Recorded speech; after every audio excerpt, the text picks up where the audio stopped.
네, 여러분 안녕하십니까? Good morning, ladies and gentlemen. I'd like to introduce myself. Welcome to the 2024 Seoul International Forum on Stepping Stone Income. I will be your MC, Jo Ju-yeon. It's a pleasure to meet you all.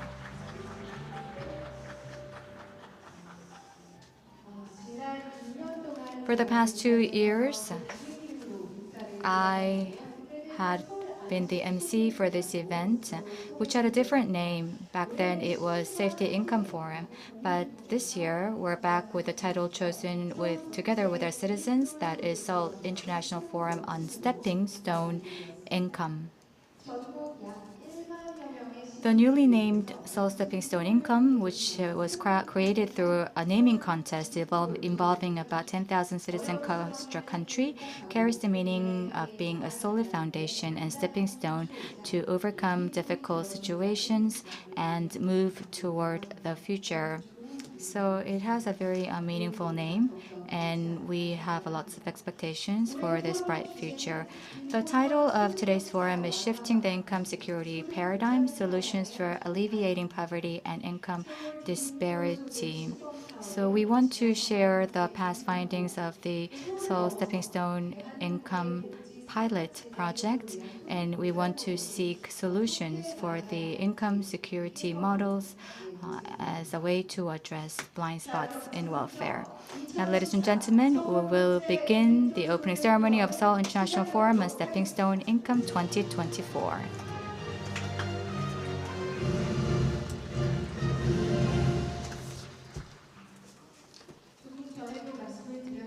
As I just mentioned, the forum actually celebrates its many years, and we have been meticulously undergoing a research process over the past 2 years to verify the effectiveness of the pilot project with domestic and international researchers. And I also read through the report that was recently published. I think that the findings of the report are very encouraging. So, and to ensure that no one is left behind and that all citizens can maintain their self-esteem and dream of a hopeful tomorrow, that is the vision. So let's take a look at how the Stepping Stone Income has progressed through these years.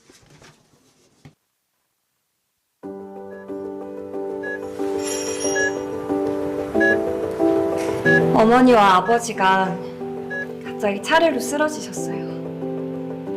자영업을 하다가 빚이 많이 들었어요. 코로나로 피트샵 사업을 접게 됐는데요. 좌절만 하면서 서울을 떠나야 하나 고민이에요. 부모님 간호와 가족 생계를 제가 모두 책임져야 하는 너무 힘든 상황이었는데 지금은 조금이나마 웃음을 되찾을 수 있게 됐습니다. 부모님 건강도 많이 좋아지시고 예전처럼 다시 즐거운 시간을 보내고 있습니다. 디딤돌 소득 덕분에 아버지가 다시 일을 시작했습니다. 이제는 서울 디딤돌 소득을 지원받지 않게 됐고 아버지가 번 돈으로 우리 가족 생계를 꾸려갈 수 있게 됐습니다. 희망을 갖고 지금은 소방공무원의 꿈을 꾸며 다시 열심히 공부하고 있습니다. 복지 사각지대를 비추는 촘촘한 사회 안전망. 갑자기 찾아온 어려움을 이겨낼 수 있도록 돕는 희망의 디딤돌. 포기하지 않는 마음과 도약의 의지를 북돋는 든든한 버팀목. 우리는 모두가 희망을 잃지 않고 도약할 수 있도록 새로운 소득보장 정책 실험을 시작했습니다. 어려울수록 더 많이 지원받는 서울 디딤돌 소득 시범 사업. 일할수록 가구 소득이 더 많이 증가하도록 설계된 서울 디딤돌 소득은 일하고 싶은 사람이 마음 놓고 일할 수 있도록, 또 한 번 어려움에 빠지더라도 다시 일어설 수 있도록 힘이 되어줍니다. 2022년 시범 사업을 시작한 이후 지금은 지원 대상을 복지 사각지대에 놓였던 가족 돌봄 청년과 저소득 위기 가구로 확대했고, 서울 디딤돌 소득 지원 가구는 기존 제도보다 수급에서 벗어나는 비율이 높고 비교 가구에 비해 정신건강이 개선되는 등 삶의 질이 개선됐다는 조사 결과가 나타났습니다. 이제 시민들이 지어준 새 이름, 서울 디딤돌 소득으로 더 큰 도약을 준비하는 서울의 도전. 우리의 도전은 세계와 함께합니다. 서울 국제 디딤돌 소득 포럼을 시작으로 소득보장 정책 발전을 이끌고 전 세계 빈곤과 소득 격차를 줄여나가기 위해 힘을 모은 세계 소득보장 네트워크. 소득보장 정책과 실험에 관심이 있는 도시와 연구기관이 함께 소득보장 정책을 발전시켜 나갑니다. 세계 소득보장 네트워크에서는 새로운 도시와 연구기관을 발굴하고 지속적으로 협력하며 발전을 거듭합니다. 대한민국을 넘어 글로벌 복지 정책을 선도하는 지속 가능한 미래 복지 모델의 해법. 약자와 동행하는 서울 디딤돌 소득입니다.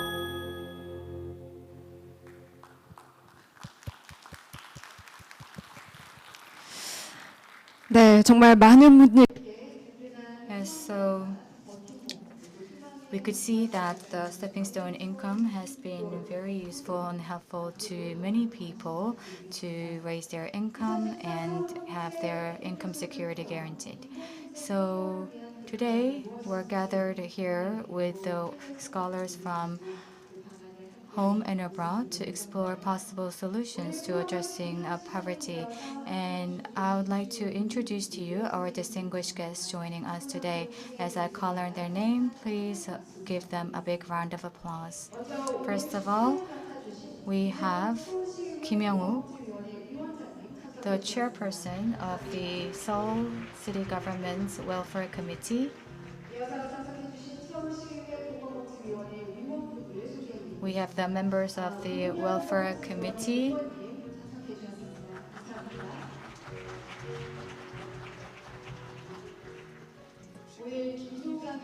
And we also have our keynote speaker, Lucas Chancel, co-director of World Inequality Lab. Thank you very much. And we also have speakers who will talk about the income security policies and models from across the world. Professor David Grusky of Sociology, Center on Poverty and Inequality of Stanford University.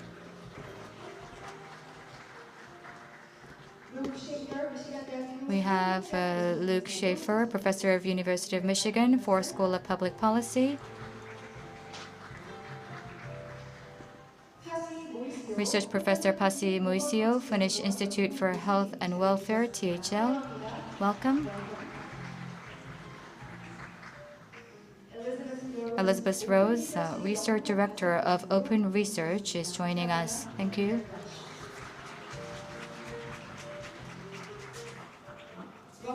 Robert Joyce, Deputy Director of Alma Economics.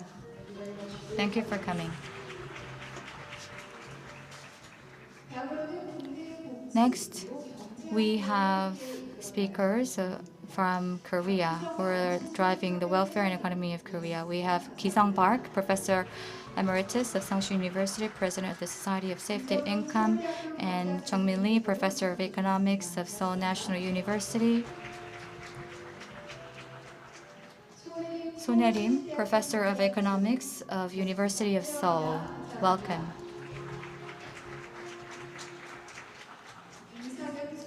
We have Lee Sang-eun from the Department of Social Welfare at Sungsil University.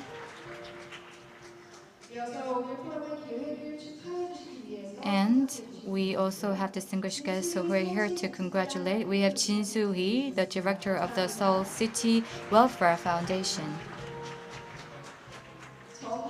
Jung Ha-gyun, the chairman of the Seoul City Welfare Foundation. Kim Yung-min, Professor of Business Administration at Kookmin University. Oh Ho-young, Senior Researcher at the Korea Occupational Training Institute. Byung Keum-sun, Researcher at Seoul Institute. Kim Hyun-ung, Chairman of the Council of the Seoul City Welfare Council. Hwang Jae-pil, the Director of the Institutional Sales at Shinhan Bank. And last but not least, we are honored to have with us a special person who's leading policies to build an inclusive society with the value of standing in solidarity with the underprivileged, Mayor of Seoul, Oh Se-hun.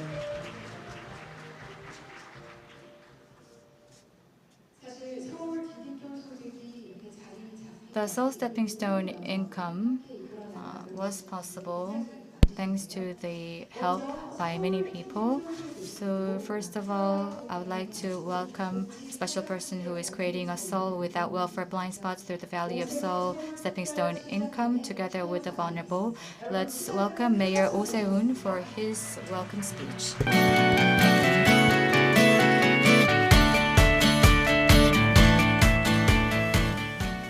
네, 여러분 반갑습니다. Good morning, ladies and gentlemen. Welcome. 2024 Seoul International Forum on Stepping Stone Income. I would like to extend my heartfelt gratitude to everyone for joining us today. And I would like to thank Professor Craig Riddle and also the speakers in past events. I would like to thank them on this occasion. And also to resolve the long-held problem, poverty. So, of course, a co-director of the World Inequality Lab, Lucas Shangsel, and also Professor David Grusky, and also Research Director of Open Research, Elizabeth Rhodes, and also Professor Luke Schaefer of Michigan University, and Deputy Director Robert Joyce of Alma Economics, and Professor Pasi Moisio of the Finnish Institute for Health and Welfare. So we have so many luminaries from outside of Korea, so many experts who are here today to discuss the long-standing issue of poverty, and also, of course, the head of the Health and Welfare Foundation of Korea, Kim Young-ok. Thank you very much. Now today, for me, it's like a dream. So as I was walking inside, then now Professor Lucas Shangsel, now he was telling me that this is such a beautiful building. You built it. So then, yes, I also had a chance to,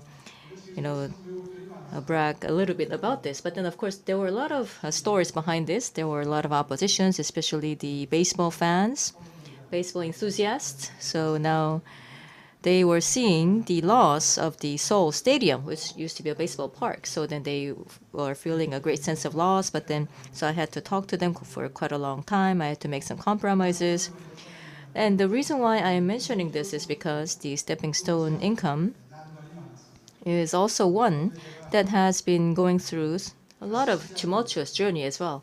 So 3 years ago, I came back as the mayor of Seoul. And at that time, the Seoul Council, now it was outnumbered by the Democratic Party by 9-1. And I thought that perhaps this program would be more valuable from the left-leaning party and also more in line with the Democratic Party's arguments. But then still, they were vehemently opposed to it, and it was very hard for me to win the budget for this. And also at that time, in the previous government, to start out a new welfare program, then we had to get active support from the central government, from the Ministry of Welfare and Health, because that meant that we had to defer the benefits of the National Basic Livelihood Security Program and then give them other benefits. So to do that, we had to go through the central government with a lot of discussions. So throughout this process, of course, there were a lot of challenges. So right now, the Vice Minister of Yang Sung-il, who is of the Health and Welfare, he is also leading the alignment task force. And he also helped out quite a lot with the discussion in the previous government. And it was thanks to his help that we were able to get this program off the ground. So yes, now as I was coming here, then I was seeing this kaleidoscope of all the challenges that I had gone through the past few years. And that is why I'm mentioning this. But stepping stone income, do you like it? The name? Yes, thank you. Yes, Professor Park Ki-sung, I'm sure that perhaps you would prefer the former moniker Safety Income. So perhaps he's not entirely happy, but so many Soulites. So I believe that last weekend, so I was at the social welfare workers hiking event. I had a time to communicate with them, and I believe that each and every one of them have come up with their own name. And so the fact that so many people came up with their names for the safety income, for me, that was quite surprising. So to put all those names together, all these candidates, and then now after a few months, we came up with the name Stepping Stone Income. So in the morning, there was a brief discussion, open discussion, where I mentioned that this social or this income security experiment, and then the interim results that we have seen so far. So based on this confidence, we now have this new name, Stepping Stone Income, because we see that income grew and also the exit rate. So as we have seen the numbers today, so the numbers have doubled from the previous year. So then based on these positive results, based on the confidence, we were also able to rename this program. So we have also discussed a number of cases, and we also saw such cases earlier, but then those who are really in need of such support.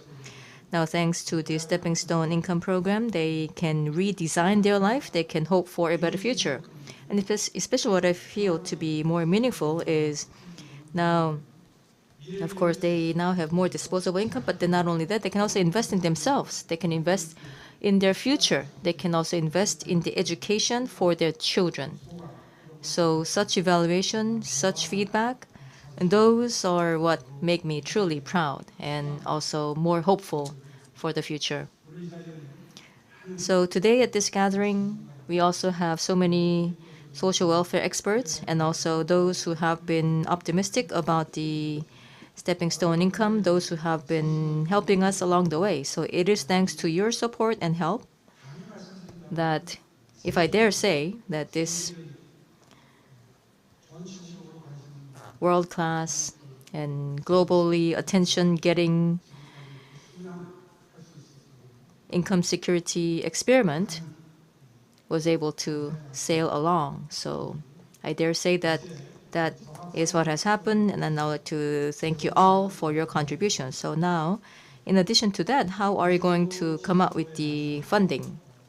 So then, how timely can we come up with the funding? In other words, there are still more challenges left to be tackled, but then I do hope that you can continue to stay with us, to give us your support along the way, so that the basic income or the income security can spread to all nations of the world for those in need, to embrace everyone, so that this can be the cornerstone for all nations to start addressing this issue. So then after K-pop and K-drama, maybe K-welfare will also lead toward not only the digital transformation, but also the turning into AI, but then also perhaps K-welfare would also become a new example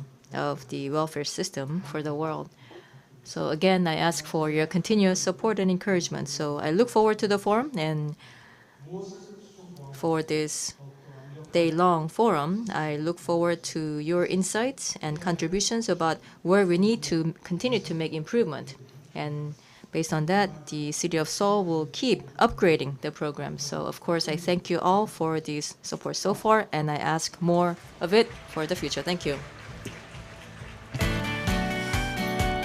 네, Yes, thank you very much, Mayor Oh, for that warm welcome. So as our mayor said, we hope that the Stepping Stone Income will help us drive K-welfare all around the world, and we look forward to your continued support.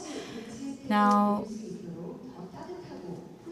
we will have a congratulatory address from a special distinguished guest, the newly appointed chairperson of the Seoul Metropolitan Council, Choi Ho-jung, who's working to create a brighter future for Seoul.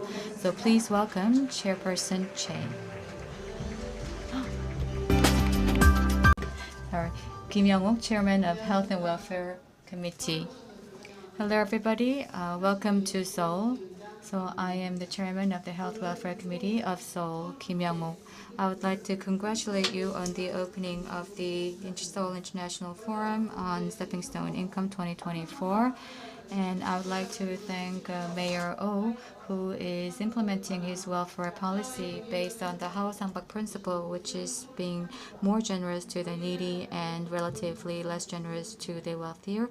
Thank you very much for leading the welfare program and policy of Seoul. I would also like to thank Professor Luca Chancel, co-director of World Inequality Lab, for the keynote speech, as well as all the distinguished scholars from home and abroad for attending today's forum. As you may well know, the current society is undergoing inequalities of economic inequalities and discrimination and low growth. Especially, there is an expanding income inequality or income disparity, which requires more assistance and help to the vulnerable and the needy. In that sense, the Seoul Stepping Stone Income will help improve people's reliance and ensure their dignity of life, and it will indeed play a very important role. The Seoul City will continue to work together and partner with the vulnerable to prevent the poverty transmission from generations to generations and address blind spots in our welfare society and system. Through this scheme, we'll be able to ensure the increased social safety net for the vulnerable. And I hope that today's forum will help to establish the Seoul Stepping Stone Income Scheme as an alternative welfare model going forward. And as for the Seoul City government, we'll make sure that the scheme will go beyond Korea to establish itself as a K-welfare model, and we will provide all support for legislative as well as financial support. Thank you. Yes, thank you very much, Chairperson, for the congratulatory remarks. Please give the Chairperson Kim a big hand. So that was the words of encouragement from Chairperson. And next, commemorating the second year of the Seoul Stepping Stone Income Scheme, we have prepared a congratulatory video from many distinguished scholars from around the world. So first of all, Craig Riddle, Professor Emeritus of Economics at the University of British Columbia; Aaron Strauss, Senior Program Manager of Community Investment for Families Department, City of LA, USA; and Heikki Hilamu, Professor at the Faculty of Social Policy, University of Helsinki, have sent us their congratulatory video. So please have a look at these videos. Greetings. I'm Craig Riddell from the Vancouver School of Economics in Vancouver, Canada. In many countries, interest in reducing poverty and inequality through some form of basic income or guaranteed income continues to grow. The best way to find out how that would work is to carry out a pilot study, and there are numerous such studies underway around the world. The Seoul Stepping Stone Income Pilot stands out as a project that is well designed and is being implemented in a thorough and professional manner. The citizens of Seoul and of Korea should learn a lot from this project. I congratulate the organizers and the supporters of this ongoing initiative and on celebrating another year of progress in this important research. My best wishes for a successful conference.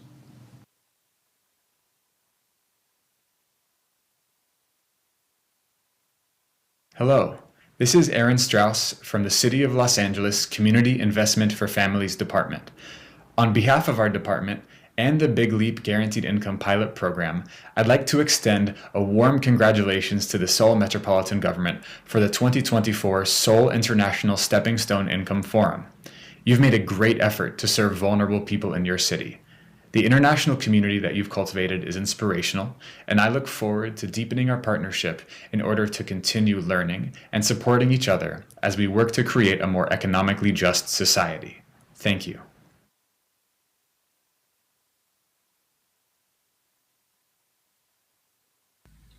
It is my pleasure to welcome the participants of this conference for the great success of Seoul Stepping Stone Income Program. It has made significant progress in tackling welfare challenges. It had addressed welfare blind spot by offering proactive support to households in crisis. This approach goes well beyond what traditional welfare systems provide. The program also increases income compared to the National Basic Livelihood Security System. It encourages recipients to seek employment, which is a very important outcome. The research also shows that the program has a high success rate for exiting from benefits. Thereby it directly improves household finances and self-sufficiently.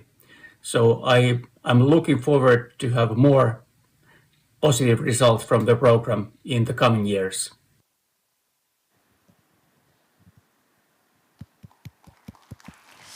네, 바쁘신 와중에도 정말 해외 곳곳에서 멀리에서도 불구하고 Thank you very much. So those were the congratulatory messages from different parts of the world. Thank you very much for those messages despite your very busy schedule. So now then, ladies and gentlemen, to commemorate this very important day, we are now going to have a photo opportunity with the VIPs here. Now first, Mayor Oh and Chairperson Kim, and co-director Luca Shangsel, Professor David Grosky, Professor Pasi Moisio, Professor Luke Schaefer, Director Elizabeth Rhodes, Deputy Director Robert Joyce, and Professor Jin Soo-hee. I would like to ask you to please come up on stage for the staff's guidance. And also the speakers from home and abroad. And as soon as they are all positioned on stage, then I would also like to come and join us. So then for the speakers and the VIPs, please also join us for the photo session. So there are going to be 3 photo sessions. First is the formal gesture, second is fighting gesture, and the third is clapping. very seriously in Korea, so we'll take 3 rounds of photos. First, please smile for the photo. And then second, we will all join hands together and we will do what we call in Korea, fighting. And then third, we'll have a big round of applause all together. 네, 도열이 완료가 되는 대로 바로 진행하도록 하겠습니다. 네, 양옆의 그 균형을 맞추기 위해서 잠시만 시간을 더 갖도록 하겠습니다. 거의 다 완료가 된 것 같은데요. 잠시만 기다려 주시면 감사하겠습니다. So please bear with us. We're almost ready to take the first round of photos. Thank you very much for your patience. 네, 준비가 되셨을까요? 네, 사진 촬영 정자세로 처음에 진행하도록 하겠습니다. 거의 다 완료가 된 것 같습니다. 네, 앞을 바라봐 주시고요. Please smile for the cameras in front of you. Your biggest smiles. Thank you very much. 네, 정자세와 미소 부탁드리도록 하겠습니다. 두 번째는 손을 모두 다 잡아주시고요. 파이팅을 해주시면 되겠습니다. 이게 앞쪽에 저희 안내위원들이 이렇게 예시를 보여드리는데요. Please join hands all together, and some of our staff are showing you how to do it. 네, 앞을 바라봐 주시고요. 역시나 좀 활짝 웃어주시면 감사하겠습니다. Please do keep smiling for the photos. Yes, we have multiple cameras in front of you. 네, 이제 마지막으로 박수 부탁드리겠습니다. Last, please, a big round of applause for a successful forum. 성공적인 오늘의 포럼을 위해서 박수 부탁드리겠습니다. 네, 감사합니다. 이것으로 기념 촬영 마치도록 하겠습니다. 대변인 그리고 연사분들께서는 자리로 이제 이동해 주시면 되겠습니다. Please return to your seats. Thank you very much for your cooperation. 네, 함께 Yes. I'm sure that everybody is looking forward to the forum, and as the stage is set, we're going to proceed with the keynote speech. Yes, I'm sure that a lot of people are looking forward to this keynote speech. And keynote speech will be given by a distinguished guest who was introduced many times. So He has led the publication of the World Inequality Report with global economists and researchers of more than 100 people. And he has been conducting a lot of research in the areas of politics, economy, society, and environment for a more fair and sustainable future in addressing inequalities. And he's going to give a keynote speech on the fight against the 21st century inequalities. Please welcome Lucas Sanchel, co-director of the World Inequality Lab, with a big hand.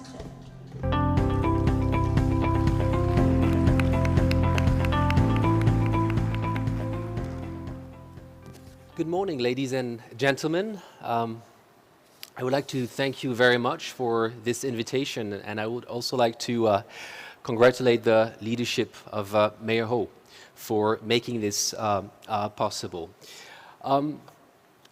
Researchers like data, and as a researcher, I do like data. It's often very hard to access data, and so the first thing I would like to say about this Stepping Stone initiative is that having this conversation between research and policy, having this data available for analysis is something that is very important in order to improve the current level of public policies, particularly when it comes to social policy. So I would also like to thank the organizers of this scheme for making this possible. Now, talking of data, I also wanted to start with a quote from a former American presidential candidate that eventually ended up becoming president. And the quote is the following. The candidate says, "Under my administration, I will make sure that the income growth of every American family is above average." Now, for those of you who remember basic mathematics, this is impossible. If there are some households that are above average, other households must be below average. Inequality matters. Just focusing on average economic growth is not sufficient. We need to look at inequality. And this is what I'm going to try to do in the next couple of slides. There will be a few data, a few charts. Please bear with me. I will try to go through them with you. I will focus on, I will follow three steps. The first one is what I call here the global inequality landscape. So this will be a set of basic facts about global inequality.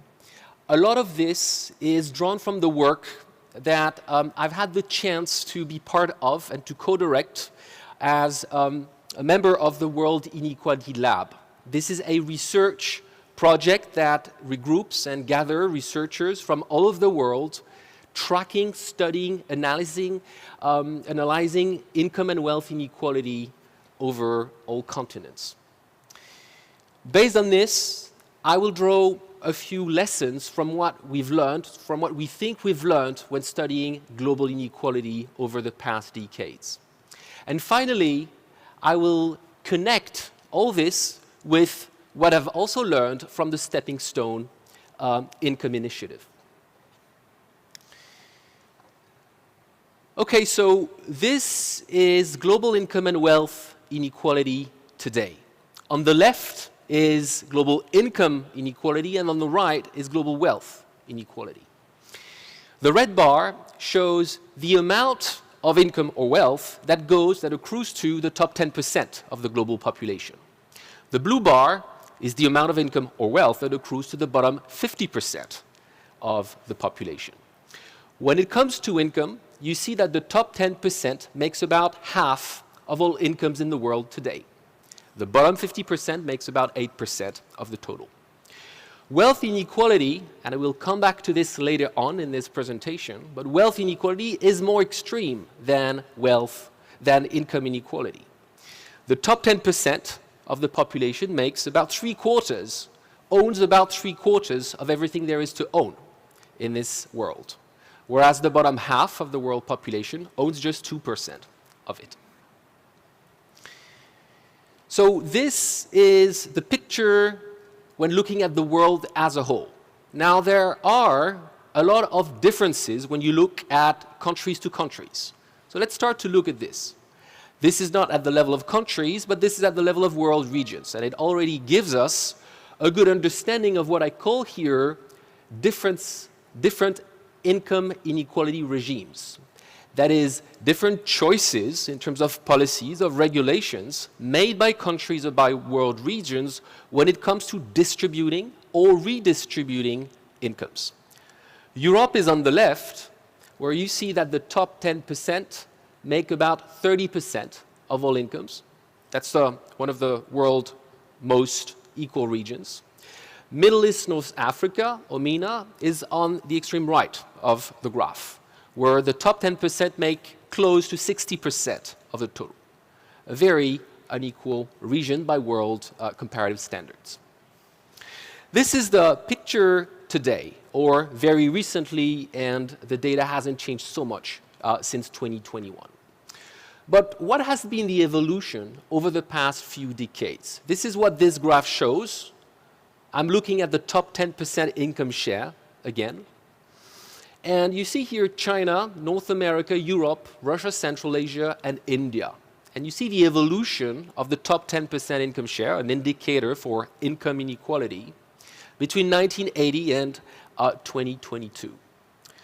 The first fact here is that inequality has risen everywhere. In 1980, there is no region or country that is above 35% for the top 10% income share. Today, there is no country that is below this value. But the second thing that is important to see, I think, is that there has been a lot of diversity in the trends that we observe. Look at Europe and North America, for instance. They start in 1980 with relatively similar levels of top 10% income share. By the end of the period, Europe has a top 10% income share of about 35%, whereas this value is 45% in the US. So there has been a divergence in income inequality in these two regions. The divergence is also pretty stark when you look at Russia, Central Asia, for instance. Up to the late 1980s, this is among the most equal countries in this subset of countries and regions. In just 5 years, it becomes the most unequal one. This is to be compared, for instance, to the trajectory that was followed by India, which is much more progressive and nonetheless very extreme as well. It starts from a relatively low inequality level and now reaches among the most high in the world. What drives these divergences? The research we've done at the World Inequality Lab shows that policy matters. Policy matters tremendously when it comes to tackling inequality. And I will come back to that in a few seconds. But before that, I just wanted to replace Korea, South Korea on the map. And you see here USA, North America that I presented just before, Russia as well, Sweden and South Korea. So South Korea being in the set of countries with relatively low inequality level by global standards, but with an increase nonetheless, as we also see on this graph since the 1980s. Now, when thinking about the dynamics, the evolution of inequality over time, it's also important to have in mind the broader, the longer picture. What happened over the 20th century? This is what you see on this graph.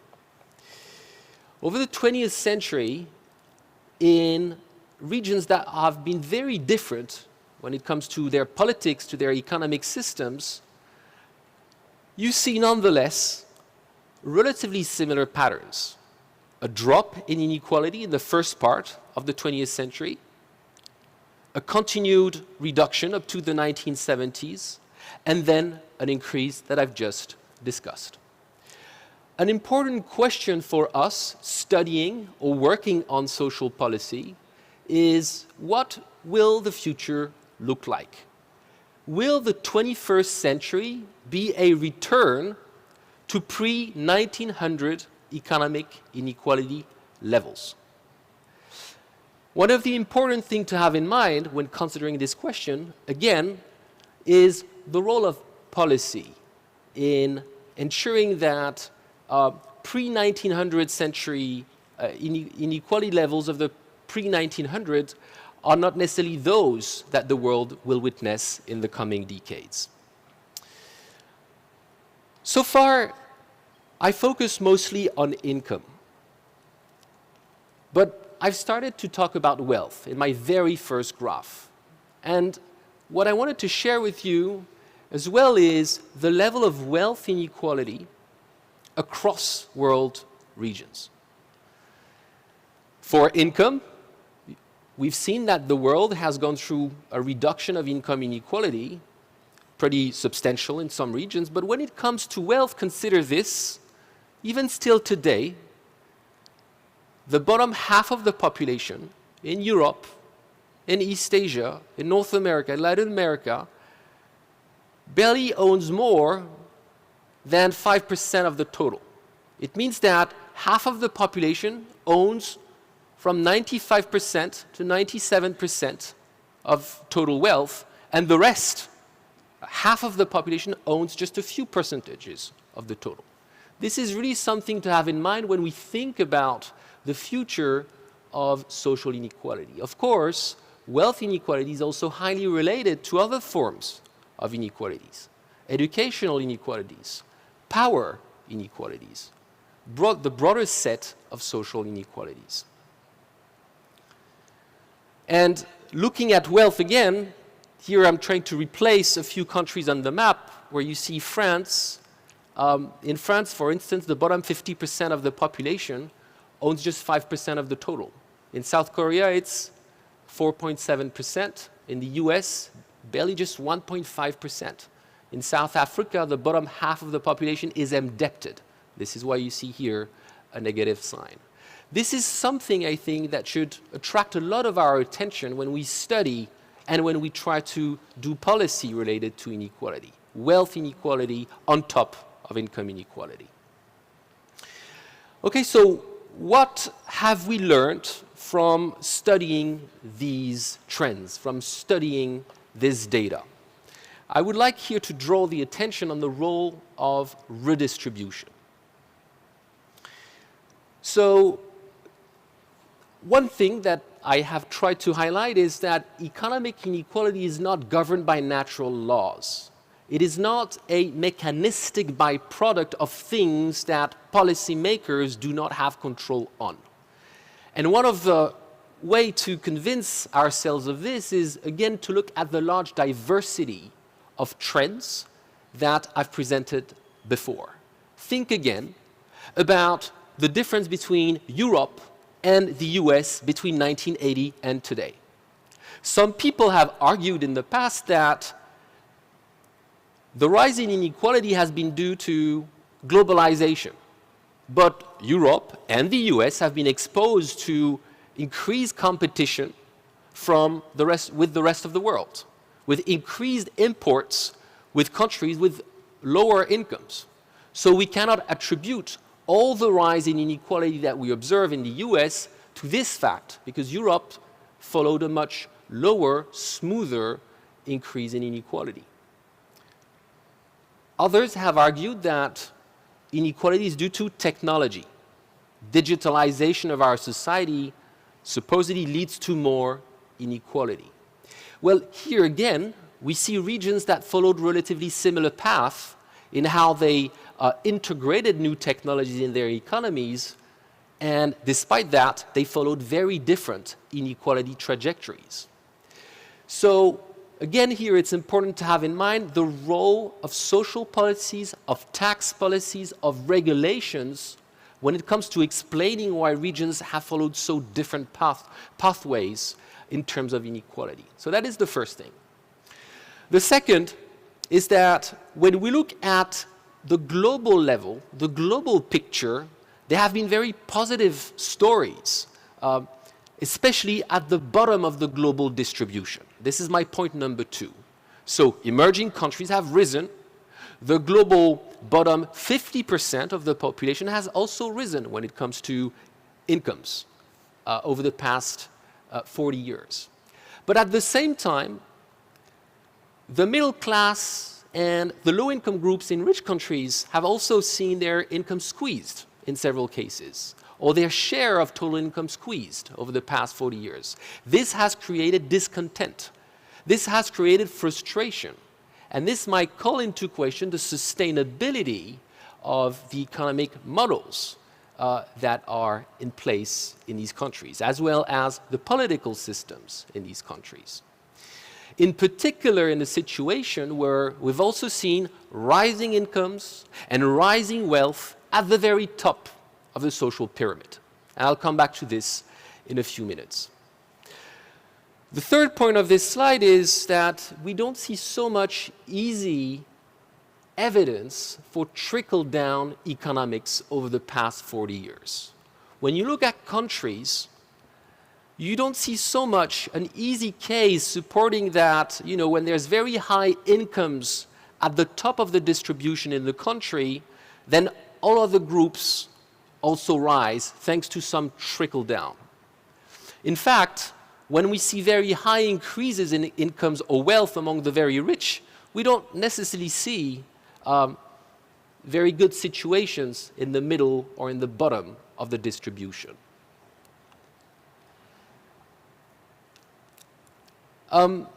Other points that we've learned over the past decades, so that's what I was discussing before, technology and trade openness are not sufficient to explain the vast diversity of trajectories that we've observed. So that's just a reminder of this. In fact, we do observe a key role for redistribution policies to combat inequality. And here I'm talking about redistribution in a very broad sense, that is all the policies from tax policies to cash transfers that we're talking about today, for instance, that contribute to change what we call the distribution of incomes. And I would like to spend a few moments to talk about the social state. What's the social state?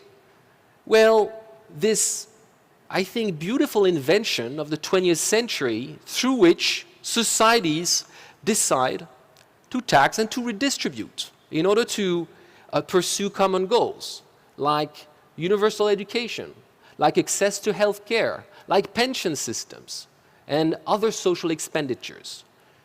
Here you see the evolution, the rise of the social state in European countries between the late 19th century and today.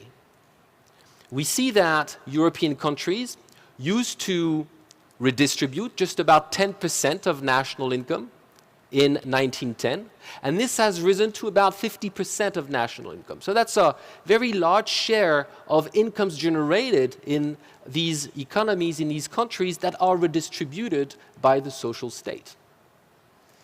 And this period of increase in the social state also corresponds to a period of decline, compression of inequality, and also of strong economic growth. And this is something that I will come back later on in this discussion, is that there is no automatic trade-off between inequality reduction and prosperity. In fact, quite the contrary, we do often see rising prosperity in periods of reduced inequality.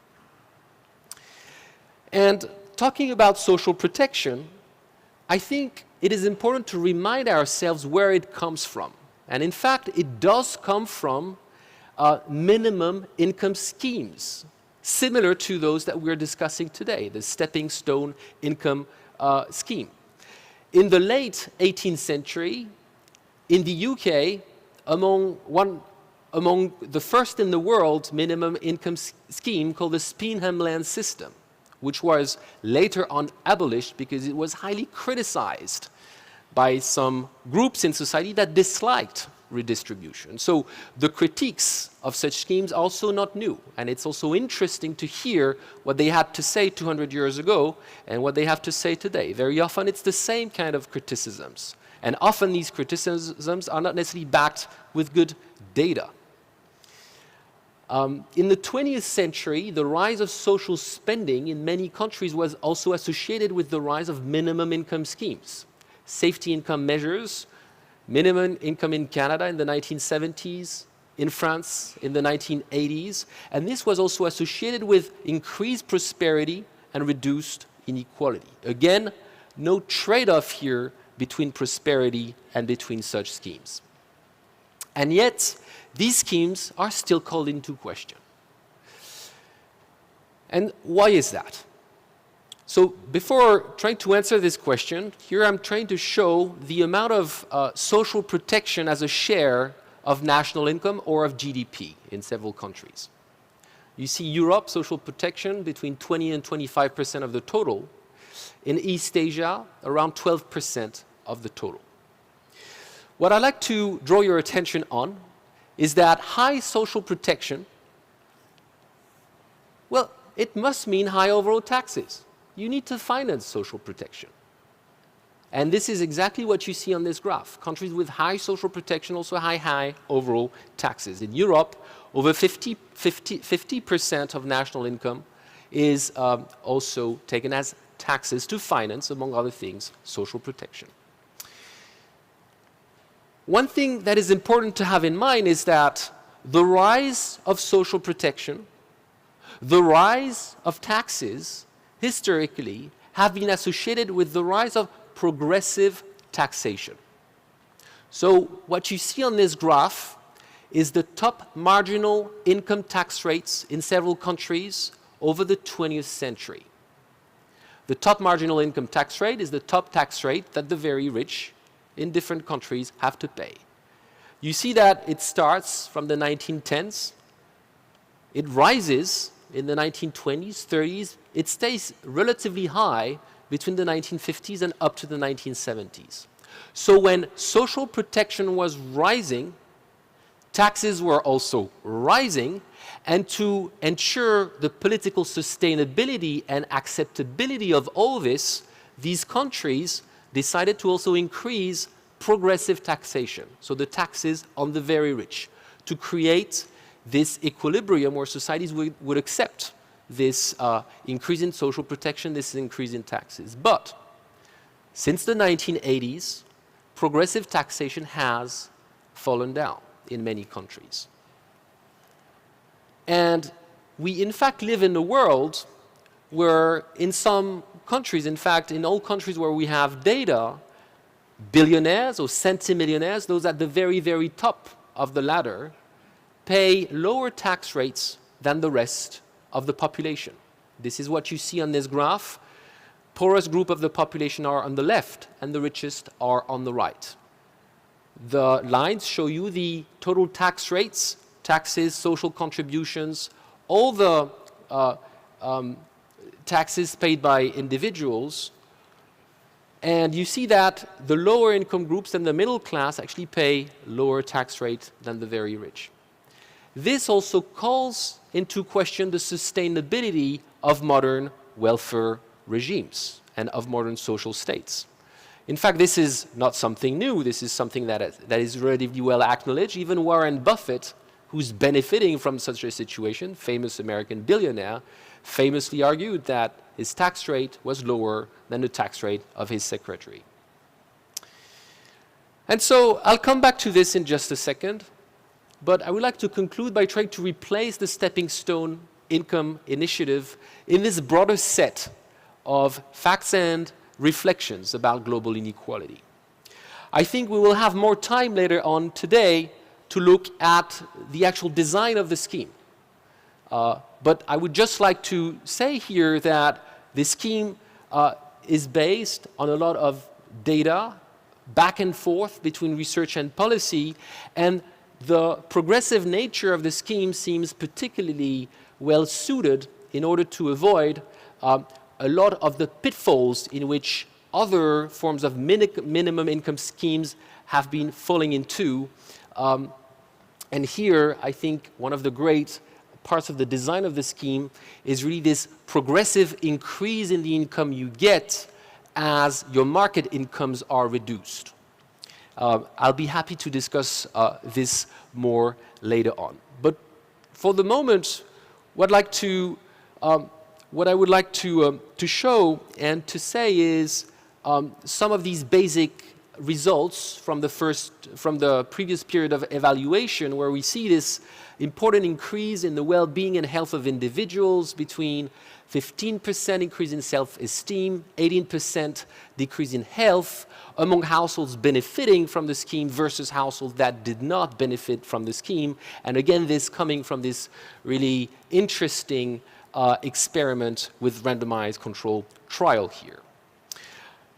Another important outcome of this scheme is that it does seem to really well address the blind spot of the current welfare system, precisely as it is supposed to do. And final point, it encourages beneficiaries to find a job. So against the argument that inequality reduction might actually reduce economic prosperity or reduce economic activity, you here have another illustration that inequality reduction can go hand in hand with economic activity, with economic prosperity. This is exactly what you find here, with the 5% beneficiaries already exited the program thanks to higher market incomes. So what have we learned from this scheme?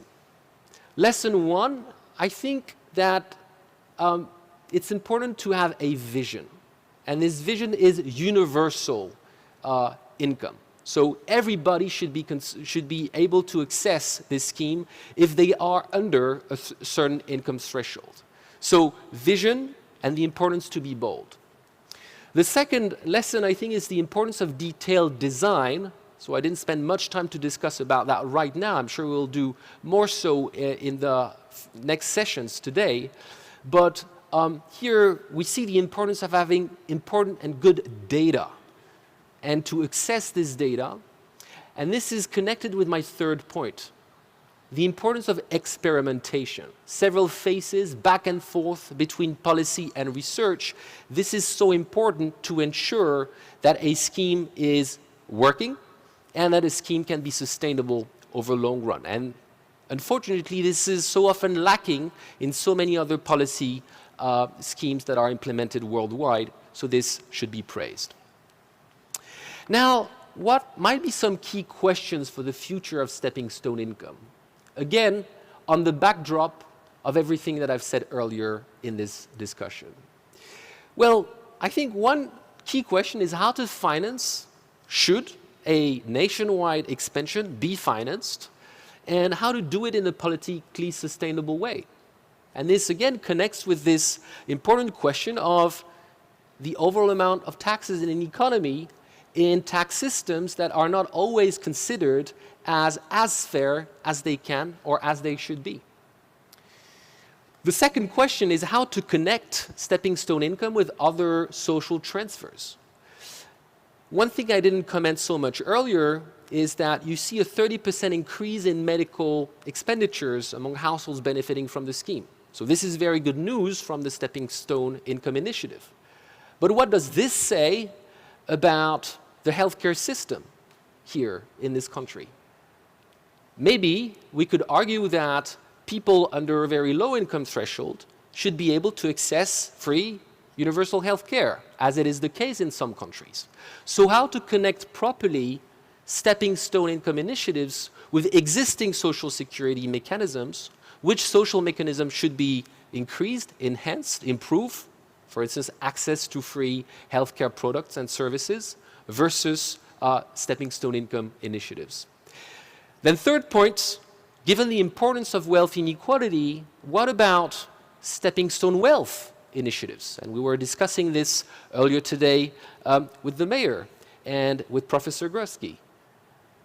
There are similar schemes looking at wealth in some other countries, still experimental, but this is also important to have in mind considering the very importance of wealth inequalities in the world today. There is no single answer to these questions, but these will be important for the future of such a scheme. And I would like to leave you with this matrix, this table, for us to think about inequality policies from a broader picture. In this table, you see different lines. Each lines represent which income group you may want to care about. bottom incomes, middle class, top groups. And each column here represents a specific stage of the economy where you may want to intervene.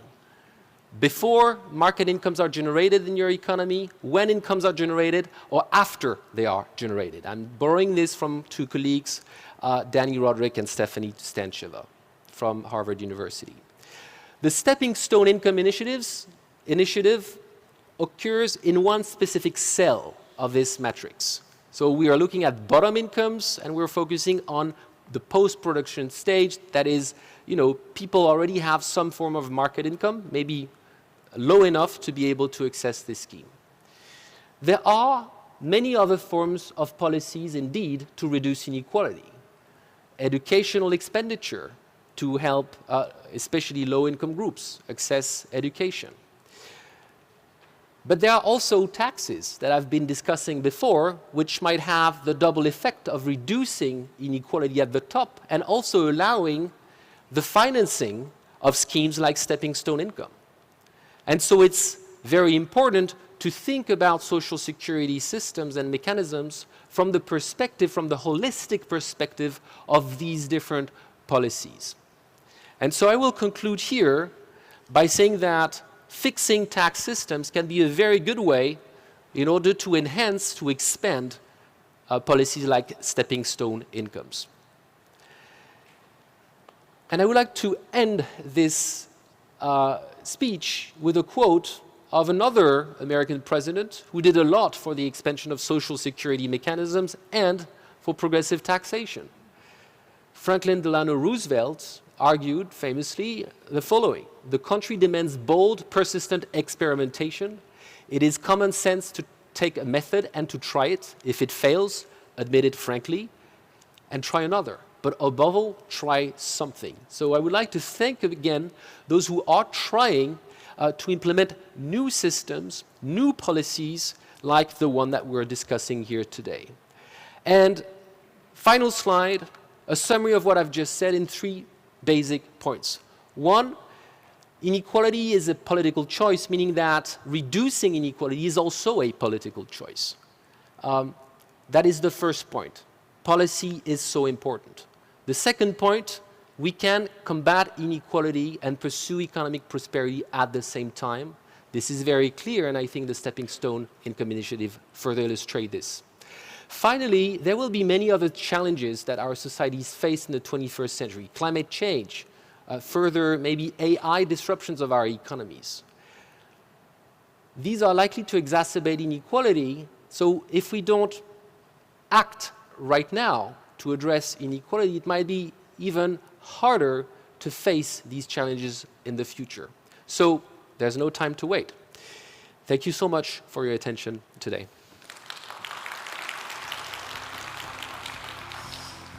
Thank you very much for your insight, Mr. Lucas Chancel. 네, 사회적 불평등 문. Thank you very much. So in addressing social inequality, then what should the society do? And also how to institutionalize Stepping Stone Income program in Seoul. So we have also gained a lot of insight from how to institutionalize this income program. So once again, a big hand to the keynote speaker. And now with that, we have come to the end of the opening ceremony and the keynote session of this forum. And now, ladies and gentlemen, we will be reorganizing the stage to move on to session 1.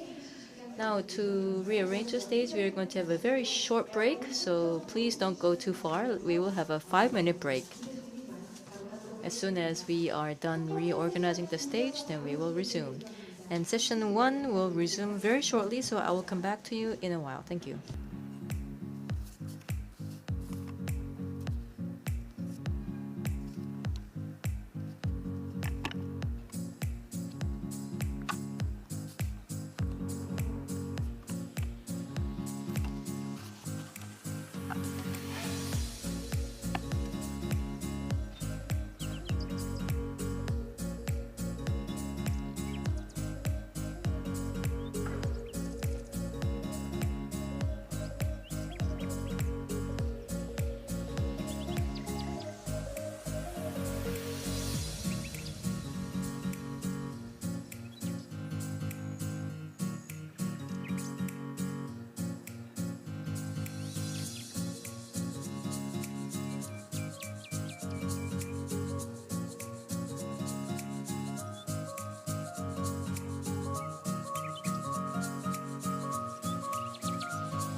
네, 잠시 안내 말씀드리겠습니다. 곧 이어서 첫 번째 세션 Ladies and gentlemen, we will begin the first session. Please come inside and take your seats. And the speakers as well as panelists for session 1, please come up to the stage and take your seats. 네, 여전히 또 첫 번째 세션에서 And now, ladies and gentlemen, in this session 1, please be reminded there is simultaneous interpretation available. For those who need interpretation, please turn on the interpretation receiver. And Korean is channel 1 and English is channel 2.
네, 2024 서울국제 디딤돌 Now, ladies and gentlemen, we will begin session 1 in this Seoul International Forum on Stepping Stone Income as the stage is ready. And now, in this session, we will be sharing the outcome of the second year of the Stepping Stone, and then we will further discuss what we need in order to establish this program and institutionalize it. So then also the households, upon receiving the Stepping Stone income, what are the changes that they have experienced, and what are also the changes surrounding this program. So now then, we will be going into this session with a round of introductions. So first, the moderator of the session, who is also the chair of the Research Advisory Committee for the Stepping Stone Income, and it is Professor Ki-sung Park of Sungshin University. Thank you very much. And also, we have Professor Lee Jung-min of Seoul National University of Economics, who is also the chair of the Korea Applied Economics Association. And he will be also sharing the findings of the 2 years of the program. And next is on the pilot program of the Stepping Stone Income, and also to create a city with no one left behind. With the slogan of Partner with the Vulnerable, we have the mayor of Seoul Metropolitan City, Oh Se-hun. And next, about improving the labor market performance monitoring and also improving the national infrastructure for that purpose, and also to utilize big data to alleviate poverty and inequality. So director of the Poverty and Inequality Center and professor of Stanford University, we have Professor David Grusky.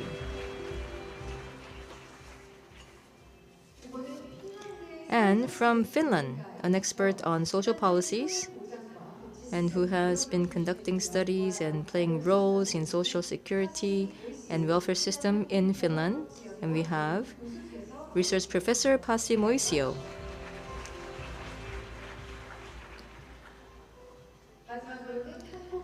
And last but not least, who served as the director in the Korea Labor Economics Society as well as the Korea Development Policy Society, who has been playing various roles in labor economics and development economics. We have Professor Son Hae-rim of University of Seoul. Thank you, and now let me hand over to the chair the moderator, Professor Ki-sung Park. Thank you very much. Thank you, ladies and gentlemen. Good morning. This is Park Ki-sung, the moderator of this session. I'm also the president of the Society of Safety Income. Now, first of all, I would like to thank Mayor Oh as well as all those involved in enabling this international forum. Now, this session is to discuss the Seoul Stepping Stone pilot program and also to share the findings of the second analysis on stepping stone income, which had started in 2020 by Seoul.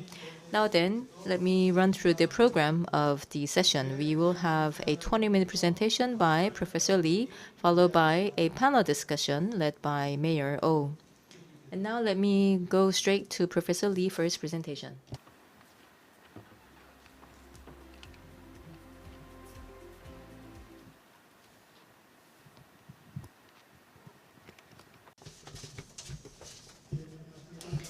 Good morning. As introduced, I am from the Department of Economics of Seoul National University, Lee Jung-min.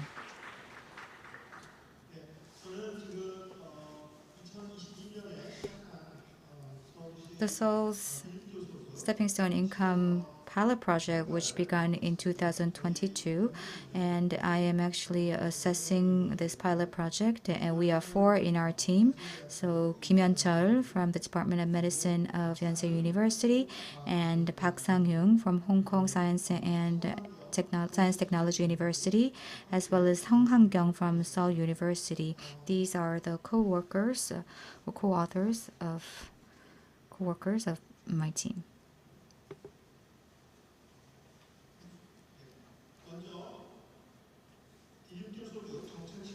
So first of all, I'd like to share with you the background of the Stepping Stone Income Policy Experiment. So as it was mentioned several times throughout the forum, it is high time for us to revisit the social security network of Korea. As may well know, the basis of that is National Basic Livelihood Security System. So the system has been in place for the past 25 years. And of course, until now, when it comes to National Basic Livelihood Security System, it helped to reduce poverty and increase income distribution. It is known by the scale of it. So in 2001, the number of recipients was 700,000, which increased to 1.8 million in 2023. So if you include all the members of the household, it is 2.6 million. So the beneficiary rate or take-up rate is about 4.9%. But of course, this system in many ways is not aligned with the current trends, and there are shortcomings in this system which have been raised by the experts. So I would like to point out 2 things. First of all, it reduces the intent to work and also the intent to save. And the second is that it does not address all the blind spots in welfare system. As you may well know, unfortunately, we have a high suicide rate for the elderly in Korea, for the low-income families as well. So that is why we believe that this situation and trend is very much in line with the low income and income inequalities. So many experts raise concerns, and they believe that we have to improve the existing welfare system, and the existing National Basic Livelihood Security System is giving rise to blind spots. And when it comes to the existing security system, the low probability of escaping dependence on welfare or the welfare exit rate is very low. As it was mentioned several times in our forum, the Stepping Stone Income Project helped to achieve higher welfare exit rate. So we are experiencing low fertility and accelerated aging, and we're seeing lower demographics and population decline. So in that sense, we have to have a more labor-friendly welfare system, which is essential going forward. So we need to explore a new type of social security system that is in line with the social trend. And there are 2 trade-offs that we have to think about. First of all, First is raising income support on one hand, and on the other hand, if we increase income support, we have to strengthen incentives to work because there will be costs incurred for lower incentives to work. So we have to strike a balance between raising income support and strengthening incentives to work. So that is the first thing to consider. And secondly, it's regarding the funding and the public financing. So the second trade-off involves providing more generous welfare benefits. That's the right direction to take on one hand, but at the same time, we have to make sure that these benefits are sustainable, financially sustainable and stable. So we have to consider with care these two trade-offs when thinking about the future of the stepping stone income mechanism. And it was against this backdrop that this mechanism underwent a policy experiment. So in 2022, the Seoul's Stepping Stone Income Project, or SSIP, was first launched. So this is the first policy experiment in Korea, and it is gaining a lot of attention around the world as well. And that is because there were lots of social experiments of this nature, but it is actually very rare to find this type of policy experiment in a mega city like Korea, where the researchers and the city government collaborate very closely. So it is very unique in that sense, and it is serving as a role model, gaining a lot of attention from all around the world. So in 2026, we will have the final outcome. So until 2026, we'll go for more objective and scientific methodologies to get more objective data and findings. When it comes to the Stepping Stone Income Project, there were two stages. So for the first phase, it targeted households below 50% of the median income. So we conducted a randomized controlled trial. And as for phase 1, the target was households below 50% of the median income.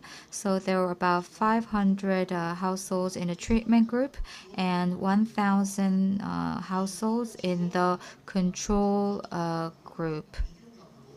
So the control group was for comparison. So there was the treatment group and control group, which were compared and analyzed. In phase 2, which was conducted in 2023, we expanded the phase 1. So we targeted households below 85% of the median income. We expanded the scope, so we supported 1,100 households, and the control group was 2,500 households. As for the households participating, they went through 2 surveys per year, following a baseline study in the beginning of the project. And as for the income and wealth, we used public data like tax data once a year. So the same household is being analyzed for 2 to 3 years. We use the panel data. And the experiment will end in 2026. And even after the experiment, we will conduct a post-experiment study to see the sustainability of the findings or the outcome. The stepping stone income can impact our daily lives through many different routes or pathways. So this project is to support income. So the income support can lead to increased consumption and increased spending. But there is also the consumption effect in economics that can lead to reduced labor supply. So as I mentioned earlier on, we amply provide income support, but we also make sure that there are incentives to work that are maintained. So if the consumption and the income go up, then the health will be enhanced. And as Director Chancel also mentioned, we can see enhanced health. We can make more investments in education. We can bring about more stability within families. So it's creating a favorable environment to work. So that can lead to more labor supply, leading to increased household consumption. So this kind of virtual cycle is the right path to go. And as of now, there is the National Basic Livelihood Security System, and it is the Stepping Stone initiative is an alternative mechanism to the existing system. So the new system is to encourage a stronger incentive to work, and that's how it is designed. So how this kind of design functions and works going forward, and monitoring that will be the key. Now I'm going to share with you some of the data or the main results of the project. So the impact or the effect of the stepping stone income. So first is regarding income and expenditure and savings increase. When it comes to income, we use the public data, the tax data, and also the income and wealth data in the existing security system. And we also conducted a survey, and you can see that the income has risen by 38%, 21%. So depending on the data collection methodology and the timing, you can say it's about between 20 to 30%.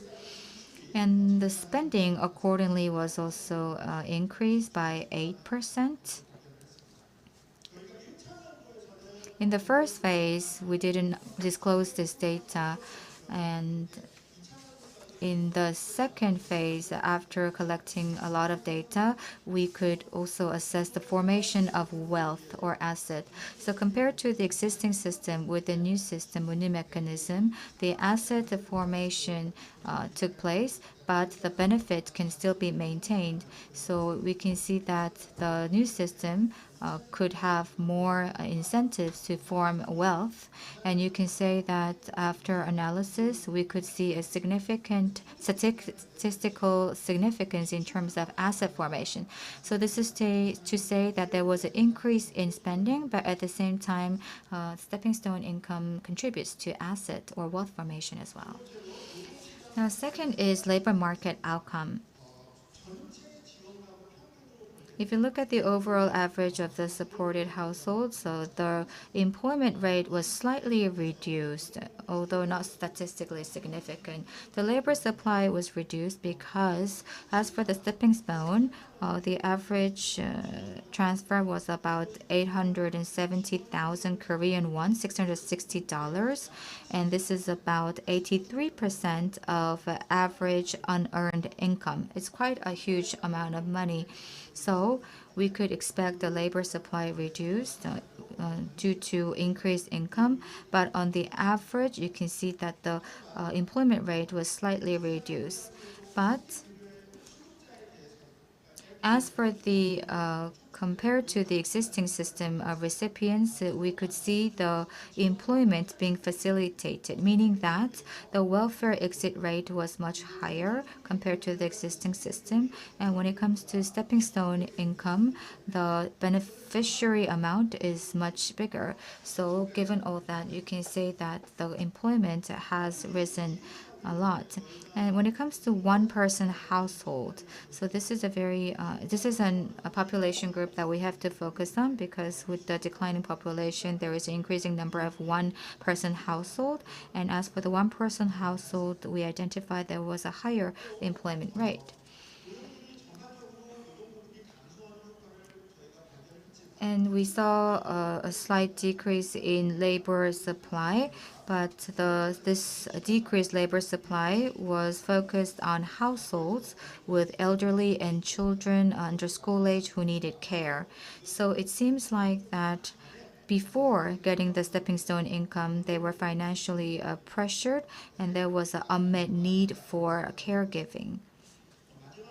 And lastly,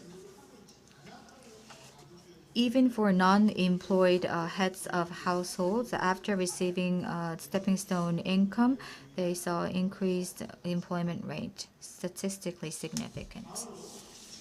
Now I'm going to delve deeper into expenditure. So by item, the main results, expenditures and essential items rose. So the largest portion accounted for food. As for food, there was about 7% expenditure increase, and it was the same for phase 1 as well as phase 2 after data collection. So we saw increasing expenditure in food, and the second item is medical services. Third was transportation, and fourth was utilities. So utility spending increased as well. And as for phase 2, we found one other thing, that was an increased investment or spending in training as well as education. Now, we conducted up to phase 2 study. So every 6 we conducted the study, and we looked at the evolution of the impact of the stepping stone income. So I mentioned about the food consumption, the housing, utilities fees, expenditure which increased. So we analyzed the expenditure increase by time. So here there is the baseline. Baseline is before getting the stepping stone income, before taking part in the project. So the baseline is 0. This means that the treatment group and the control group didn't have much difference. But after 6 months and after 12 months and 18 months, if you look at the trends, you can see that the outcome is quite positive. So as for the food spending or food expenditure, you can see that the positive impact occurred right after getting the stepping stone income. So for 1 year and 6 months, this positive impact didn't decrease, but it was constantly maintained steadily. When it comes to utilities bills, it was the same trend. So what I'm showing you is the donation. So the dynamic effects, donation. So if you look at the donation outcome, at baseline, not much difference between the two groups. But with the flow of time, donation trend is going up. And especially after 12 months and 18 months, if you look at the impact, it's statistically significant and quite positive. And on the right is the results that we could not really assess in phase 1, but what we could do in phase 2. It's about investment in education and training. How much household invests in training and education. So you can see over here that a baseline, there was no difference before. So joining this project, not much difference between the two groups. But after 6 months, we saw a slight positive impact, but it was not statistically significant. And that is why when we shared published the first phase data, we didn't mention about this indicator. So we believe that spending or expenditure in education or training will become more prominent once the income stability is achieved. So we will continue to continue with this experimentation and experiment, and we will closely monitor this indicator as well. As it was mentioned in the keynote speech, the Stepping Stone Income Project helped to improve mental health, which was also shown during phase 1 and phase 2. So when it comes to the negative psychological effects like self-esteem and depression and stress, so the project helped to reduce all of these elements.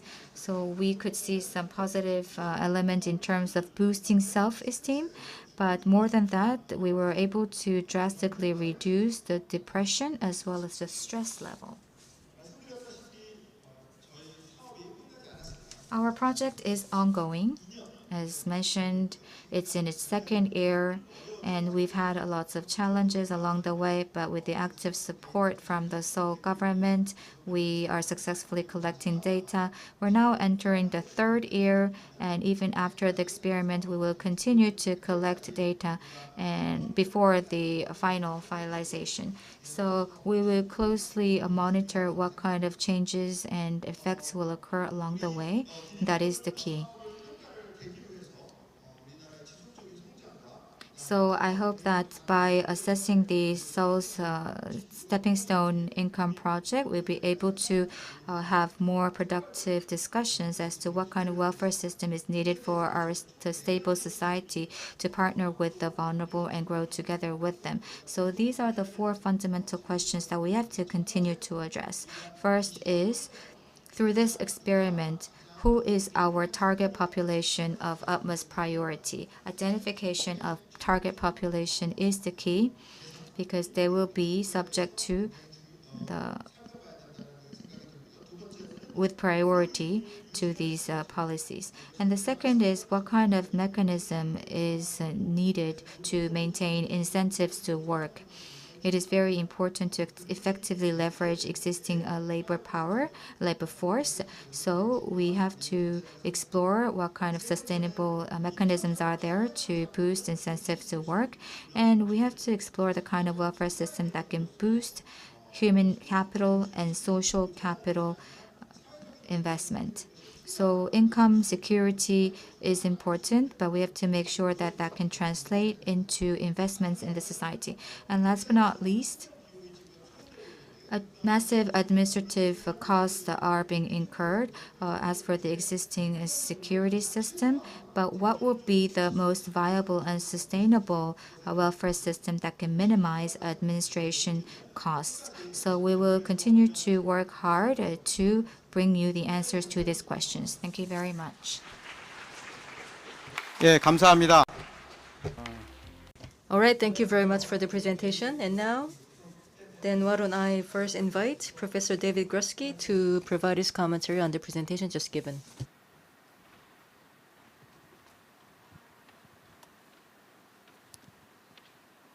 Well, it's an honor to be here. I want to thank Mayor Oh for inviting me. And it's an honor to discuss such well-executed analysis of the SSP. Exceedingly well designed, exceedingly well carried out. They're exhaustive. The authors put everything on the table as they should. They're not afraid of the evidence, they're embracing it. So what do we learn about? We learn about the effects of the stepping stone income on labor supply, on income, on consumption, on wealth, on health, on stress, and on and on. It's a comprehensive analysis of the effects. It's impressive in all respects, it's meticulous, it's comprehensive, it's science at its very best. So we're trained to be critics, to hone in laser-like on the flaws. I don't like to fail.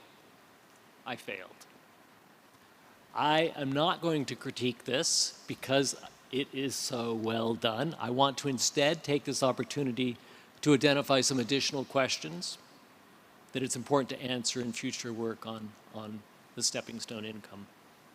So in doing that, I'm going to build on the comments of Professors Kim, Lee, Park, and Sung, comments that they themselves provided about their agenda for the future, an agenda that includes carrying out various types of equilibrium analyses. So I want to focus on that and ask in particular, when we have K-welfare, and we're counting on you, when we have K-welfare, when there's the full rollout for the population, I want to ask what sorts of things should we be looking for? What sorts of questions should the analyses be designed to answer? And I think the upshot of what I will try to do in my comments is to lay out how we may well find even more powerful results when there's a full rollout to the entire low-income population. And we'll also learn a lot that can help other countries who might wish to follow Korea in developing a bold initiative of this sort. Okay, so here I go. The first point that I would make, and it's an obvious one, is that a randomized controlled trial, as wonderful and beautiful as it is, cannot answer all questions of interest. It's an essential first step. It's what we should do in assessing possible policy change as a first step, but there are other questions that can be answered when we proceed to the full rollout, when it's implemented at scale. So my question is, what do we think might happen if if the entire low-income population were eligible for a stepping stone income? And there are two types of effects in particular that I'd like to discuss: network effects and price effects. The main reason why an RCT isn't well equipped to assess network effects or price effects is simply a matter of scale.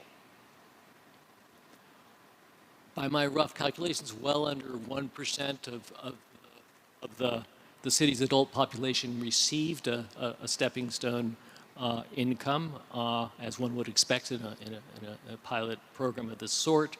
But that number of beneficiaries is too small to meaningfully affect the price of labor, and it's too small to make it likely that any two beneficiaries would ever come into contact with one another and talk with one another and interact with one another.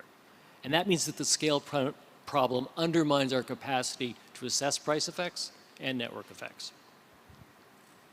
So I want to ask what we might find when there is this full rollout and those two types of effects can be detected. Let's start with network dynamics first.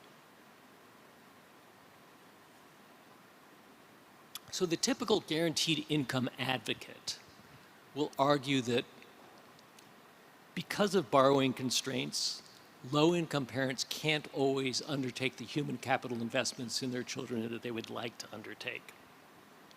Once a stepping stone income is provided, though, parents can invest more in their children. They can buy high-quality childcare for them. They can move to high amenity neighborhoods that will afford them access to high payoff social contacts. They can invest in training of various sorts for test taking and so forth.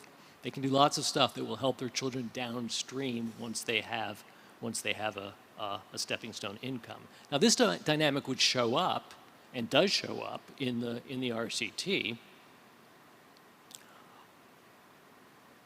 but under a full rollout condition, it will be an effect that's put on steroids, arguably, because now the children of the beneficiaries who benefit from more human capital investments in them, better early child care and so forth, they'll now be interacting with other low-income children who've likewise been beneficiaries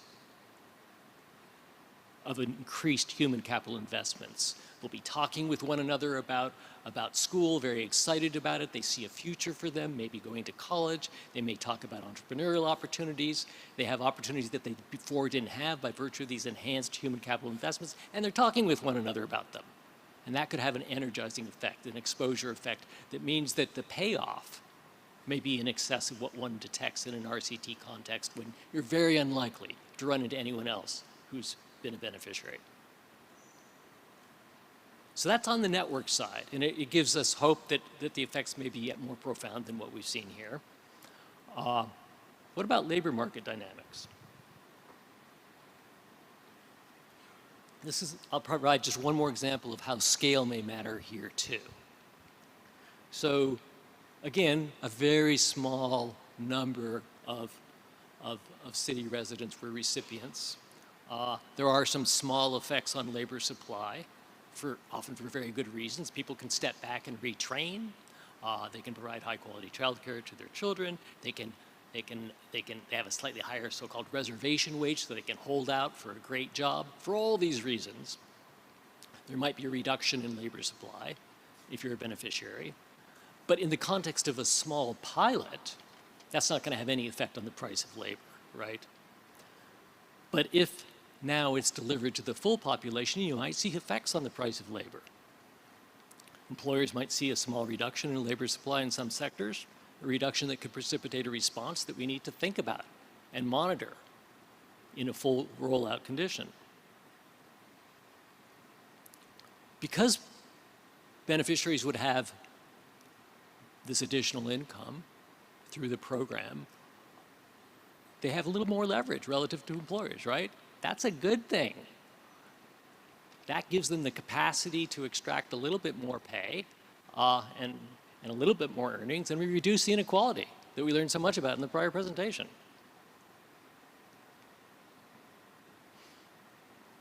So the short-term response might be a reduction in earnings inequality, and we'd want to monitor that. And we would have the capacity in a full rollout context to do so. The long-run response is that you might have employers turning increasingly to automation.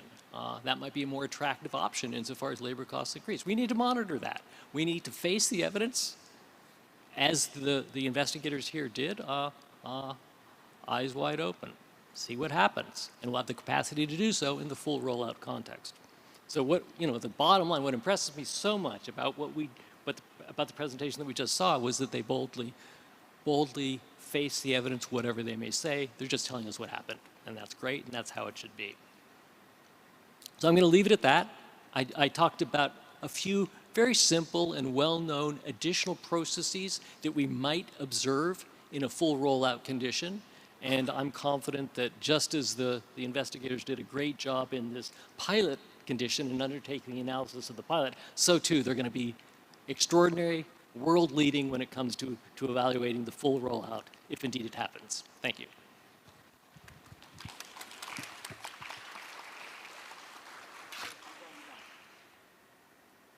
Yeah. All right, thank you very much. And now let me invite Professor Pasi Moisio from the Finnish Institute for Health and Welfare for your commentary. Thank you. You can hear me.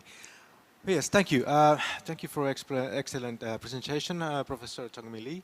I found, like David Krotsky here, the experiment is superiorly done. Impeccable scientific quality.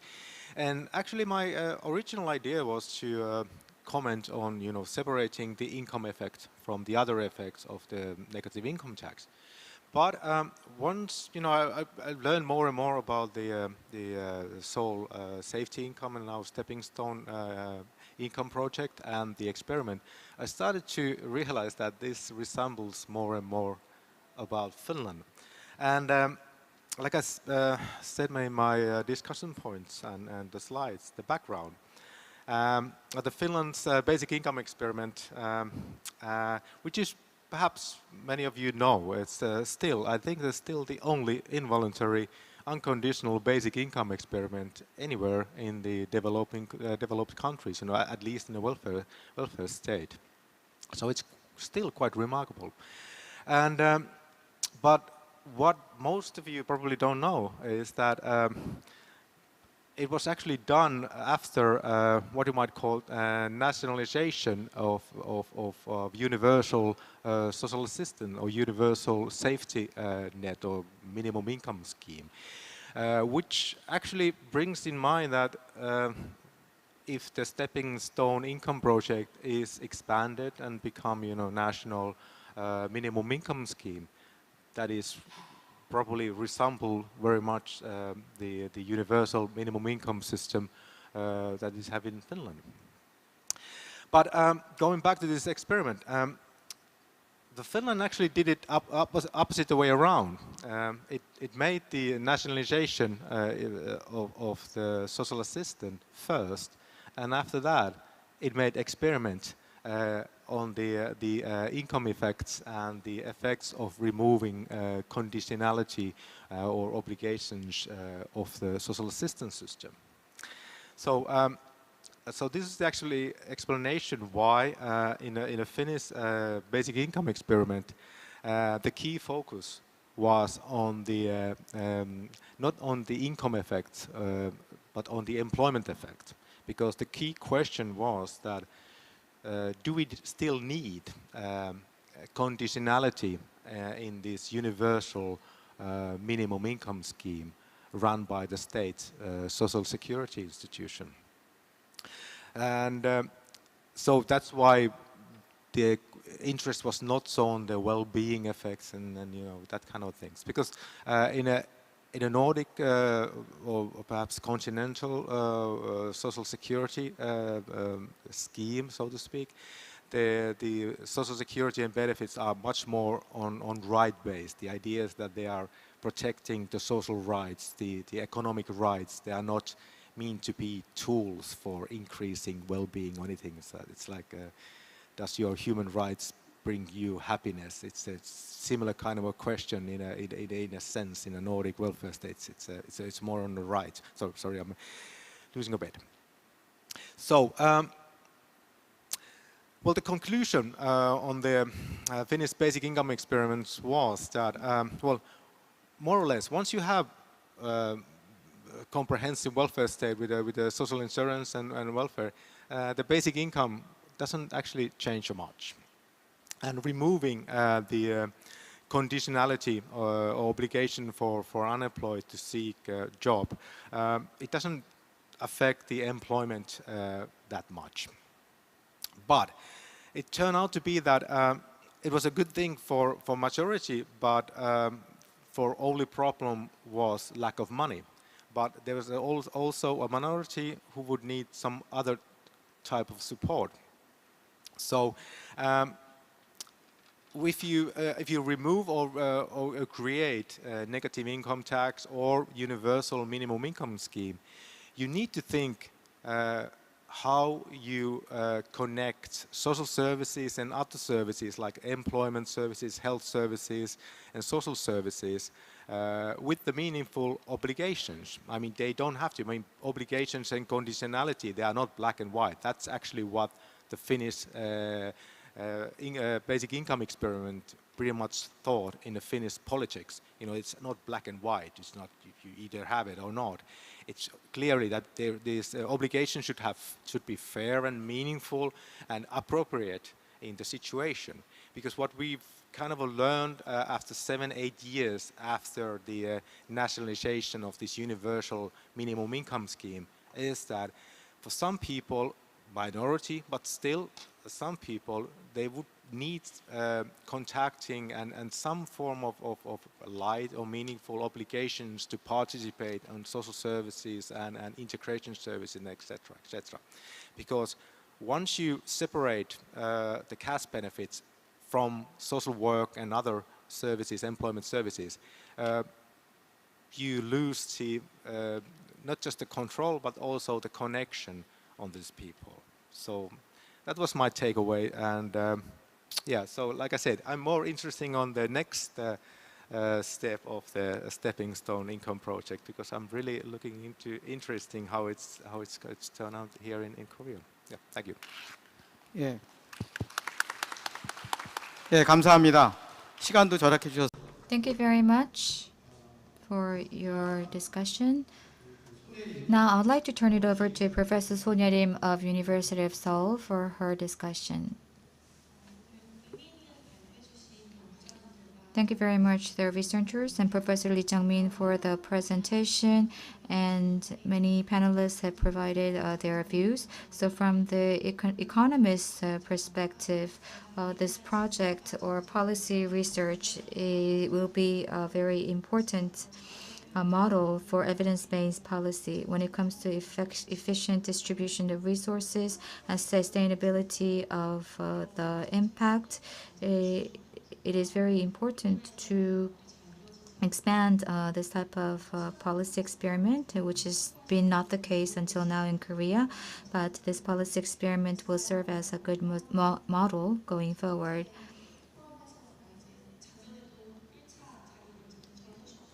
So there were findings from phase 1 and phase 2 mentioned in the presentation, and what was very interesting was the labor market impact. And I think that you can divide it into two aspects. There are people who didn't work at all, and as for the recipients, the labor supply actually went up. So the labor supply or the employment rate went up. Increase. So this is probably to say that when it comes to the existing security system, the recipients were afraid that they might be cut off from the recipients list after they receive this type of income. But for this stepping stone income project, that was not the case. And based on the current analysis or the latest analysis, in the existing system, the working age, we were able to, with the new system, we were able to identify people who were in the blind spot. So out of the earned households, when they had children who needed care and the elderly who needed care, the labor supply increased, meaning that if they had time, they want to spend more time taking care of their family members. But in the existing system, caregiving for these family members was not easy. So we have to further analyze whether they are not working because they want to care more for their family or vice versa. So more long-term analysis is needed to be able to analyze that situation. And when it comes to labor supply, so in terms of expenditure and spending, there are lots of diverse ways of people's lives being, quality of lives being enhanced. So more income means more cash transfer and more labor, but spending findings regarding expenditure was quite interesting to me. So in absolute terms, after stepping stone income reception, so there was an increasing spending in food and medical services, and you can see that there was also an increase in training and education. So which areas showed more increase in spending was that in the past, the vulnerable or the low-income families with the lower income could identify which areas lacked spending or expenditure. So the low-income families expanded their expenditure, but their social participation was also enhanced, which is quite encouraging. So the recipients were not just focused on improving their quality of lives, but they were more energized to contribute more to society in the form of labor or in the form of donation. So they developed interest in social contribution as well, which is a little bit different from the impact of the existing security system. And of course, this is an analysis that's spanning only 2 years, but if we look on the long term, we could see more positive impact and changes in the dynamics of these impact. But the researchers actually had a larger control group than the beneficiary group, and so that was also good. And they're also conducting a very thorough surveys throughout and also after the pilot project. So this will help us to address more fundamental questions. And if we go for a full-out rollout, then we can incorporate these elements into the new full rollout scheme.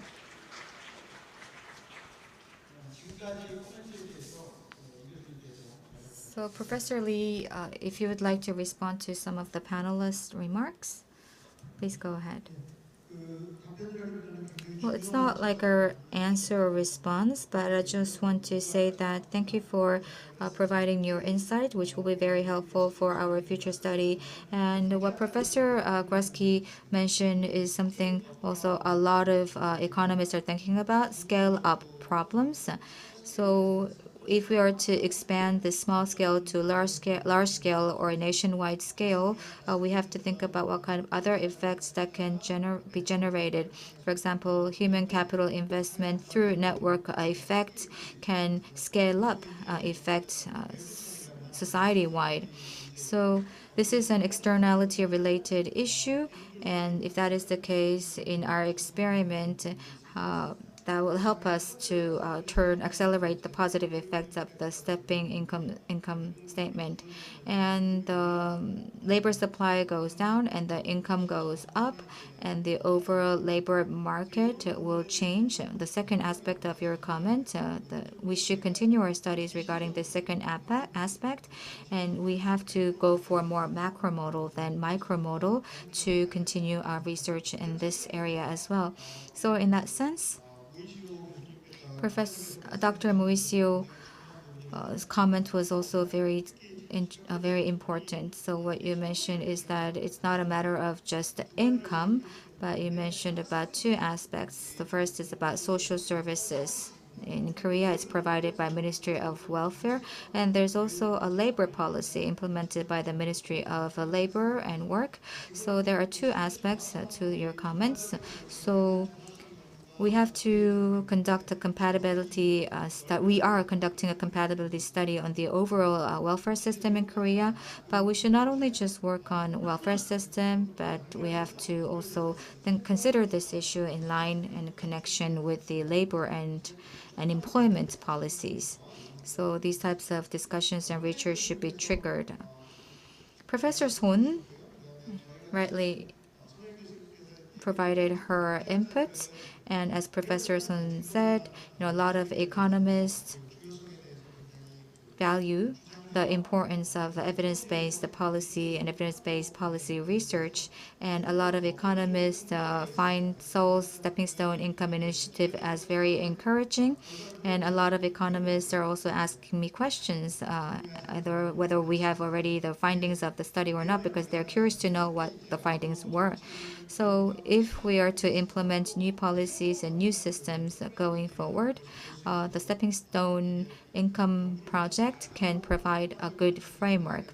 So we feel very much committed to conduct a more structured experiment and produce more methodological, logical, and structured outcome.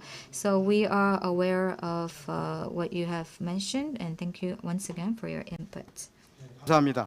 All right, thank you very much. So then, last but not least, now let me go to Mayor O. So you've listened to everyone, so your overall commentary, please. Well, then, I must say that I'm not an expert coming into this topic, so for me to give you a general commentary would be really out of my bounds. So that was a very academic and in-depth discussion.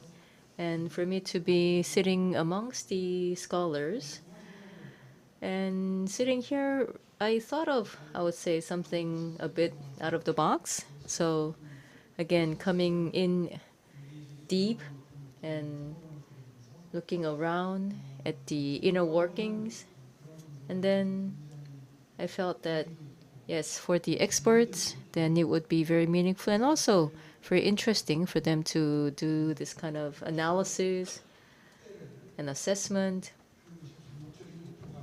But then ultimately, the goal is to make this nationwide, scale up.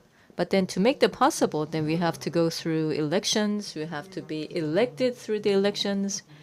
So then if we are to turn our eyes toward the opportunity of being elected, now since we have been studying so hard, let us just take a breather.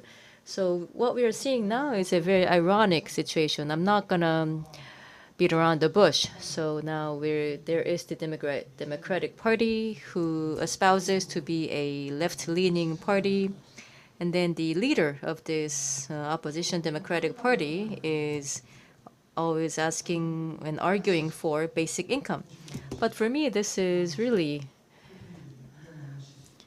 a staggering argument to distribute like 250,000 won or up to like 1 million won to everyone.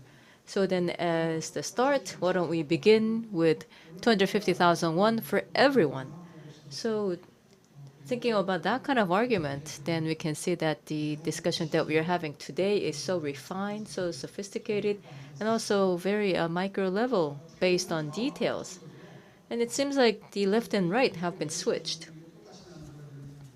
If we ask the Democratic Party leader, why do we have to distribute the same amount to everyone? And then what he says is that this exchange actually occurred on a TV debate program.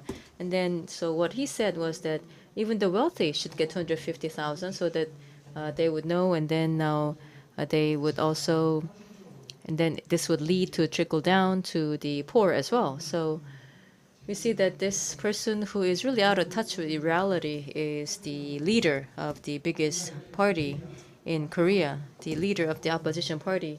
And now the fact that we have this highly academic and sophisticated debate, real debate on this topic, and I was wondering which would appeal to the public more. So those who are sitting here who are all interested in the mechanisms of the welfare system, and for example, what Professor Grusky mentioned, like network event, or about the effect on the labor market, and then based on that, this small scale income guarantee program, and then how is this going to change the effects on the public.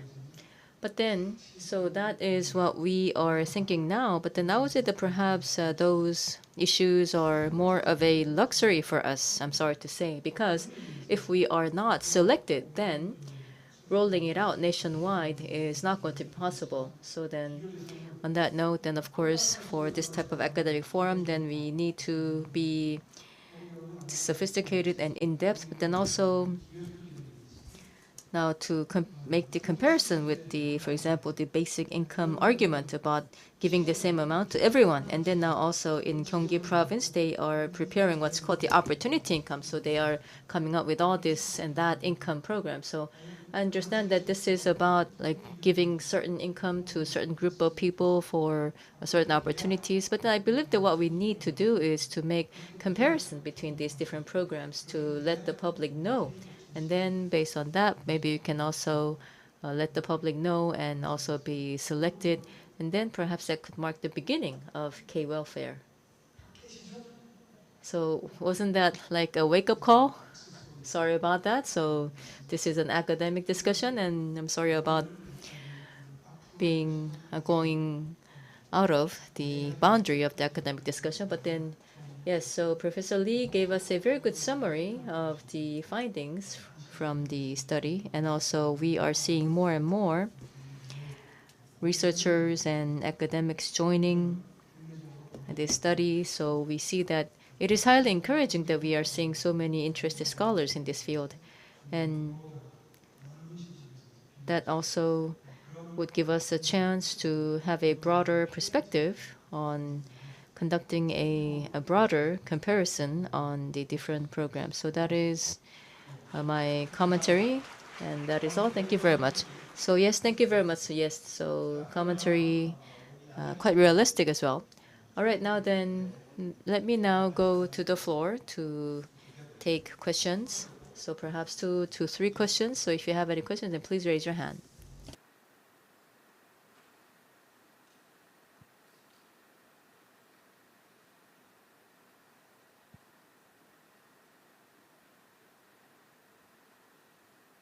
예. 상세 저 앞에.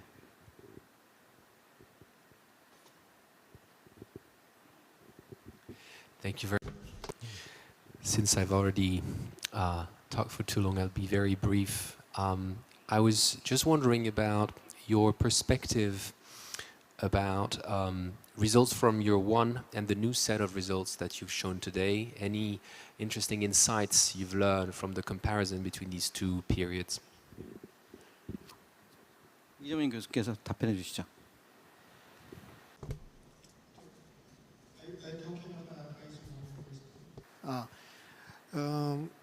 페이스 1의 As for phase 1, the target population was people under 50% of the median income. And as for the phase 2, it includes 50%, but also we expanded the scope to less than 85% of the median income. The target population is a little bit different. And in the first phase, they are target population. They're actually receiving this benefit for their second year this year. And there are some effects that continue. There are some effects that are scaling up, but there are those also that are also being reduced. For example, when it comes to self-esteem, in phase one, self-esteem went up quite drastically, but with time, so when we did a follow-up of the phase one households, we can see that there's a fade-out effect of self-esteem. And on the other hand, as I mentioned in the presentation, the educational investment or investment in training. In phase one, it was something that we could not find, but in phase two, we came to identify this type of investment. We don't know it's going to continue in phase three or not, or in third year or not, but we will closely monitor it. So with the passage of time, there are also findings that are being produced, and we have not yet done a very detailed analysis of these findings. But as for the phase two, it also includes households with relatively higher income who do not fall under the existing security system. So these households, combined with the low-income families, we want to further analyze in depth, the wealth formation and the expenditure and so forth, depending on the income level. So this type of analysis is very important. And in the future, when we actually, in defining the scope of the target population, we believe that these data will be very useful. I don't know if this fully answers your question, but leveraging the existing data and findings, we cannot give you any conclusive idea. But as for the phase one households, we could see that we could experience more dynamic effects as the phase went on. And I think that it will be also expanded in phase three. And as for the increased investment in education, how that translates into labor supply is subject to further study. Thank you. One more person? Yes, please raise your hand if you have another question. Yes, go ahead.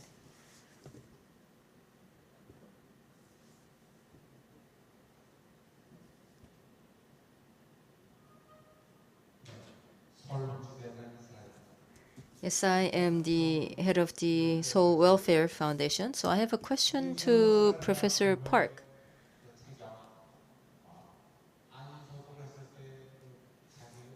So about the eligibility, so between the safety income and the basic livelihood security support. So what if the eligibility overlaps, and what is going to happen?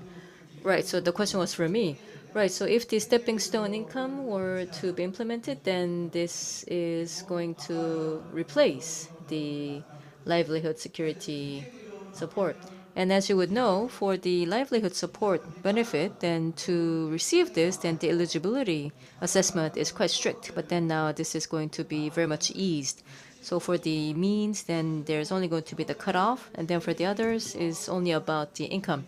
So of course, I mean, some households have vehicles and also some other wealth, but still many would take their own lives. So then for this, this is going to change the concept, meaning that it is going to support first and then account later, meaning that we need to keep them alive first, because what we need to do is to make sure that no one would take their own lives because of economic reasons. So we believe that that would be the utmost priority. So it is based on that notion. I hope that that has answered your question. Thank you. Thank you very much. So yes, I do believe that there would be many other questions, but then of course, maybe you can also take it offline to Professor Lee or to other panelists, and also to myself. If you were to raise your questions separately, then we will make sure that they are responded to as to the best of our abilities. Now, if I may make the last comment, then now for the stepping stone income. So rather than there are other assistance programs like the livelihood security program, but so it is an alternative to this existing program. So then what is important here is that we implement the program and assess the performance at the same time. So then it would be the basis for evidence-based policy making. So with that, we're going to conclude this session. So why don't we, so I thank Professor Lee for his presentation, and also I would like to thank all the panelists.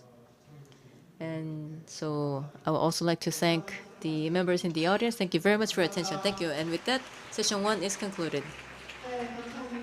Thank you very much. So that was on the findings from the research in the second year of the Stepping Stone Income Program. So once again, a big hand to the moderator as well as the panelists. Thank you. Thank you, ladies and gentlemen. So then the moderator, as well as the speaker and the panelists, you may now return to your seats. And let me thank all the members in the audience, and I'm sure that you have had more questions to the speakers and the panelists, and we apologize for the lack of time. And also, I ask for your continued support and interest. And that concludes our morning program. We will get back here at 2 p.m. after a break, starting with session 2. In session 2, we will be looking into the various income guarantee programs in different countries. So I ask for your continued support and participation into the afternoon sessions.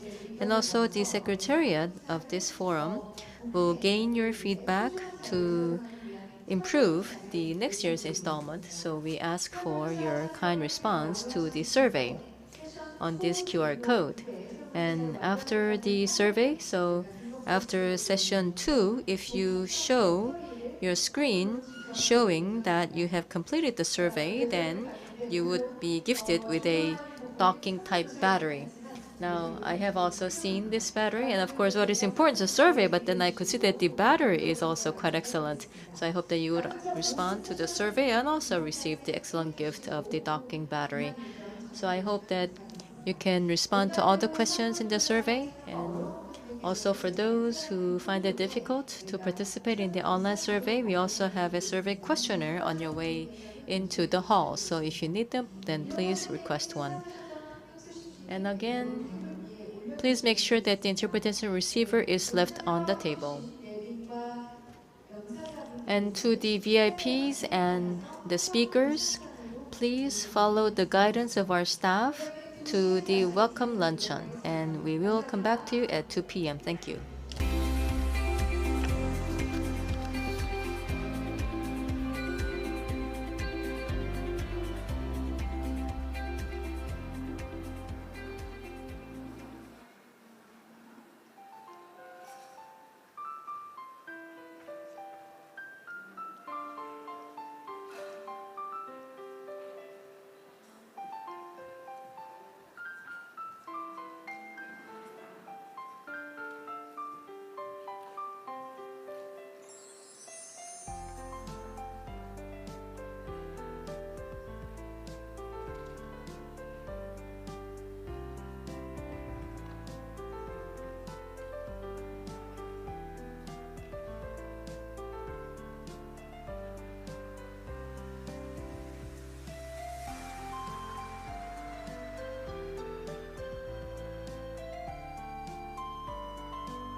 네, 잠시 안내 말씀.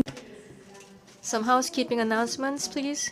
Ladies and gentlemen, we will be beginning session 2 of this Seoul International Forum on Stepping Stone Income at 2 o'clock.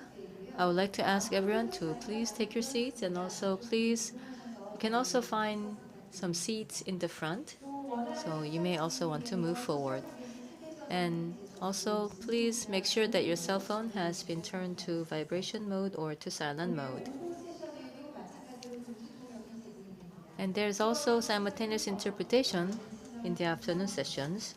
Korean is channel 1 and English is channel 2. You can turn on the device and then select the language of your choice. And also, please make sure that your interpretation device is left on the table when you vacate the room. Thank you.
네, Now, I hope everyone has enjoyed a very good lunchtime. And now, ladies and gentlemen, we will begin the second session in this afternoon. Now, this is a session that is designed to gain more insights and feedback on the stepping stone income for the future. Now here we will be discussing on how we can alleviate the income inequality, and allow me to introduce the participants in this session. Now first, the moderator of this session, Professor Kim Hong-gi of Hannam University and also the president of the Korean Economic Association. He is the 54th president of the Korean Economic Association. And then let me also introduce the speakers and the panelists. Following session 1, we have Professor David Grusky in this session as well from Stanford University. And now about the basic income experiment, which by Sam Altman. Now she is the one who has designed that experiment, and it is Elizabeth Rhodes, Research Director of Open Research. And now we have him as a panelist. So earlier in session 1, he has shared with us the findings from the second year of the Stepping Stone Income Project, and it is Professor Lee Jung-min of Seoul National University. And next, along with the analysis of the Social Security of the U.S. and also about the cash support program for the pregnant ladies and infants in Flint, the U.S., so it is Professor Luke Schaefer of Michigan University. And last but not least, from Finland, so one who is studying various social security programs in Finland, it is Research Professor Pasi Moisio of the Finnish Institute for Health and Welfare. Thank you, and now let me hand over to the moderator right away. Thank you very much, and good afternoon, ladies and gentlemen.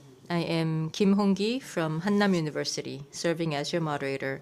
Let me first say that it is indeed a great pleasure and honor for me to be moderating this very meaningful session. Now, in this session, we will be sharing the results of the various income experiments of different countries, and also to find ways to alleviate the income inequality. So there will be a special lecture and presentation for 20 minutes each, to be followed by a panel discussion. So as you listen to the presentations and speech as well as the panel discussion, then if you have any questions, then please take note of them, because we will also be taking questions from the floor. So then we will first hear from Professor David Grusky. So please go ahead.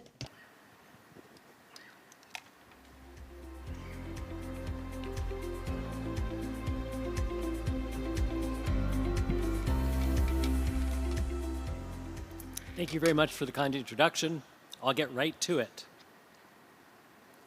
I was asked to first describe a bit about how the Stanford Center on Poverty and Inequality is involved in research on cash transfers. We have about a dozen labs at that center, and one of them, a very important one, is the Basic Income Lab. It's involved in monitoring ongoing guaranteed income pilots in the US. It's also involved in evaluating both wealth floor programs and income floor programs in California. And then finally, we're partnering with the Institute on Race, Power, and Political Economy to think about how one could build hybrid programs that take into account, or that install both wealth and income floors at once.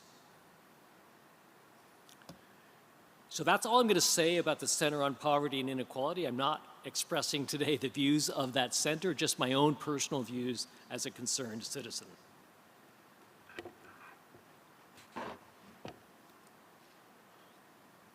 What I want to do in this brief presentation is think a bit about how cash transfers should become part of our social and economic system. How might they be incorporated into the fabric of our safety net. And we haven't really, I would argue, talked about that as concretely as we might. There's lots of discussions about the extent to which cash transfer programs can supplement or substitute for existing safety net programs. But beyond that discussion, I'd say we have a lot of room for concrete considerations of the various ways in which these cash transfer interventions can be incorporated. So I want to talk about that. And I think the first step is to make it very clear what we want systemically from these programs. What are our objectives? If we lay those objectives out, what we think we can accomplish via these programs, then we can think about how best to achieve those objectives. So I'm going to talk about 3 systemic payoffs that I would hope could be secured through installing cash payment systems as a permanent part of our infrastructure. First off, I want to talk about how we want them to be an integrative intervention to reduce various types of segregation in society.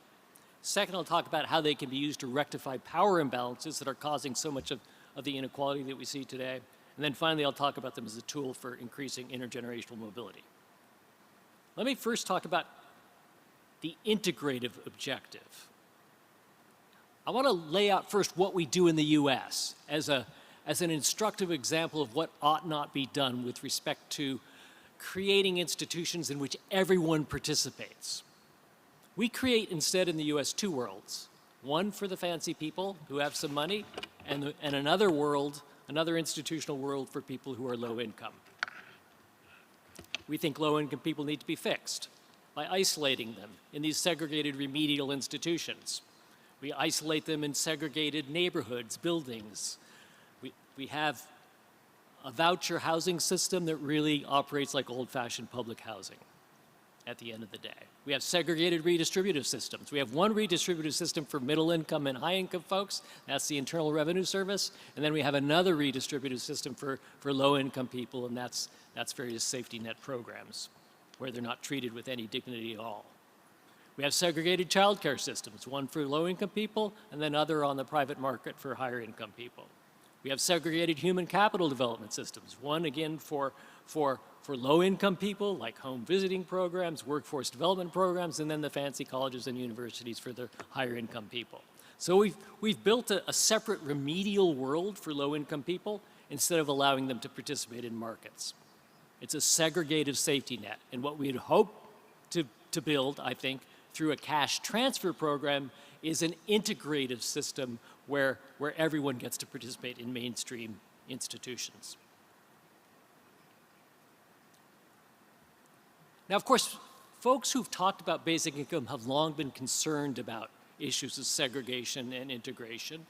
And the objective has long been to reduce segregative effects by universalizing the public program. So you provide basic income for everyone instead of just for low-income people. You provide public child care for everyone instead of just for low-income people.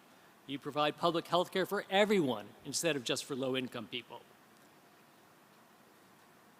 In some systems, in systems that valorize the public sector, think the Scandinavia of the past or something, in those types of systems, that can work. That can work. You have the public sector serving as the mainstream institutional form in which everyone participates. But what about a neoliberal systems in which many of us live? What's going to work there? And what I'd suggest is that a different approach needs to be taken to be resonant with the commitments around which those types of systems are built. So an alternative approach within those types of systems is to welcome everyone into the mainstream private institutions for housing, childcare, human capital development, redistribution. Instead of having a separate remedial public sector for low-income people, and then the rest of the people get to participate in the high status private sectors, you make it possible for everyone to be part of mainstream institutions. Now, why can't everyone, as it now stands, become part of those mainstream institutions? They take money to participate in them, right? You need an ongoing stream of money to buy childcare for your kids, to pay a mortgage. You can't participate in those markets unless you have the money to do so. You also need wealth. You need a one-time capital outlay to start a business, buy a house, pay tuition. So these are markets for people with wealth, markets for people with money, and if you don't have either, you're out of luck and you're off into the remedial zone. So the purpose then of a cash transfer system is to make it possible for everyone to participate in those mainstream institutions. So if you give everyone the income and capital that's needed to participate, at least in some fashion, in mainstream institutions, then you can have an integrative safety net, a safety net that helps people become part of those institutions that are the core of the social system. So that's objective one. Let's not have two worlds, one for low-income people and one for the rest of the people. Let's have one world in which everyone can participate and give people the requisite means so that they can participate.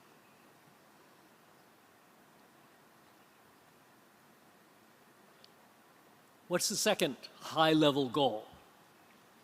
It's to rectify the power imbalances that create inequality.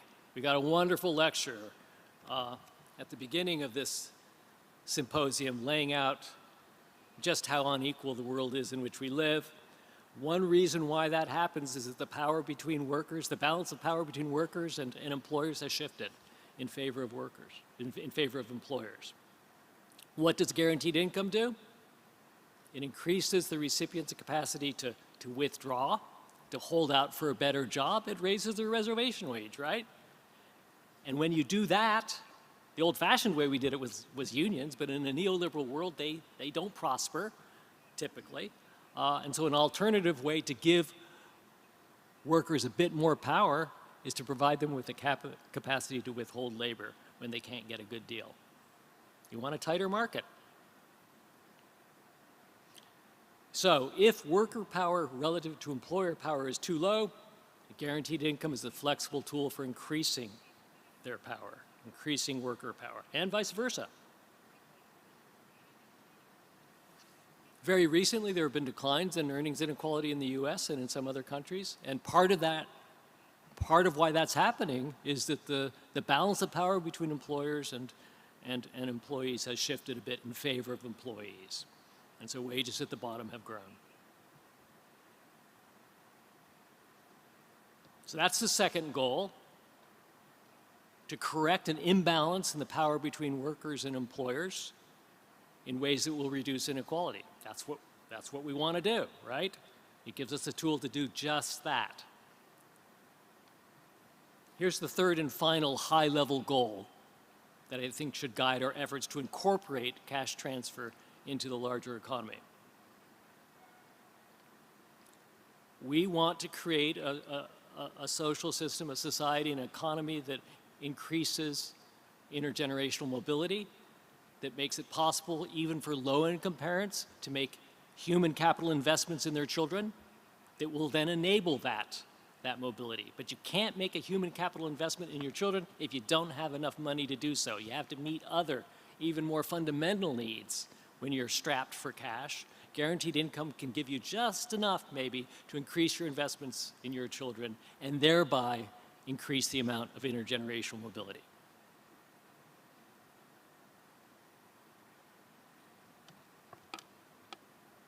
So with guaranteed income, parents will have more money to move into safe neighborhoods and to make other human capital investments in their children, like buying high-quality child care, buying food, and so forth. And you would also need to address the problems of access that arise when you're born into a low-wealth family, because in order to access opportunity, some types of opportunity, you also need a modicum of wealth. If you want to become an entrepreneur, you have to have the capital to start up that business. And so, again, establishing a wealth floor as well as an income floor will allow more children to access opportunities and thereby increase mobility.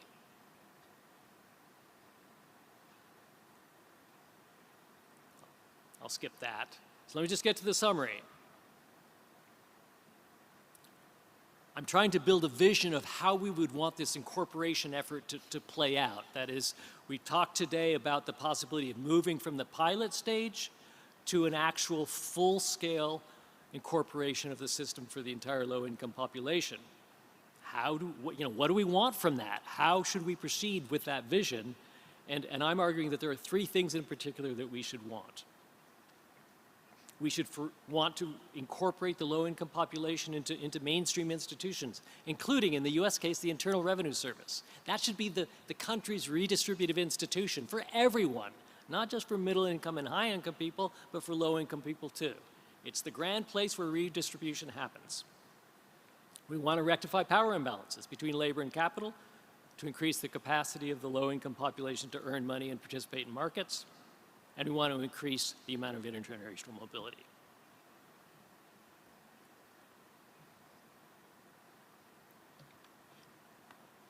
So now I want to talk about how we could realize those objectives. If those are the large, abstract, systemic objectives that we want to achieve by incorporating cash transfer into the larger economy and social system, how then can we get there?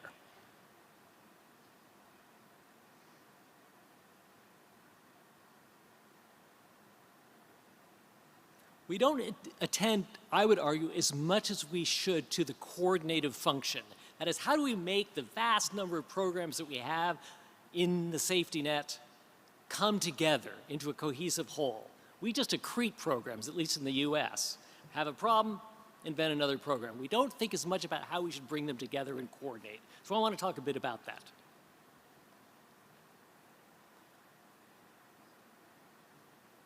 Here's an example of systemic coordination within the US economy, the Federal Reserve banks. They have a dual mandate: price stability, a low annual inflation rate, and maximum employment, defined as the lowest level of unemployment that the economy can sustain while maintaining a stable inflation rate. That's why we have the Federal Reserve banks, to realize that dual mandate. It's a visible coordinative hand that stands behind the invisible hand, right? We don't quail, we say we need this coordination. We set up an institution to realize this coordination, right? So stay with me. You're going to think I'm crazy. But let's just think about whether or not we might set up a second coordinative institution, at least in the US case, that stands side by side with the Federal Reserve Bank. I'll call it the Human Capital Council. And they're given a key tool. They get to make decisions about the size of the cash transfers going to the low-income population. That gives them some leverage over worker power and worker capacity to invest in their children. And that parlays into control over the amount of inequality and intergenerational mobility. So how might this work? When would the Human Capital Council use its tools? There could be two triggering red flags. If earnings inequality is too high, you need to give the low-income population the power, the leverage to withdraw. So they would raise the size of the guaranteed income, so as to convey a bit more power, a bit more leverage to low-income employees. Another trigger, if rates of intergenerational mobility are too low. That means that low-income families need more money to make the human capital investments in their children that will raise rates of intergenerational mobility. So that would be another trigger. So if you get excessive earnings inequality or low rates of intergenerational mobility, and of course those would have to be well-defined, just like we have well-defined definitions of excessive unemployment or excessive inflation. We work hard on those operationalizations. We would need the same here, but with those operationalizations, you would then have triggers. When earnings inequality is too high, intergenerational mobility too low, the HCC would increase the size of the transfers. That would lead to increased worker power, increased intergenerational investments, and ultimately a decline in earnings inequality and increased intergenerational mobility. Now, yeah, there's a lot of problems here, right? There's a problem of massive lags between the capacity of parents to invest in their children and the subsequent increase in intergenerational mobility. So you need some leading indicators, right? This is a solvable problem. You can track exactly how much those investments are and then know from past data how they are parlayed into subsequent mobility. So I think these are solvable problems. There are many, but it doesn't seem any more difficult than what we do with the Federal Reserve Bank. So let's say they decide to increase cash transfers because there's excessive earnings inequality and inadequate mobility. So the HCC increases cash transfers. Would that be a permanent increase? No. Because when they affect that increase, it should lead downstream to the behavioral and mechanical changes that will reduce earnings inequality and that will increase human capital investments and hence mobility. So as soon as they see evidence that their action, their increase in the size of the guaranteed income is generating the intended effects, they can pull back.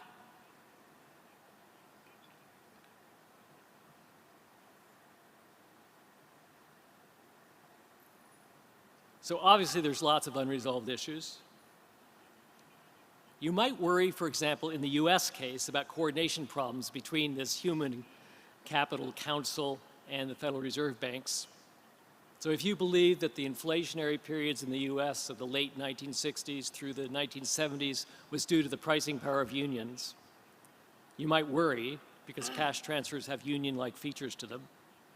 But look, the Federal Reserve Banks now work in the context of unions. They respond to what unions do.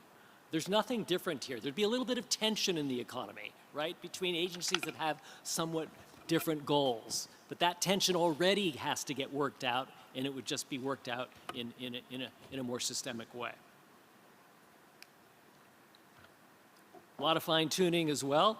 You'd have to develop technical definitions of acceptable levels of inequality, just like we have technical definitions of the natural rate of unemployment, full employment, and so forth. But all this could be done. So here's my last slide. Don't fear the visible hand. We use it all the time as part of the coordinative ground rules that make our economy and society work. Sometimes you need new ones. And I'm suggesting that as we move to a point of incorporation, we might want to think about setting up a new coordinative function that allows us to have a new policy tool that can help us realize the objectives about which we care. We care deeply about inequality, and we should. And we care deeply about the amount of mobility, and we should. And this would simply give us the tools to achieve those objectives. We don't have to treat inequalities as if it's some enigmatic process that we don't understand. We know how to fix it. We know how to take it on. It's not complicated. We just need a new institution that's charged with delivering on that mandate. I'll leave it at there. Thank you very much.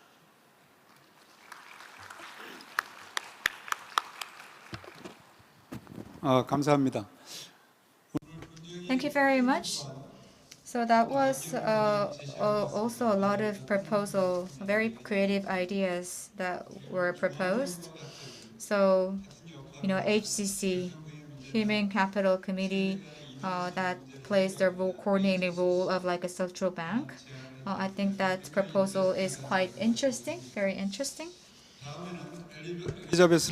Thank you very much. Now next is Dr. Elizabeth Rhodes, and she will then tell us about the basic income experiment by the OpenAI CEO. So now please go ahead.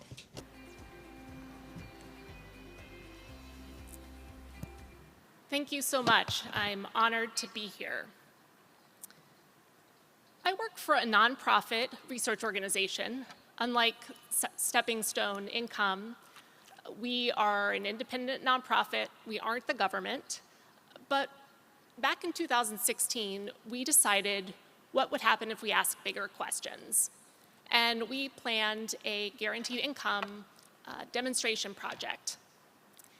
At that time, in 2016, there were not many unconditional cash transfer studies or programs happening in the United States. So we really this was not a referendum on a specific policy, but asking the question, what happens when you give individuals unconditional cash? Understanding both the benefits and the limitations as we consider how to evolve the social safety net to better meet the challenges of both today and tomorrow. So our study was a randomized controlled trial. It was conducted in 2 different states. We had 3,000 participants, 1,000 of whom received $1,000 per month for 3 years, while we had a control group that received $50 per month. Now, because this was an exploratory study, we wanted to include a broad group of the population. But at the same time, we also recognize that the cash transfers could have very different effects across the lifespan. So we limited it to individuals ages 21 to 40 at the time of enrollment, whose income did not exceed 300% of the federal poverty level. We chose Texas and Illinois partly because they had very different state-level policies in terms of their existing social safety net. Illinois being more generous, Texas being less generous. We also selected people randomly from counties that included suburban, rural, and urban areas. And then people could also move. So again, we were looking for a representative group of the population. Just to get a sense of our participants at the time of enrollment, we had data from the Census Bureau on the eligible population, so those individuals ages 21 to 40 who met the income criteria. And we worked to recruit a sample that roughly mirrored that population. So women tend to be poorer in the United States, so our sample, 67% of them were female. 74% did not have a college degree. 58% had children in the household at the time of enrollment. 85% were renters. We had very few homeowners. And the average total household income of recipients was about $29,900. But as you can see, we divided groups into the lowest income, those under the federal poverty level, which was comprised 37%. The largest group, 40%, was between 100 and 200%. And then we undersampled at the high end, so 23% were in the highest income group. This was a mixed methods approach from the beginning. So we use both quantitative and qualitative research. Quantitatively, we look at what happens when individuals receive unconditional cash. We had pre-specified and pre-registered outcomes, defined narrow research questions, and this large sample size that would hopefully allow us to understand with statistical significance of the associations. The data sources, which I'll talk more about shortly, include surveys, administrative data, and financial transaction data. At the same time, we have a robust qualitative component. 156 people who we interview twice a year. Sometimes these interviews run 4 hours long to really understand how and why receiving the cash affects people's lives. We are then able to hear in their own words what's going on. We're able to identify the mechanisms of impact and the constraints and challenges that people face. And most of the data that I'll talk about, almost all of it that I'll talk about today, is from the quantitative findings because qualitative research takes a while. So we're still working on that. To give a sense of our timeline, we planned and began this study prior to COVID. We enrolled the first participant in October of 2019. We had about half of participants enrolled prior to March of 2020. We were enrolling people in person. We had to dramatically shift gears, took a pause, started recruiting people enrolling participants over the phone. COVID was definitely an unexpected event, but what we were able to do, because we were collecting data, we were able to ensure that participants in the treatment control groups were balanced across exposure to COVID, so whether their employment was affected or what types of COVID-era pandemic relief policies, stimulus payments that they received. And so once everyone was enrolled in October of 2020, we used all of this baseline data, randomized into the treatment and control groups, and the first cash payments, larger cash payments, the $1,000 payments, went out in November of 2020 and continued through October of 2023. We are still continuing to collect data, however, to understand what happens after the transfers end. And this is a very comprehensive study. We're collecting a lot of data.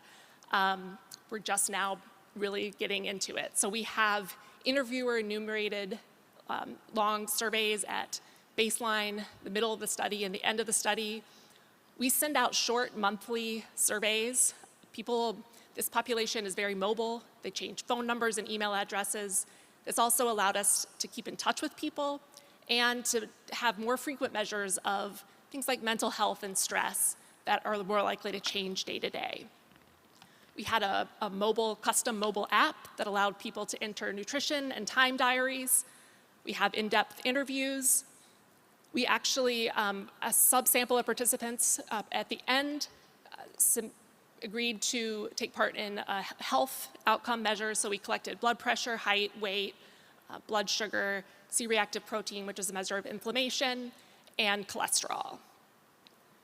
We also have administrative data, some of which, the acquisition process is long and drawn out, so we don't have all of the administrative data yet, but we're in the process. We do have credit records, we have some education data, but we'll be continuing to collect more. One of the benefits of this being not a very public project was that the control group, because they also did receive $50 a month, and because this wasn't public, most of them didn't know that they were the control group. So this allowed us to not have a big differential in response rates between treatment and control.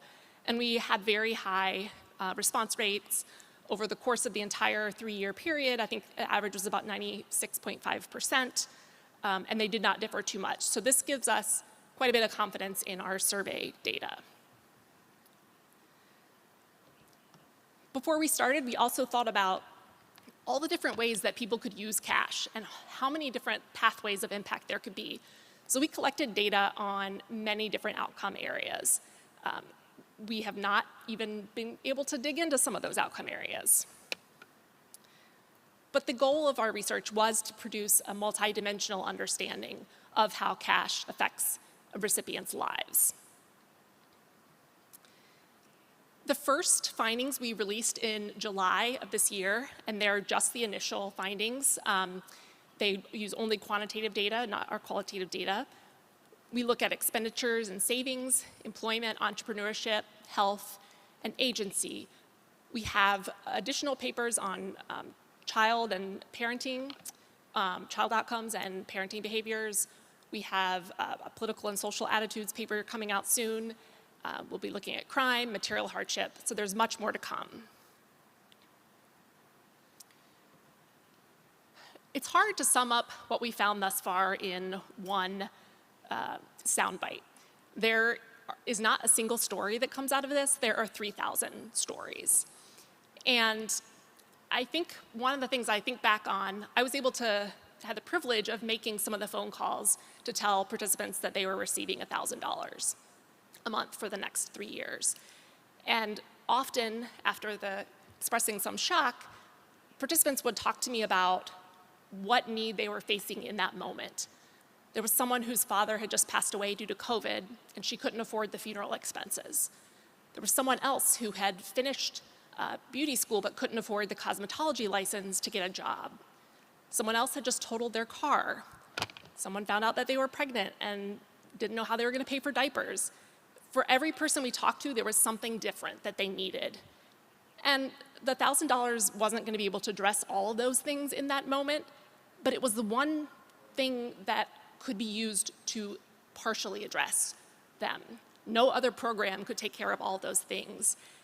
And I think in that moment, just during those phone calls, we began to see the impact go in so many different directions, which is one of the challenges of measuring the effects of cash, is that people, it's flexible. People use it to meet their specific needs and to set their own priorities. And because of that, when you're looking at averages, they don't tell the full effects.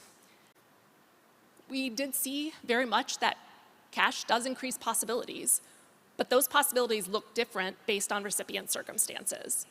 So for someone who could not afford to buy shampoo before receiving the income, they were then able to meet their basic needs.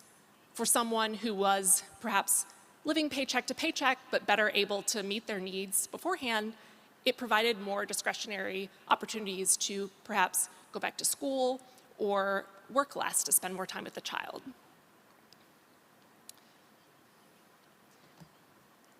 So in terms of one of the things that we found with expenditures is that expenditures increased by about, on average, $310 per month. As you look at the income level of participants, it increased much more at the lower income levels than it did at the higher income levels. People largely spent this money meeting their basic needs. In absolute terms, the largest increases were in food, rent, and transportation. One of the interesting findings, though, is in percentage terms, the greatest increase was actually on support to others, financial support to others in their friends and their family outside the household. And that was largest among the lower income groups. So again, you could begin to see the effect spilling over into those around participants. This just shows the effects of the cash transfers on spending. Again, food and beverages, rent, transportation are the largest. We did see increases in every category of spending that we looked at. Employment is always the big question. And we did see a modest reduction in employment and hours worked. Recipients were, at any point in time, about 2% less likely to be employed than the control group, and worked about 1.3 fewer hours per week. And we asked each year which of the previous 12 months they were employed.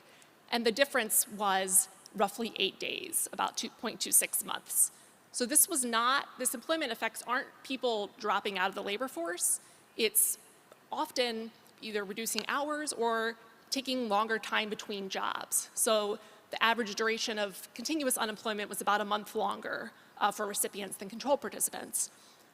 But recipients were more likely to be searching for a job. They applied to more jobs. They were more selective. They applied to a smaller number of jobs than control participants. But one of the things that this sort of discussion about a decrease in income doesn't, or decrease in employment doesn't capture, is that everyone's employment actually increased. So this graph shows both control participants and recipients in employment rates over time throughout the 3-year period. And they begin to converge again at the end, but as you can see, about half the sample, a little over half, was employed at the beginning of the program, and about 72% and 74% by the end. So everyone's employment actually increased. Along with the difference in employment, we do see a difference in earned income, so excluding the transfers. Individual income decreased by about $1,500 per year. Most of that was in salaried income and wages, but a fewer reduction in government benefits, but none of the components were individually statistically significant. We did see also a similar decrease in household income. The total household income decreased, depending on how you measure it, between $2,500 and $4,100. So what it looks like is that participants' partners were also reducing their labor to a comparative amount. Although we are in the midst of obtaining administrative data, so there's more results on this to come. But as this graph shows, everyone's income did increase over the course of the study. And if you include the transfer amount, which was income for participants, recipients' income was higher. But when we're looking at average treatment effects, they obscure quite a bit of variation among the population. So a couple beginning indicators, we're still digging into the data, but we saw that single parents reduced their employment and work hours larger than for non-single parents. So a lot of that reduction in work hours and employment was centered on single parents, many of whom had children in remote school and remote learning at that time. We also saw a difference by age. So for those over 30 at the time of enrollment, there were actually no significant effects on either hours worked or employment rates. They were concentrated among those under 30, which they were also the ones more likely to pursue formal education. Now, the education doesn't account for the full amount of the reduction in income, but we do see them making different decisions. Another thing we looked at was entrepreneurship. And the cash transfers had a large and significant effect on entrepreneurial interest and mindset. But for the whole population, this did not translate into starting more businesses.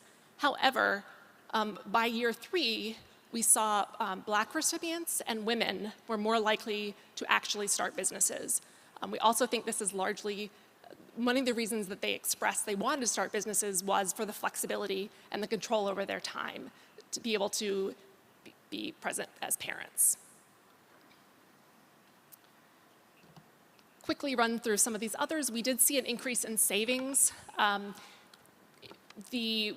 participant described her experience with savings as a roller coaster. The largest increase was in what they called the maximum, like we asked what was the maximum amount of savings you had over the course of the 3 years. We saw the largest increase there.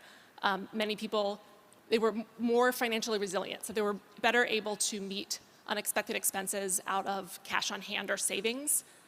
We did not find an increase on net worth or debt increased a bit. It was very noisy. For health, we did not find evidence of direct improvements in physical or mental health. We saw large and significant reductions in stress and mental health challenges in the first year that faded out by years 2 and 3. However, we did see an increase in healthcare utilization, especially dental care. Participants were 10% more likely to have seen a dentist than last year. We saw an increase in hospitalizations and a statistically significant increase in spending on healthcare. We also saw a decrease in certain types of drug and alcohol abuse. And again, averages obscure significant variation. For those who reported skipping needed medical care at the time of enrollment, we saw effects on access to care, nutrition, and food security that persisted throughout the 3 years. There's a quote from one participant who talked about this allowed her to dream bigger, do more, and consider more. And one of the more interesting and also difficult to measure effects was that on agency, people feeling like they were able to make decisions about how to spend the money. This is, for many, the first time that they had had this kind of money. And people talked about, recipients were more likely to say they had a budget. Some talked about, I've never had enough money to budget before, so this opened new opportunities for me. We saw people moving. Recipients were 10% more likely to move both housing units and neighborhoods. We're digging into where they moved now. And we also saw, though overall we didn't see a significant increase in education and training, for certain groups we did, and by year 3 there was an increase in pursuing either formal education or training. But I think one of the things that a couple takeaways from the study, one is that cash is one piece of the puzzle. It's not enough to solve all of the needs that they're facing and the challenges that come up. And the question, does cash work, is not the question that we should be asking. What does it look like for cash to work? One of the things that we're realizing is one of the questions is under what conditions? We see enormous variation in outcomes. Averages obscure that variation. And so we want to understand under what conditions it has different impacts. Another question that comes up is who is eligible? So, the targeting versus universality has consequences for equity, because we saw in many cases that there were exceptions. Those who were better off at the start the cash created more possibilities, and they were also better off at the end. So giving everyone, regardless of their income, the same amount didn't necessarily address the inequality within the sample. It also depends quite a bit on the existing social policy context. The effect of $1,000 a month is very different if you have affordable comprehensive health care or subsidized child care. If you don't have any of these, if you're uninsured, the US does not have a very comprehensive social safety net, and in many cases $1,000 was not enough to address all of the needs that they were facing. And again, the question, what does it look like for cash to work? Cash can be an imprecise tool if you're trying to move a specific outcome for every single person, such as improving everyone's health, or maybe even moving everyone into higher quality jobs. It allows recipients to prioritize their needs. And so as you think about designing a cash transfer program, if you have specific policy goals, thinking about it from that perspective is important. Finally, research is valuable. We believed that at the beginning, and we believe it now.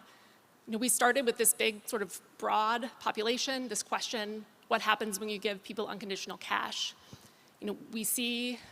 We're beginning to find our average treatment effects, but there is so much variation. And so what we want to do with this rich data that we have is try to understand the patterns in there.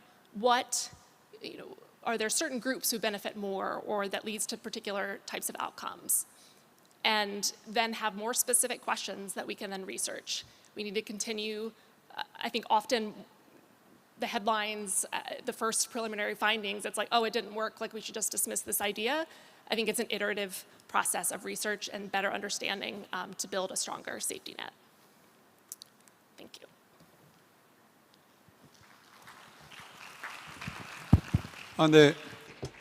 All right, thank you very much for the presentation, Dr. Elizabeth Rhodes. So she just talked about the basic income experiment led by Sam Altman, so the one who designed this experiment. So she told us about the design as well as the outcome, which was a much learning experience for us as well. So I'm not privy to this kind of study, but then I would say that some of them were unexpected results and some were. Like for example, the treatment group receiving the cash and a big increase in their spending was to help others, and I believe that that was quite a surprising result. Thank you very much for that. And then now we will begin the panel discussion. And Professor Lee Jung-min, you would have 10 minutes to deliver your discussion. 감사합니다. Thank you very much. I'd like to thank the two speakers for insightful presentation. Especially the experiments are very much in relation to the stepping stone income experiments. So I think that there are lots of insights that we can take. And Professor David Gretzky also made an interesting proposal. I mean, the proposal to me, who is an economist, is something that I've never thought about. So I think it's giving me a lot of food for thought. And yet, I would like to have more elaboration on that proposal as well, if chances arise. So maybe I can get some reference from you to some further study on my own. So you call the existing welfare system as a segregative system, and we should move more towards integrative system, shifting from the segregative system. And I think that in itself is very innovative, and I strongly agree with its intent. However, when it comes to the segregative system, it's very much providing like more specialized services to target the population. So in that sense, segregative system can maybe produce higher efficiency. It can be more efficient. So when you propose the integrative system, the assumption was that there are lots of costs being incurred due to segregative system. And I would like to ask you if you have any specific examples as to that support your argument, because in this slide it says the high cost of such segregation, it isolates low-income population from social capital and economic opportunities. So that's what's written in your presentation. I do fully agree with that, but I would like to know if you have any specific examples to support this phrase. And you also talked about Human Capital Council, HCC, and as the moderator also mentioned, I think that this is a very innovative idea, and I'm going to also further study this concept. So when it comes to the Federal Reserve, which is equivalent to Central Bank or Bank of Korea, so Federal Reserve has the dual role of controlling inflation and the monetary policy and interest rate and so forth. So there are lots of like trade-offs that's very difficult to be addressed. And if we add additional element of inequality, of course, HCC will be in charge of that, but there will be a huge coordination that will be required, and it is something that needs to be further addressed. But I would like to know regarding your proposal if there are any like examples or lessons that we can learn from history, or if there had been any similar proposals in the past. And regarding Elizabeth Rhodes' presentation, I would like to provide some comments. So there's a lot of correlation between that program and our program, and I think there's a lots of insights to take, and there can be a lot of synergies being that can be produced. So I would like to ask some questions. The study subjects were limited to individuals aged 21 to 44, so I would say relatively younger population. So why did you focus more on this age group? So I would like to know if there were any initial policy discussions, and you also with the household income up to 300% of federal poverty line. So when you design the policy experiment, I would like to know what kind of discussions there were to boil down to or come up with this definition.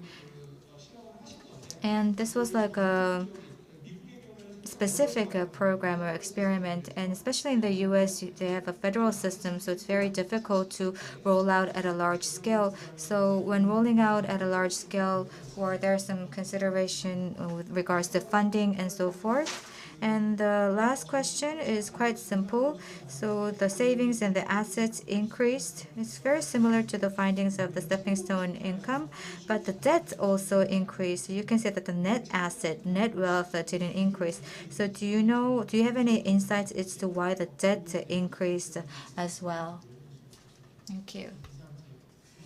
So that's the end for my comment. So it was not a very simple comment. There were lots of questions included as well. So, and then afterwards, we will also get questions from the floor. So after all that, Professor Rasky and Ms. Elizabeth Rhodes can also give the answer. And next, Professor Luke Schaefer. First, I just wanted to say thank you for the honor to be here today. It's really a pleasure, and I admire what the City of Seoul is doing in the spirit of constant experimentation and improving our safety net across many dimensions. So thank you all, and thank everyone in the audience for returning after lunch. In the United States, that's not always a certainty that people will come back after lunch. I think we heard two very important presentations today that highlight a number of key questions about how we should be thinking about cash transfers in the modern age. I'm going to talk first about the open research study, and I think what you saw was a great example of proceeding in research on basic income from a perspective of humility and curiosity, and a drive to have persistent experimentation in understanding what the impacts are. Our current culture of research on randomized control trials, I would say, comes more from a place of reductionism and rigid. In that, I mean, when we pre-specify outcomes and we force ourselves to only look at average treatment effects, we often miss much of what we could learn. And that's done from a place of not wanting to come to spurious conclusions based on something that we might find among a subpopulation, but it also means that we are likely to miss many things that are in the data. And so I think now is the time to rethink how we should be going about social science. If we could design our studies to have repeated experiments instead of locking into one sample over a long period of time, or have one sample that we follow for a long period of time, but have short repeated experiments so that we could learn more about the heterogeneity of what a flexible resource like cash can do. That's where I think we learn a tremendous amount from the open research study. Here are some of the things that I found to be particularly interesting, some of which Elizabeth Rhodes discussed and some that weren't discussed. One thing was around human capital and educational attainment. If we look at the sample of Americans who received the cash transfer under the age 30, we see a pretty substantial increase in seeking out training and educational opportunities. But if we look above 30, we don't see that. And so when we look at an average treatment effect, we would conclude that there was no discernible difference among the treatment group. But we miss a lot of the action. Among Black recipients, we see this big increase, and also among women, we see this big increase in entrepreneurial activity. Again, that's not something we see among white recipients, and so if we average across everyone, we don't see it at all. We do see this, what I would consider a small reduction in work of 1.3 hours per week. Very interesting in that is actually the bigger decline or a concurrent decline among partners who stopped working. And that is something that I didn't expect going into the experiment, that there would be impacts not just on the person who received the cash transfer, but the labor market activity of people who are in those families. And that's something I think we really, really need to plumb and understand more deeply. And there are probably cultural reasons in the United States, but they may be relatively important in other cultures as well. But even those small reductions in work of 1.3 hours look a lot different depending on what people are doing. So we saw a larger decrease among single parents. And so there's good reason to believe that that is partly or all driven by more childcare responsibilities, especially during a period of a global pandemic. If some of those reductions in hours are among folks under 30, because that's where it was concentrated, who were pursuing human capital development, that looks somewhat different too. So trying to understand exactly what's going on with folks and not being sort of forcing ourselves into a set of lenses of assuming we know what's going on is important. A very interesting outcome from the study is increased healthcare utilization, especially dental care, which again was not something that I was expecting going into the study. But it makes sense because the provision of care for dental care in the United States is quite a bit less accessible than overall medical care. But we didn't find any self-reported health impacts. So that tells us that while people may be going to see their healthcare professionals more as a result of the cash transfer, they're not benefiting from that healthcare utilization in terms of increased health. And so it leads us, I think, to a very important set of questions around what we should be expecting of our healthcare system. Should we expect a cash transfer both to increase the amount of time that people spend seeking out healthcare services and improve their health? A final one that I think was very interesting to me is that we have a sustained increase in food expenditures over the course of the study period. But early on, this battery of food insecurity questions, asking families, do you have enough food? Is your food running out? We see an impact in the first year, but that fizzles out in the years after that. And that presents an empirical puzzle. If it's sustained that people are spending more on food, but the food insecurity battery is not being sustained, is it something that we should assume that the program is not helping people with food insecurity, or is it telling us more about the fact that there's something deeper with our food insecurity questions that isn't responding to added expenditures on food that we should be asking? So I would encourage my colleagues who are doing this incredibly beautiful design of the stepping stone negative income tax study to not be afraid to delve into subpopulation impacts and start to learn what we're seeing. And of course, taking in the possibility that those subpopulation impacts may just be sort of spurious things we're seeing in the data, but looking for opportunities to retest. Don't let that information go unnoticed and unconsidered. In talking about Professor Grusky's presentation, he caused us to reflect on the fact that even an incredibly well-executed randomized controlled trial is not going to tell us everything about what it would mean to implement a program such as this into overall society. It can't tell us if a basic income would be more integrative. It can't tell us if it would reduce income or wealth inequality over time or enhance economic mobility. I would add just one additional thing that randomized controlled trials can't tell us.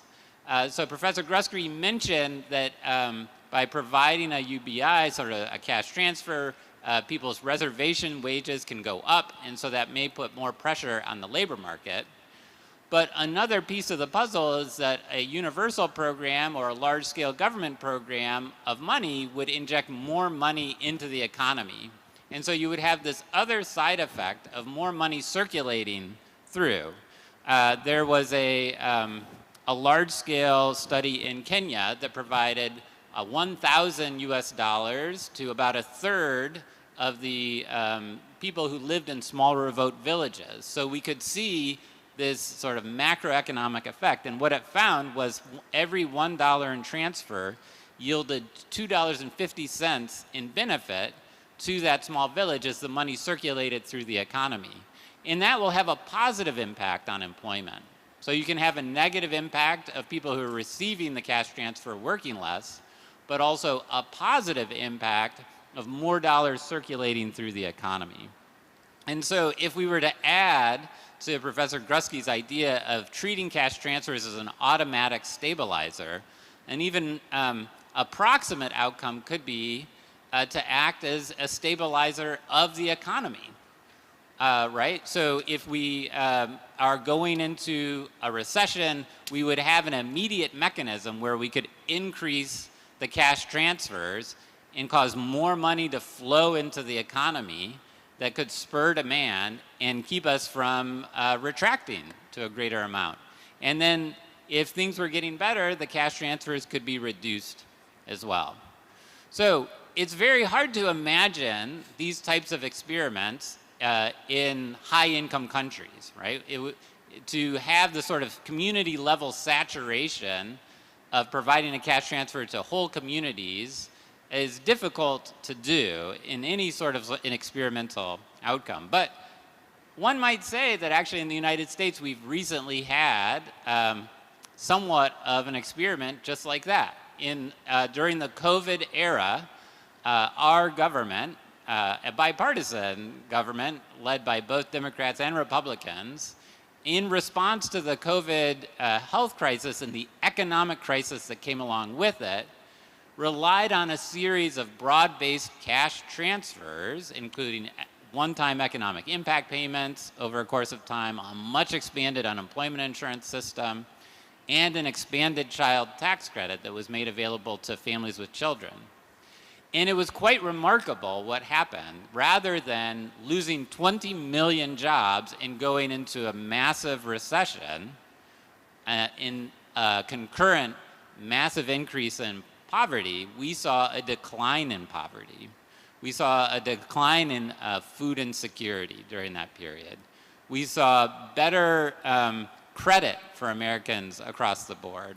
We saw a whole set of improvements that in large part were spurred by those cash transfers that were used both to support the social welfare of families and also stabilize the economy. Which leads to the very last question about a broad-based program that experiments can't answer, which is one of inflation, and trying to understand exactly how large these programs can get and whether or not they will cause inflation or not. Thank you. 감사합니다. 우리 셰퍼 교수님께서 굉장히 다양한 Thank you very much. So that was Professor Schaefer mentioning a broad range of perspectives. So thank you very much. Next, I'll turn it over to Professor Mauricio. Thank you, David and Elizabeth. Very excellent presentation, very thought-provoking. I have a comments for both presentation. First, perhaps more on David's presentation and unconditional basic incomes in general, and then more perhaps on Elizabeth's presentation and focusing more on the experimenting the basic income experiments. Well. The one question that I kind of noticed when I look more globally these basic income and minimum income experiments is that what part of the social protections they are planning that this basic income will replace. You know, the traditional triangle in social protection is social insurance, welfare, and the third category is other type of benefits like students' benefits and child allowance, benefits that are not based on insurance and risk or need, but they are aiming some other political goals. So, and on the Lucas points, actually, pointing his, he said that the origin of social protection is poor relief and, you know, religious organization for living. That's, I think that's only part of the story. The other origin of social protection is, of course, social insurance, labor movement, and Otto von Bismarck, Prussian Iron Chancellor, who introduced the social insurance, the first social insurance system in Germany in late 19th century to kind of offset the emerging socialist revolution. So, so I would say that social insurance is, if not, I would say at least in the continental and Nordic welfare state, it is the core of the social protection, and welfare is around it, packing up the core of social insurance. So my question is that it's always a bit confusing when there's a basic income experiment or other type of guaranteed income. Are they talking about individualized social insurance type of benefits that they are hoping, or are they talking about family level welfare type of benefits that they are hoping to have? But in Finnish experience, when it experienced, had an experience on unconditional basic income, and actually the same results pretty much that Elizabeth's and then their experiment was that cash benefits are not enough. You need services, healthcare, and also in Finnish experience was that you need also social assistance, the welfare, the good or bad welfare, because even a high basic income is not enough for some. Some still need some sort of support. So in my kind of a take that unconditional basic income cash benefits is unlikely to replace current forms of social insurance and welfare. It may implement it. And the question is that I think David was in his presentation provide kind of a novel idea what kind of basic income world we might have with this capital council, but also there's also a string of basic income researchers who say that basic income or unconditional basic income is not supplementing or replacing current social protection. It is something new. It's a new layer to the welfare state or social protection, if you want to say, like a citizen's dividend, for example, or child allowance, you know, universal citizenship allowance. That is something new. That is the you know, something in the third layer of social protection or fourth layer in the social protection.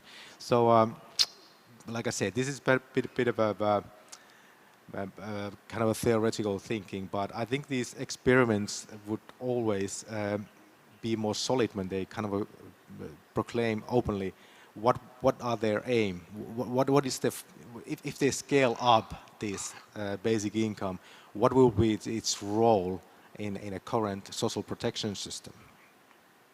Okay, then commenting more on the basic income experiments. Like I mentioned, Finland had its own unconditional basic income experiments, and it was involuntary, so that meant that you actually it was run by the government, so it was very politicized at the beginning. So we learned a lot about that these kind of large-scale experiments, they are vulnerable for political spin in a sense, and there are many reasons for that, and one of them is that, of course, policymakers are not necessarily committed to these results, especially if they are against their, views. And like Mayor Olsen mentioned, that the elections are coming, and if the opposing party wins the election, it's not necessarily so that the opposition party will, respect the scientifically soundly produced results of the stepping stone project. So my point is that policymakers don't necessarily respect the results of the experiment being that, the perfectly conducted, etc., etc. But I don't see that as a problem itself. I mean, because unconditional basic incomes in these kind of a large changes in a taxation and benefit system, I mean, they are not empirical questions. I mean, they are always they are broader political and social priorities questions. So that means that empirical results cannot, give clear answer. It should be do it or should be done not. So I think that as a researchers we have to agree and acknowledge that we can only provide knowledge on the political process making and this kind of a social. But in the end, should we replace our social protection system with a radically quite different system? That is, in the end, it's a social, it's a value choice, it's a political choice that the politicians have to be made. I think I'm spent too much time, so I leave. If that's the time for the questions too, so maybe I leave time for questions. Thank you. 네, 감사합니다. All right, thank you very much. So yes, there have been a number of comments, especially about what we need to consider in actually implementing the program. So now then, for the time left to us, why don't we go to the floor to take your comments or questions? So any questions, comments? Please go ahead, raise your hand.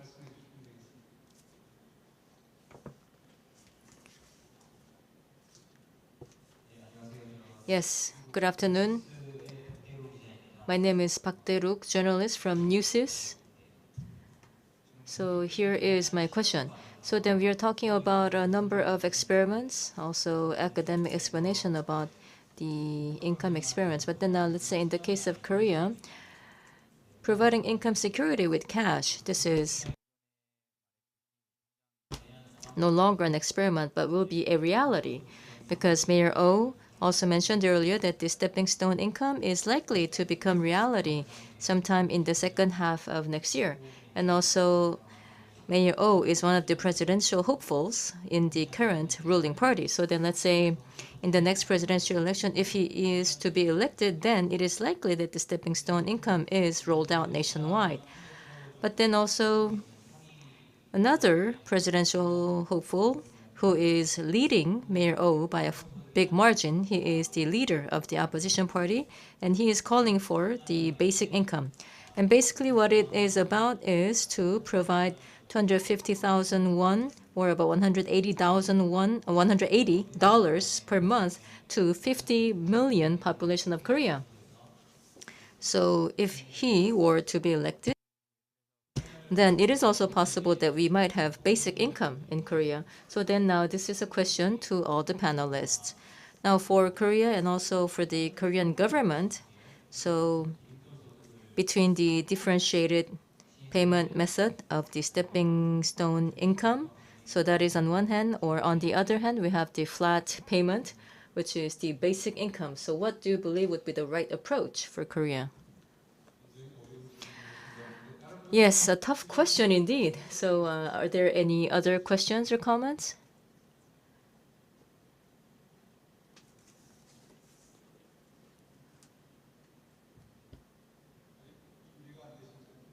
Not ready yet, perhaps? Yes, at the front.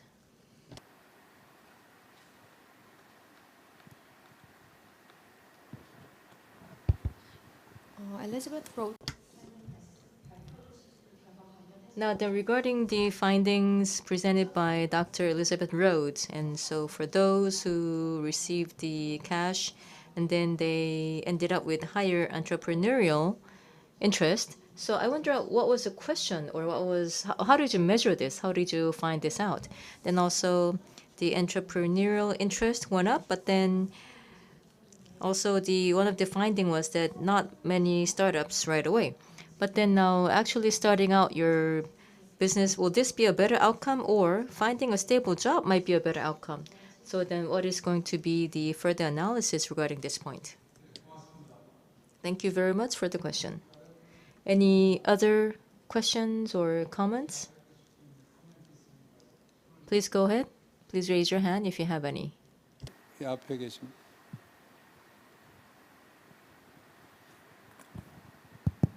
Thank you very much. I had a question for David Grusky on your thought-provoking proposal of this Human Capital Council. One of the prerogatives of this council, if I understand correctly, is to define the right amount of transfers in the economy. What about the opposite side of the equation, which is the financing of these transfers? And this is historically a role that is given to parliaments. Does it mean that parliaments would not exist anymore? In fact, aren't parliaments a good institution to basically decide upon these two values, how much transfers are given to the poor and how much taxes are raised to finance these transfers, and why would it be better, according to you, to go through this new form of institution that, if I understand correctly, would not be politically elected, right? Like a Federal Reserve Board that is independent from political elections. 네, 고맙습니다. 그러면 If there are no further questions, then maybe we can give the floor to the speakers and the panelists for their response. I think we have one more question from the floor.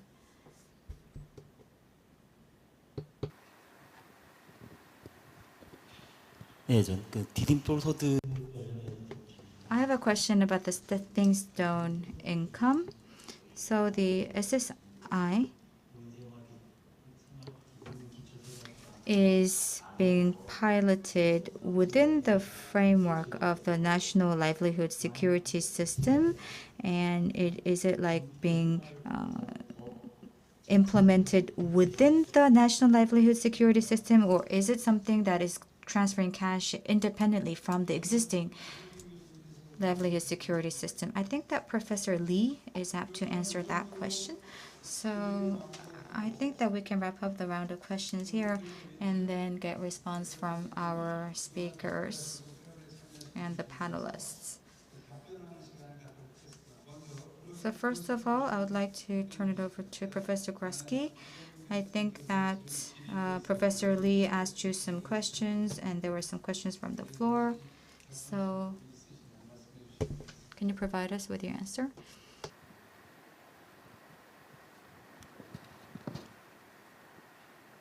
Yeah, I'd like to thank everyone for a range of wonderful questions to which I would doubt I'll be able to do justice because there are many of them and they're good. Let me try to take a shot at some of them. I'll lead with the very provocative suggestion that in some cases at least, it might well be efficient to develop institutions that are tailored for the needs of the low-income population. The argument being that they have a special set of needs rather than trying, as it were, to garner participation in our mainstream institutions. Let's set up a set of specialized institutions, as we do, that can better be targeted to their needs. That leads to segregation, but you might say, well, if there's efficiency to be had in that targeting, then segregation is a price that's worth paying in exchange for that efficiency. I understood that to be the suggestion, and I think it's an important one, and we should think about it head on. One response would be that in a democratic society, it's a basic commitment to have integration, that we should work together, play together, have our leisure together, and that is a commitment that we should embrace, even at perhaps an efficiency cost. So that would be a way of sort of circumventing the question, right? It's a basic fundamental commitment in a democratic society that we live together. If you instead do take, however, the consequentialist question of whether or not, in fact, there's a payoff to integration, I think in some domains we do have some evidence to suggest there is a payoff. So let's think about the housing domain. One place where, at least in the US, we have a housing voucher system that in effect, in order to be able to use those vouchers, you end up doing so in neighborhoods that are marked by concentrated poverty. So you're living with a lot of other low-income people in neighborhoods that are low amenity, in neighborhoods that typically don't provide access to the social capital that we know has payoff for social mobility. So in this particular case, the decision to segregate has costs, profound costs for the population that's being segregated. And quite aside from whether or not one would commit to integration as a right or outcome that we care about in and of itself, you would have some costs that are endured by virtue of a segregative choice. Now, I confess that in other domains it's less clear whether or not the segregative choice is costly. But I will note a few places where it seems quite clear there are costs. For example, in most cases, the public institutions that we've dedicated for the low-income population are poorly resourced and hence low in quality. This is not a cost of segregation in and of itself. It's a cost of our relatively low commitment in the US to all public institutions and hence our tendency to underfund them. Secondly, I'd note that typically these shadow institutions, as I call them, are denigrated. The people who participate in them are derogated. And so there's a cost of that as well. But I totally agree with the larger comment that we need to understand better what the costs of segregation are across a host of domains. Let me turn now to some equally provocative concerns about a human capital council and whether or not it could be the regulative institution that would help us realize some of our objectives through a cash transfer initiative.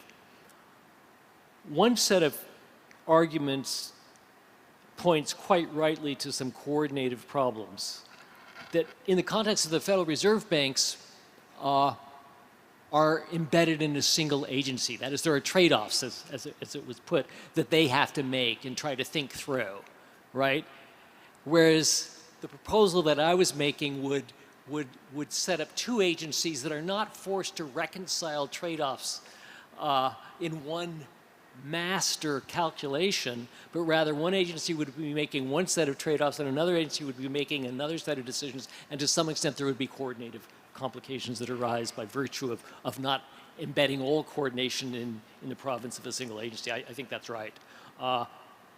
Pragmatically, you're never going to get a change in the charge for the Federal Reserve banks, and if you want to meet some of the other objectives of our society, you would probably have to embed them in another agency and let that tension exist. In the same way that it already exists, in the sense that the Federal Reserve banks have to respond, as it were, to the additional dollop of power that, say, unions might confer on workers, and that's just part of what they have to take into account. They instead have to take into account what the Human Capital Council is doing. Another line of argument that was put forward is that insofar as we would endow this agency with the capacity to actually increase the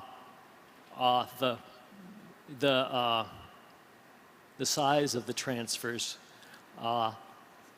that's giving it a power that, as was noted, is typically in the hands of, say a parliament.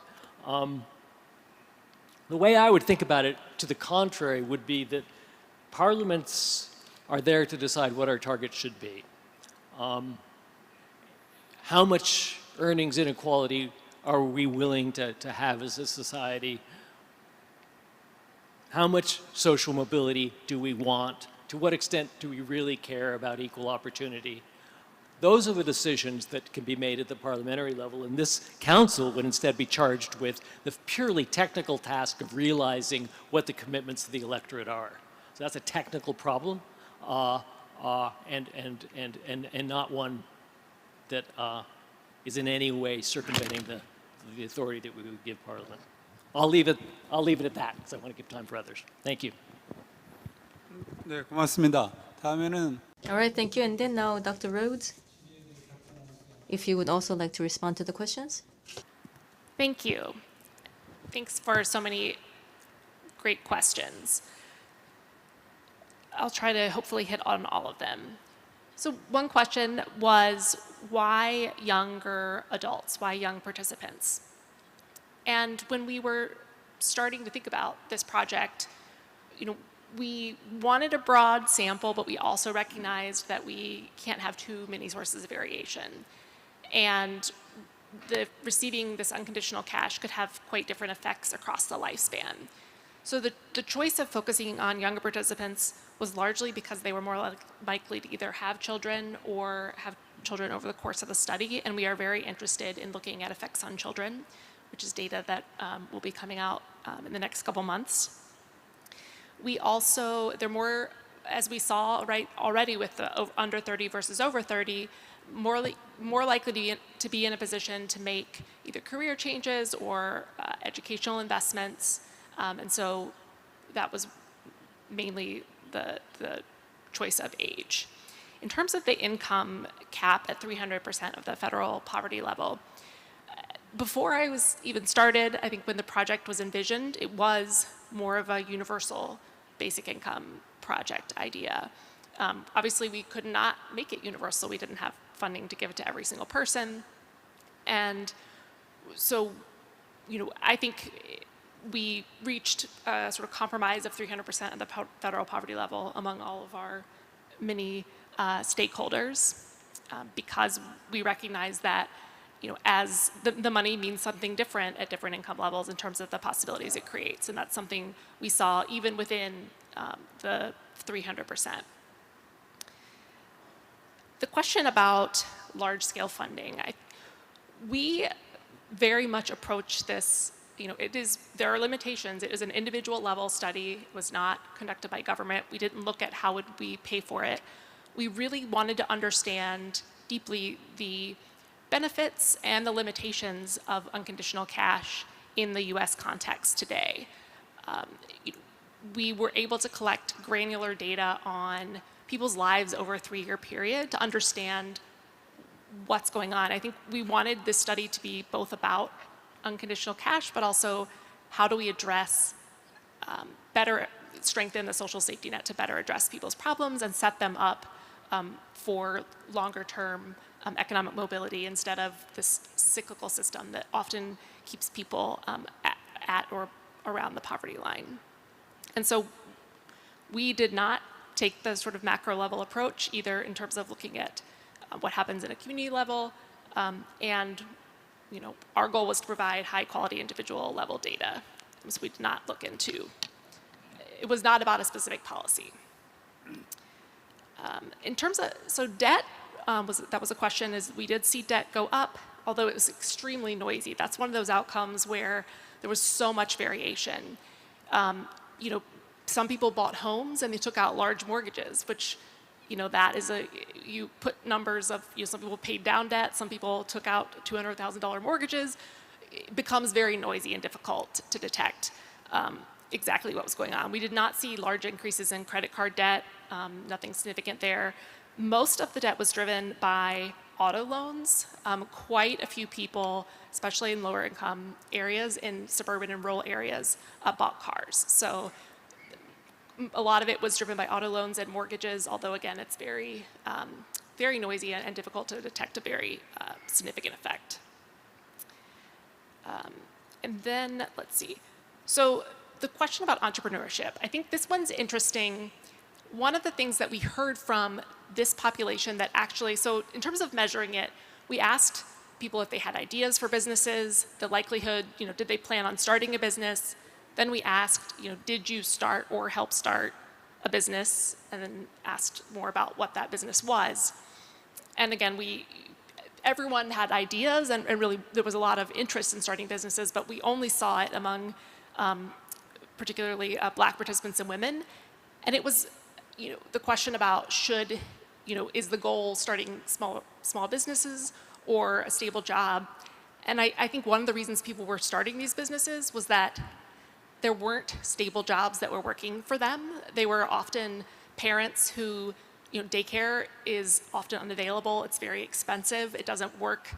If you have a night shift, you can't, you need to pick up your kid at 5 p.m. And so the labor market isn't working for a lot of participants. And so that sort of drove them, I think, more into the idea of, can I make money while still taking care of my child at home and have that flexibility? And so I think it was more about, I think if we could have the policies around to support parents, high quality childcare, things like that, they would prefer likely to have, stable employment.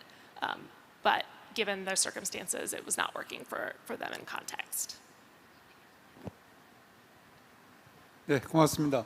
시간이 좀 All right, thank you very much. So we see that we have gone a little bit over time, but then perhaps just a minute or so.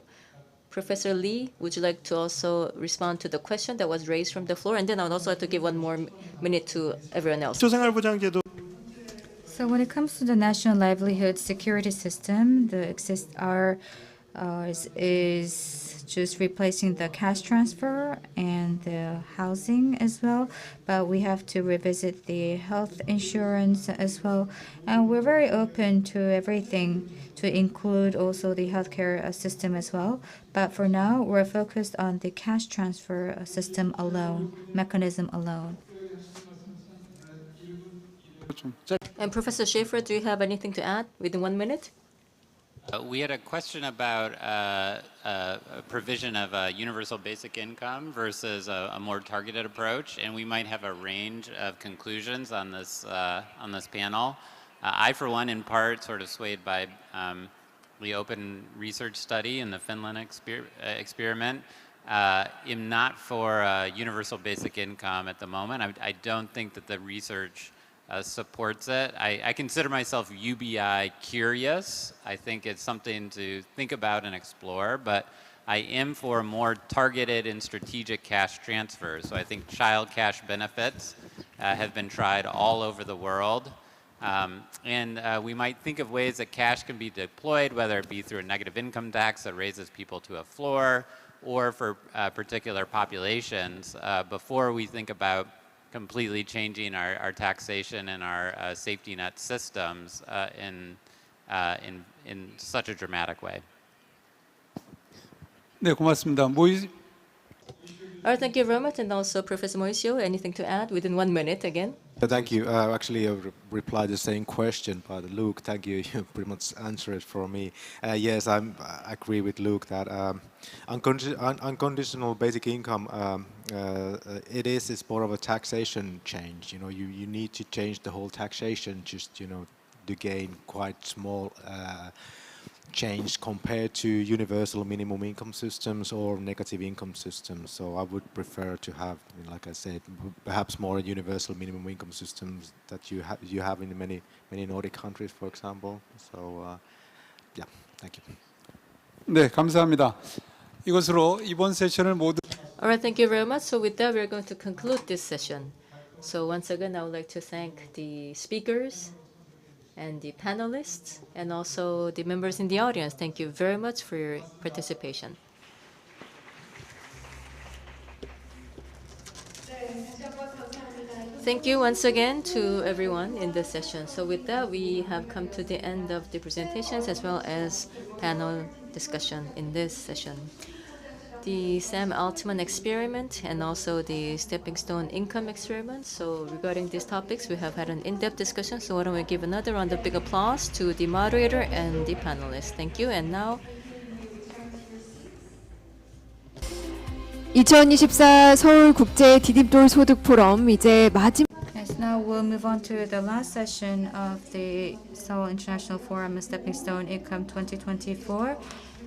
I think that we have many participants taking part until the end of the session today. We are going to have a short 5-minute break before moving on to session 3. So let us now have a 5-minute short break before session 3.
have your attention, please, before we begin the last session.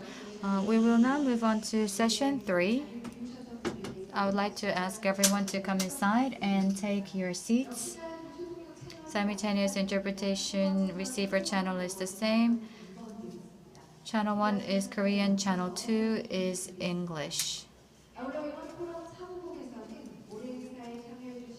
And the Secretariat of the Forum will gather your feedback through survey. So we would like to ask you to fill out the survey. So when leaving the room after the session, please scan the barcode to fill out the survey, and we will provide you with a gift, which is a docking type battery. External battery. So I hope that everybody will fill out the survey and receive the battery, secondary battery. So we look forward to your participation in the survey. You can have a look at the QR code on the screen. You can scan the QR code, and before the end of the forum, we will announce the winners of the prizes and the gifts. So please take your time to fill out the survey. I think that the stage is set and we're ready to start session 3 of the Seoul International Forum on Stepping Stone Income 2024. We are joined by distinguished speakers and panelists, and I would like to introduce to you our guests. So first of all, we have the moderator, President Seok Jae-eun of Korea Academy of Social Welfare. He's serving as the 42nd president of the Korean Academy of Social Welfare, gathering collective intelligence to find new welfare solutions during this pivotal period of social welfare transformation. Next, I would like to introduce to you our 3 distinguished speakers. First, the U.S. case will be given by Professor Luke Schaefer, Professor of University of Michigan Ford School of Public Policy. And we will now move on to UK of Europe. So Robert Joyce, Deputy Director of Alma Economics, will give a presentation.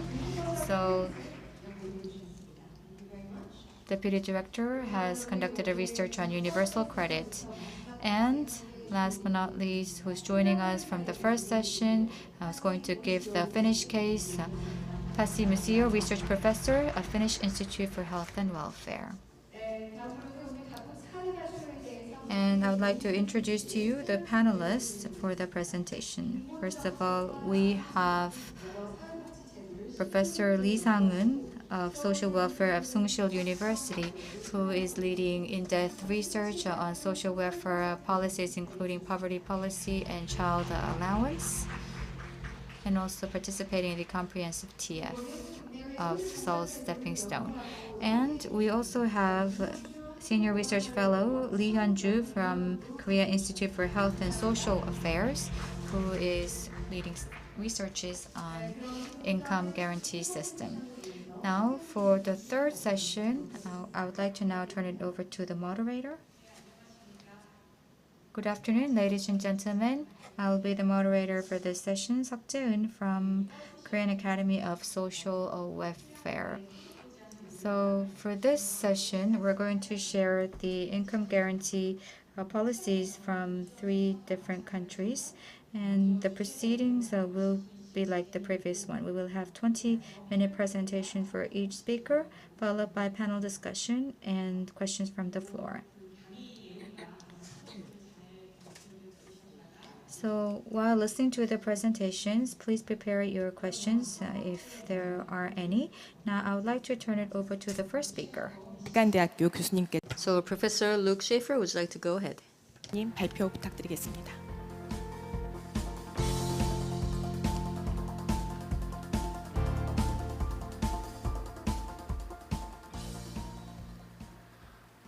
Okay, we've made it to the last session, which is excellent, and we've learned so much. I'm going to give you a little bit of background on the U.S. context, some of our history for our social safety net, and future directions. So in the United States, we have a complicated ecosystem of in-kind and conditional cash transfer programs, food assistance, housing assistance. We have different nutritional assistance programs. We have energy assistance. We have different kinds of early childhood education programs. Some of these are entitlement programs that anyone can receive if they prove that they're eligible. But some are just programs that are available to people as, you know, if they show up before we run out of money. These programs are administered by many different agencies within the federal, state, and local government. Each program has its own eligibility requirements that might vary not just in how high eligibility goes up the income ladder, but how it's calculated and what is disregarded in that purposes. Programs have different benefit forms, levels, and restrictions. They have different marginal tax rates, which refers to how much benefits you lose as your income goes up. And they all interact with each other, wherein if you receive one new type of benefit, you may lose some of a different kind of benefit that you might already have. So this system is confusing even for those who administer it. Speaker of the House, Republican Paul Ryan, once charted the system as looking like this. Many different kinds of programs that are administered by different entities that don't communicate with each other, that can be confusing, can be intimidating, and that because of all of that, families can run into trouble where they might not report all of the income because they're confused, and then they might owe back benefits in the long term. So when Speaker Ryan sort of put up this particular chart, which also gives us a little bit of color, which is nice for the day, he was attacked by many liberals as making the safety net look too bad, but I think we could find representations of the US safety net that looks quite a bit like this from the other side of the aisle too. So what we can be assured is that I think most people, if they were starting from scratch, would not start from here. And it also brings up another downside of a complicated safety net that looks like this. Not just that it's confusing for the people who are seeking out help, where should they go, how much should they get, what kind of risks are there involved in seeking out help. It's also incredibly inefficient. So we spend a considerable amount of money on administrative bodies at the federal, the state, and the local level, whereas those dollars that are ostensibly going to social welfare are going to government at every level rather into the pockets of those who need assistance. So the negative income tax, which is the form of benefits that the stepping stone income demonstration takes, starts from a very different logic. And in the United States, it was championed by that liberal icon, Milton Friedman. Not liberal at all, of course, a very, very famous free market economist who said, we should help poor people by giving them money, which is what they need, rather than requiring them to come before a government official and detail all of their assets and their liabilities and be told you may spend X dollars on rent and Y dollars on food, etc., and be given a handout. So he said that maybe there was a simpler way to do this. And this could transform not just the experience of those that are receiving aid, but the people who are giving it. The welfare worker in a system that looks like I showed you is not really in a position to help those who are seeking help. They are acting as a policeman and a spy. They have to make sure that those who don't deserve aid don't get it. That's where all of the sort of bias is in the US system. So perhaps Milton Friedman suggested we could create a different structure that was not only more effective and better for families seeking help, but could also cost the US government less by bringing down all of the duplicative administrative cost of the system that we had. And this is where, among from other sources, comes the negative income tax. So a negative income tax provides a minimum floor, right? A floor in which no family or individual can fall below that floor. And rather than providing the same benefit to everyone across the income spectrum and then fundamentally changing our taxation system in order to enable that, with the negative income tax, payments decrease as family income rises and are eventually phased out when other income reaches a certain level. And so this is what we refer to as the marginal tax rate. And it's incredibly important when we're understanding what kind of effect a program like a negative income tax is going to have in terms of labor market disincentives. So whereas it might seem like this is not something that anyone would have ever done in the United States, in fact, we came very, very close to adopting a negative income tax through a program that was championed by a Republican conservative president, Richard Nixon, in the 1970s, called the Family Assistance Plan. And the history of this is a really fascinating history of a Republican president seeking out a liberal, actually a professor, Daniel Patrick Moynihan, to come join his administration. He was a President, Nixon, who didn't really care about social policy. And so he allowed this professor to design a scheme that became the Family Assistance Plan. And so pushed forward in an administration that you might never have imagined would have ever championed something like this. So this program, the FAP, passes one of our bodies of Congress, our parliament, 2 times, but then actually fails in the Senate, the other body, due to opposition from a band of very conservative and very liberal policymakers. So folks on both sides of the equation say no, and this doesn't become something that we ever go down. So what does it look like? Actually, in the report on the stepping stone income, you can see almost this exact same chart, right? Where the blue bar are people's incomes without any help. And you can see the income can go down to 0. As people get more affluent, they're going up this sort of poverty, income adjusted for poverty. And what a negative income tax does is says we're going to bring everyone to a certain floor. So in this chart, we brought everyone to 100% of the federal poverty line. So if you have $0 in your earned income or other income sources, we're going to bring you up there. And then we're going to phase it out as you start to earn, because we don't want you to lose $1 in benefits for every dollar in income that you get. So this becomes incredibly, critically important in terms of understanding how people will operate, until you get to the total phase out at the top. In the United States, we conducted 5 different negative income tax randomized control experiments. In fact, these are sort of the OGs, the original randomized control social science experiments. By the time the results had come out, all policymakers had moved on and had no interest at all. But we proved some things as a result. We did see a reported average of like 5 to 8% reduction in work hours by recipients. The effects were spread across the broad population. It wasn't people leaving the workforce in huge numbers.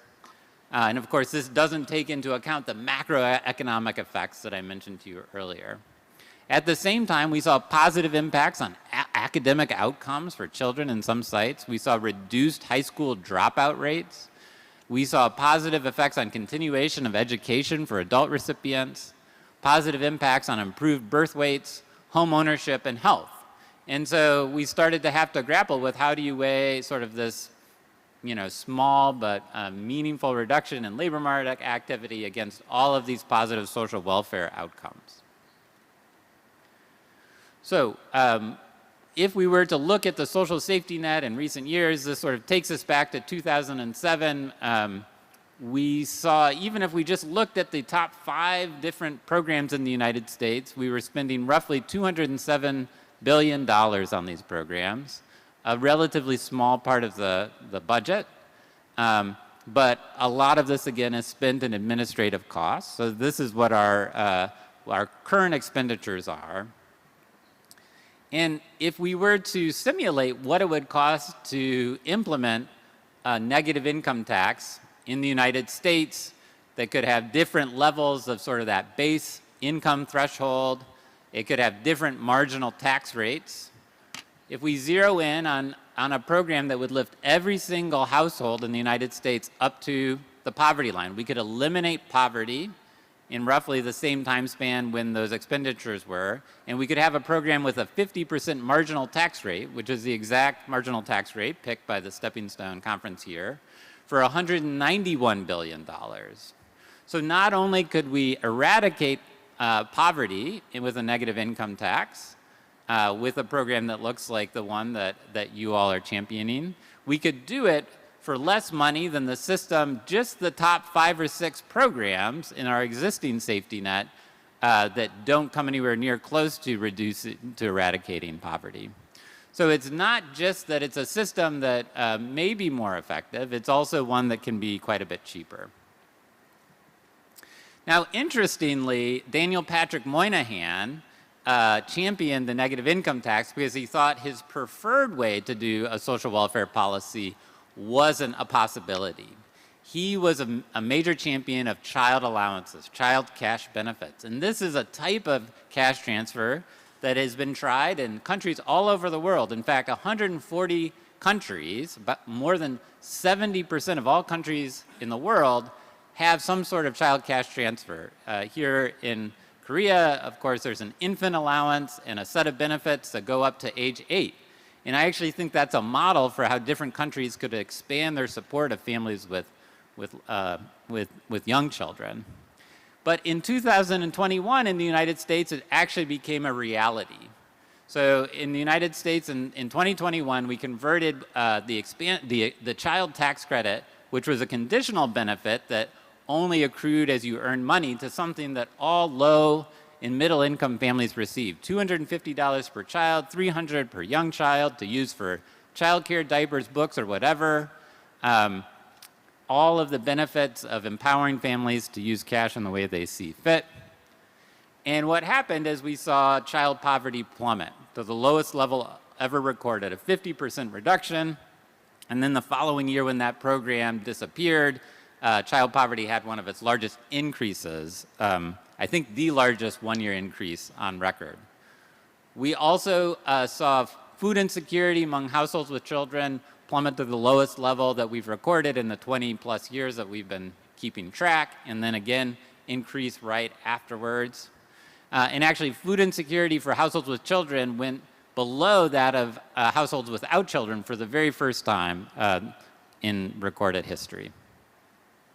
So that program was not made permanent, but it proved that it is possible with smart government policies to have transformational impact on the lives of families and communities. And so a program that actually builds on that I'm a part of, and it was in part inspired by the infant allowance here, was a program that provides a cash transfer to pregnant women and families with an infant up to age 1. Because in the United States, actually families are poorest right at the time of a birth. We see that income drops in the months right before birth and hits a trough right around birth and remains below the preconception average through age 1. And so in partnership with the state of Michigan, Give Directly, an international entity that provides cash transfers all over the world, Michigan State University, and the University of Michigan, we've launched a program in Flint that provides this benefit to all families. And so we have 1,200 births a year. We are at near 100% take-up of the benefit. And it's something that's going to be expanding across Michigan and we hope across the nation over time. But the last thing that I want to highlight is that this program, and actually all child cash benefits, sort of raise the question about whether or not we're talking about more than just money. So when we think about cash transfers, think of the new name of the stepping stone income, is what we say about the money and the ways we deliver it, does that matter in some ways too? So in RX Kids, we highlight that this is about how we're supposed to care for each other. This isn't just because you're poor and we need to do something for you. It's because we realize raising kids is hard, and we want to be a village that walks alongside you. We want to create a program with dignity and agency and celebrate the joy of parenthood and babies. And so we had a baby parade as part of this, and we had hundreds of babies that showed up. But what it signifies is thinking about even more about what is it, not just about the money of these programs, but about the messages we send. And is it possible to change programs from stigmatizing families and creating shame to programs that can really uplift? And is it the magic in that, not just the dollars we're providing, but the messages we send? Thank you. 네, 루크 셰퍼 교수님 감사합니다. Thank you very much, Professor Luke Schaefer. So what Professor Schaefer has just explained was about the negative income tax in the US, and then also the child tax credit, and also the cash transfer for children, and about the stepping stone income. So I would say that he has presented something that has a lot of implications for the stepping stone income, meaning that it does away with a lot of the complexity of the system while at the same time enhancing effectiveness and also lowering the cost. So perhaps you can learn a great deal from the implications of the negative income tax. So thank you very much for your insight. 듣겠습니다. Let's move on to the next presentation, which is a UK case. So it is by Robert Joyce, Deputy Director of Alma Economics. Please go ahead.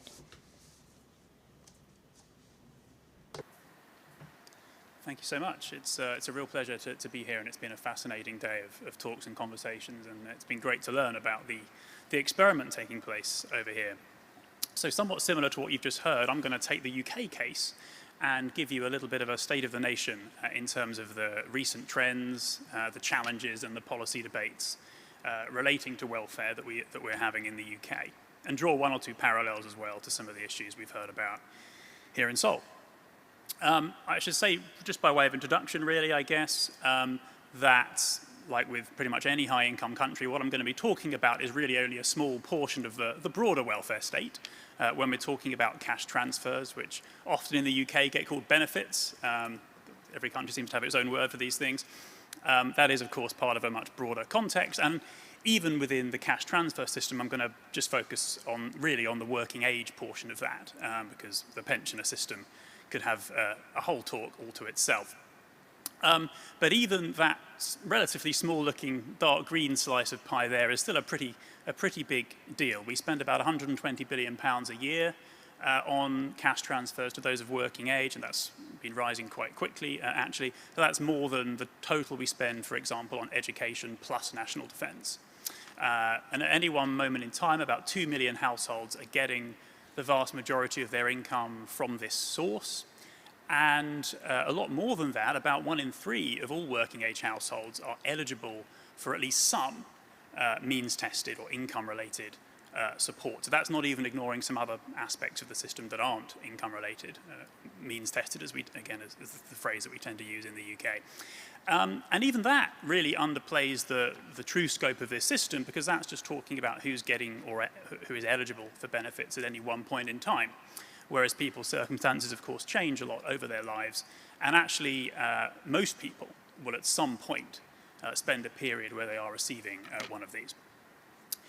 In terms of the trends over time, first of all, just at a very, very high level, total amount we're spending, this has generally been rising over basically the whole post-war period, as is, again, fairly typical. So it's about 2.5 times higher in real terms than it was, for example, in the late 1970s. This is real spending per working age adult. Now, of course, in part, that's unsurprising because national income has been rising, even as a share of national income. Although this does vary, as you'd expect with the economic cycle, generally, each peak is higher than the last, and each trough is higher than the last. The exception to that you'll see quite clearly, and this really has to be mentioned, I think, as part of the context behind any talk about benefit policy in the UK at the moment, is the period since 2010 where there has been a huge amount of budgetary pressure following the great financial crisis, and a lot of political choices to respond to that in part by cutting this element of the welfare state, as you can see here. And on that note, to return briefly to pensioners, who, as I said, I'm going to largely ignore, I think it's important to point out, again, as further context, that that austerity that has affected the total generosity of cash transfers in the UK has been very much concentrated on the working age population, as you can see here. Again, I think this is not entirely atypical of what's seen in some other countries, but probably to a relatively extreme degree, I think, in the UK, and it probably has something to do with the fact that we have a large baby boomer generation who are now pensioners who have quite a lot of voting power. In terms of what these benefits are actually for, this, I think, is perhaps the most useful way of dividing it up to show you what these benefits are really doing. Approximately 3/4 of all of our cash transfers in the UK now fall into one of three broad buckets. They're essentially trying to patch over one of three broad social and economic problems. One of those is low pay among those in work. That's largely what the tax credits there are doing. One of those is high housing costs for the quite rapidly growing population of private renters that we have in the UK as home ownership has fallen. That's essentially what housing benefit is doing. And then one set of benefits is a set of benefits that deals with ill health in one way or another, or that goes to people in light of ill health in one way or another. That's what most of the system is in some sense for, and those elements have tended to grow rather a lot over time. Another way of dividing the system up, which is a broader way but I think quite useful, is like this.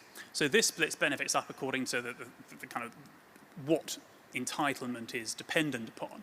And the point I really just want to make here is that the UK system is and has increasingly become a very heavily means-tested system. So again, this is about whether or not you have a low income, essentially. That is what determines entitlements to most benefits. So it's, for the most part, has nothing to do with, for example, how much tax you paid in the past, how much you earned in your last job. So this is not like a system that you would see in a lot of other parts of Europe, for example, which is more like a social insurance system. The emphasis really is about poverty alleviation, and the fact that we've added more and more elements to the means-tested bit of our system is really a reflection of that. But that kind of conditions a lot of the kinds of debates that we have about benefits in the UK, the fact that they're means-tested, as you'll see a little bit more here. So let's take a claimant's eye view of what that looks like in the UK. At least until recently, there is a reform going on which tries to integrate some different bits of this system together, and I'll come back to that at the end, which is partially rolled out but not fully rolled out. Ignoring that for the moment, this is what this system looks like for an example kind of family. This is a single parent with 2 children. And what you can see here is there are different elements that they might be entitled to in light of different kinds of circumstances. Being a renter, having children, being in work. If they're working more than 16 hours in this example, they get the working tax credit. These get phased out with income, as we've seen as we've seen in a number of other examples today of income-related benefits. One question you might ask is, do we really need all these different colours to achieve that? And essentially that's what a major reform that's going on right now is trying to address, to integrate more of these payments together. But you can see here very broadly speaking, that what we have is a system that phases support out as people's incomes rise, but that by the same token, and the flip side of that, it does focus resources very much on those who are poorest. And really that trade-off between a safety net that's adequate for the poorest, between not wanting to distort incentives too much by taking support away as their earnings rise, and of course the fiscal cost as well. Those trade-offs condition pretty much all of the debate about welfare in the UK, and that's natural when you have a means-tested system. To take this point that we've heard already about effective marginal tax rate, so this is the implication of lots of means testing, which is that as you phase support out, that does mean you're effectively increasing tax rates for those on lower earnings. You can see that here in the UK. So if we plot people by essentially by their earnings, but more precisely by what it costs their employer to employ them, you can see that although headline tax rates tend to get higher as people's incomes go higher. Effective tax rates don't necessarily. They're actually, if anything, peaking at somewhat low levels of earnings. And again, this is quite typical of a means-tested system. And again, it conditions a lot of debates about welfare policy in the UK. So to give you a little bit of a sense of some of the changes to the way that support has been targeted over time, I think there are a few things that are worth drawing out here. One shift, and I've mentioned it a little bit already, is a shift away from working age households altogether towards pensioners.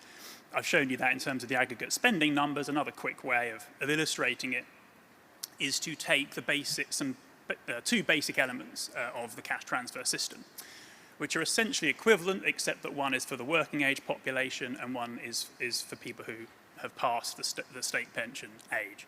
So this is the basic out-of-work safety net in green for the working age population, ignoring any extras you might get for things like having children.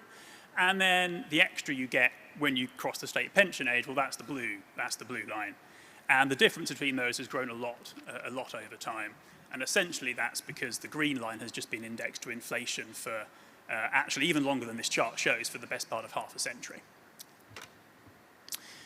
Another shift within the working age population is, over the long term at least, towards families with children. That was at least until this recent period of austerity that I have mentioned. And again, perhaps the easiest way of showing you this is just to look at the basic benefit rates in the system. So take single families, those without children, those with 2 children, what would be the basic out-of-work safety net level that they are entitled to over time? For those without children, the short answer is it hasn't changed, again, for about half a century. It's just been indexed to inflation all this time. So even while earnings levels for those in work have been rising over most of this period at least, and as you can see, even as rates for families with children have risen quite a lot, particularly in the late 90s and early 2000s. And a lot of this was about a political choice that was made to prioritize child poverty at around that time. And you can see the same thing is true if I look at couples. The other shift I want to draw out is a shift in the proportion of the support that is going to families with someone in work. Now that's partly because there are more families now with someone in work than there were a few years ago, but it's also because of explicit policy choices as well, and particularly rising concern about levels of in-work poverty.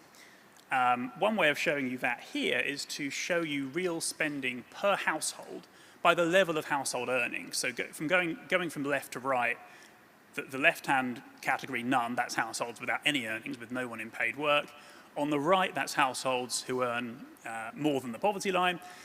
That accounts, they tend to not get that much in benefits, so it's probably the least important of all the categories.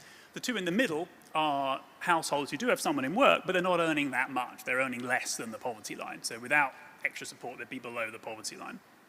And if you look at the change in spending on each of those groups over time, and I'll bring both of these up together, you can see that it's been cut back again since 2010, so the yellow bars are all shorter than the green ones. But you can see that it's actually households who do have someone in paid work, but who aren't earning very much, who have got more of the focus of increases in support over time than other groups. Now, a lot of that is coming through the tax credit system, that bulging part of the system that I showed you towards the beginning. A flip side of that, again, is if you think about the differential between the support that's given to those who are in work and those who are out of work, it's got really quite big. And so if you think about the situation that is facing families if they lose their job and fall out of work and have to rely on the out-of-work safety net, particularly for families without children, whereas you've seen the basic level of the safety net has not changed in real terms for 50 years, they can get a very low fraction of their earnings replaced if they fall out of work. So that's what this is showing here. These are replacement rates, that your out-of-work income divided by your in-work income. And they've got to very low levels in the UK in international context, particularly for those without children. So in some sense, that's the flip side of the increased focus on in-work families. So quick summary so far before I finish by talking about a major current reform. Increased focus on in-work support and families with children, partly undone more recently. Several key economic and social problems, which are really what have been pushing up the welfare budget in large part and creating a lot of the budgetary pressure, and have been accounting for a lot of the growth in welfare. And a system now which doesn't provide much insurance against unemployment, especially if you don't have children, but by contrast has increasingly focused on those in work. And I've talked about the heavy focus on means testing. Now, in my last couple of minutes, I did want to talk about something we call the universal credit reform in the UK. And it's been very interesting to discuss this and some of the parallels with the project here with colleagues in the Seoul Metropolitan Government. But basically, this is coming back to the picture I showed you before. And one question you might ask is, do we need all these different colors? Is it not just the case that what we're trying to do here is give a certain level of support to someone who is a safety net level, so guaranteeing a certain amount of income to someone who has no market income at all, and then we want to withdraw that as their earnings rise. We want to phase it out at some chosen rate. And the idea behind the universal credit reform is to try to do that. So there's going to be a basic amount that you'll be entitled to if you're out of work, which will have child elements and housing elements in it, so it will reflect that variation in circumstances, just like the old system. But there are only really two parameters now. There's an amount you can earn before you start losing that, and then there's the rate at which you lose it. So the idea is to simplify the system. We heard from Luke about the various problems with an overly complex system, which has accreted more and more over elements over time, as Professor Grusky said earlier. So I won't say more about that, but the rationale is much the same as what you heard from them. Let's try to simplify it, make it less confusing for claimants, and also make it easier for governments to change the system in a transparent way. So to wrap up by just summarizing where we are with that, this is an integration, as I said, of multiple existing strands of support. So it is a big operational thing to do. The rollout started 11 years ago, and it still isn't finished. So while I think the basic concept has a lot to recommend it, and always did and still does, it has created a lot of operational headaches along the way. It doesn't change the most fundamental features of the system. We've still got a means-tested system. The budgetary pressures are much the same. The policy trade-offs are much the same. But it does offer some promise of advantages, being simpler and easier to understand and navigate, with fewer arbitrary overlaps between different elements of the system, and so on. And there is also the hope that for some of those reasons, it can also actually increase take-up of what people are entitled to by making it simpler and more streamlined. I will leave it there and pass on to the next speaker. 네, 로버트 조이스 부소장님. Thank you very much, Mr. Robert Joyce. So when it comes to US as well as UK, so the income guarantee for working age is a very important issue, and the policies to that end was introduced through the presentation, especially universal credit is a biggest reform to working age Social Security for decades. And it does have some implications for the Stepping Stone Income project as well. Now moving on to the third speaker. The third presentation will be delivered by Professor Pazzi Moisio.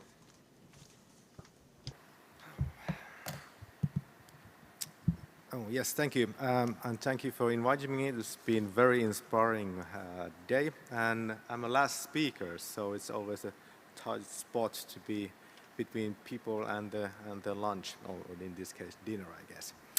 Yes, I'm going to give you a quick presentation on Finnish social protection system overview, and also tell a bit about the reforms that are implemented and are coming, because I think they will have a quite resonate with you here in Korea. My background: Finnish Institute for Welfare and Health and Welfare is the state-owned expert institute. It's under Ministry of Social Affairs and Health in Finland. Practically every ministry has its own research institute and expert institute. And THL, our institute, is is the expert institute for the Ministry of Social Affairs and Health. So this means that we do research, but we are also very closely involved in policy making and policy reforms. So now in the practical presentation. Well, we've been talking a lot about welfare models and Nordic welfare models. Well, Finland is a Nordic welfare state, put it in simple. It's universal, resident-based healthcare, your social services, social security, with a free education, even free dental care if you want to add there a bit more. And of course, the backside of the other side is that there's a high social spending on it. The Nordic countries are usually the top social expenditure statistics you can find from the OECD. Strong emphasis on equality and inclusion, but also supported by progressive taxation, labor market regulation. And it's not just, I think it was Lucas who showed that it's not just the redistribution and redistribution, it's also the labor markets regulation that is important there, what comes the outcome of a welfare state. But also, Nordic model is very famous for its active labor market policies and support for workforce participation. Especially, Danish model is famous for its tough love, meaning that it's very protective. It gives you a good benefits, but it demands a lot of you. It means that you are expected to participate, activation and employment and education if you are in a risk to become long-term unemployed, etc., etc. And also I want to mention that the social rights, commitment of poverty reduction, but also social rights. Like I mentioned a bit earlier, in many Nordic countries, social security and protection is also in a framework of rights, social rights, economic rights. It's not just a benefit per se, so it's a bit of a legal framework there too. I think it was Luke who showed the figure of the US model. So I'm happy to say that at least Finns looks a bit simpler, but quite complicated. I would just like to add you that there's a big division. Is the social security or the right of the social security benefit? They are on the top part of the figure. They are based on residence, meaning if you have a legal residence in Finland, you are right to healthcare, social assistance, but also the basic benefits, which are like a minimum social insurance benefits, which I explained a bit more. And below the line, there is a more continental or, I don't know, British type of welfare state, or actually the Asian model, so to speak. So it's a pure social insurance model, meaning that if you need to contribute to the system to have social insurance protection. I will explain a bit more further. Just to point out the unique features of the Finnish social protection. The first one is a universal residence-based social insurance. Social insurance system is universal in the sense that it's more of a citizenship insurance in the sense, meaning that every social insurance benefit is supplemented by tax-funded minimum benefit if a person is not have a work history or hasn't paid enough social contributions. This is actually very Nordic model, but in Finnish welfare state model, it's been gone, the most completed. And also, almost like a cherry on the top, and people always ask this, yes, there is unlimited, individualized, non-mean tested unemployment benefits in Finland, meaning that you can be in unemployment benefit practically forever, in a sense, but I'll come back to that later.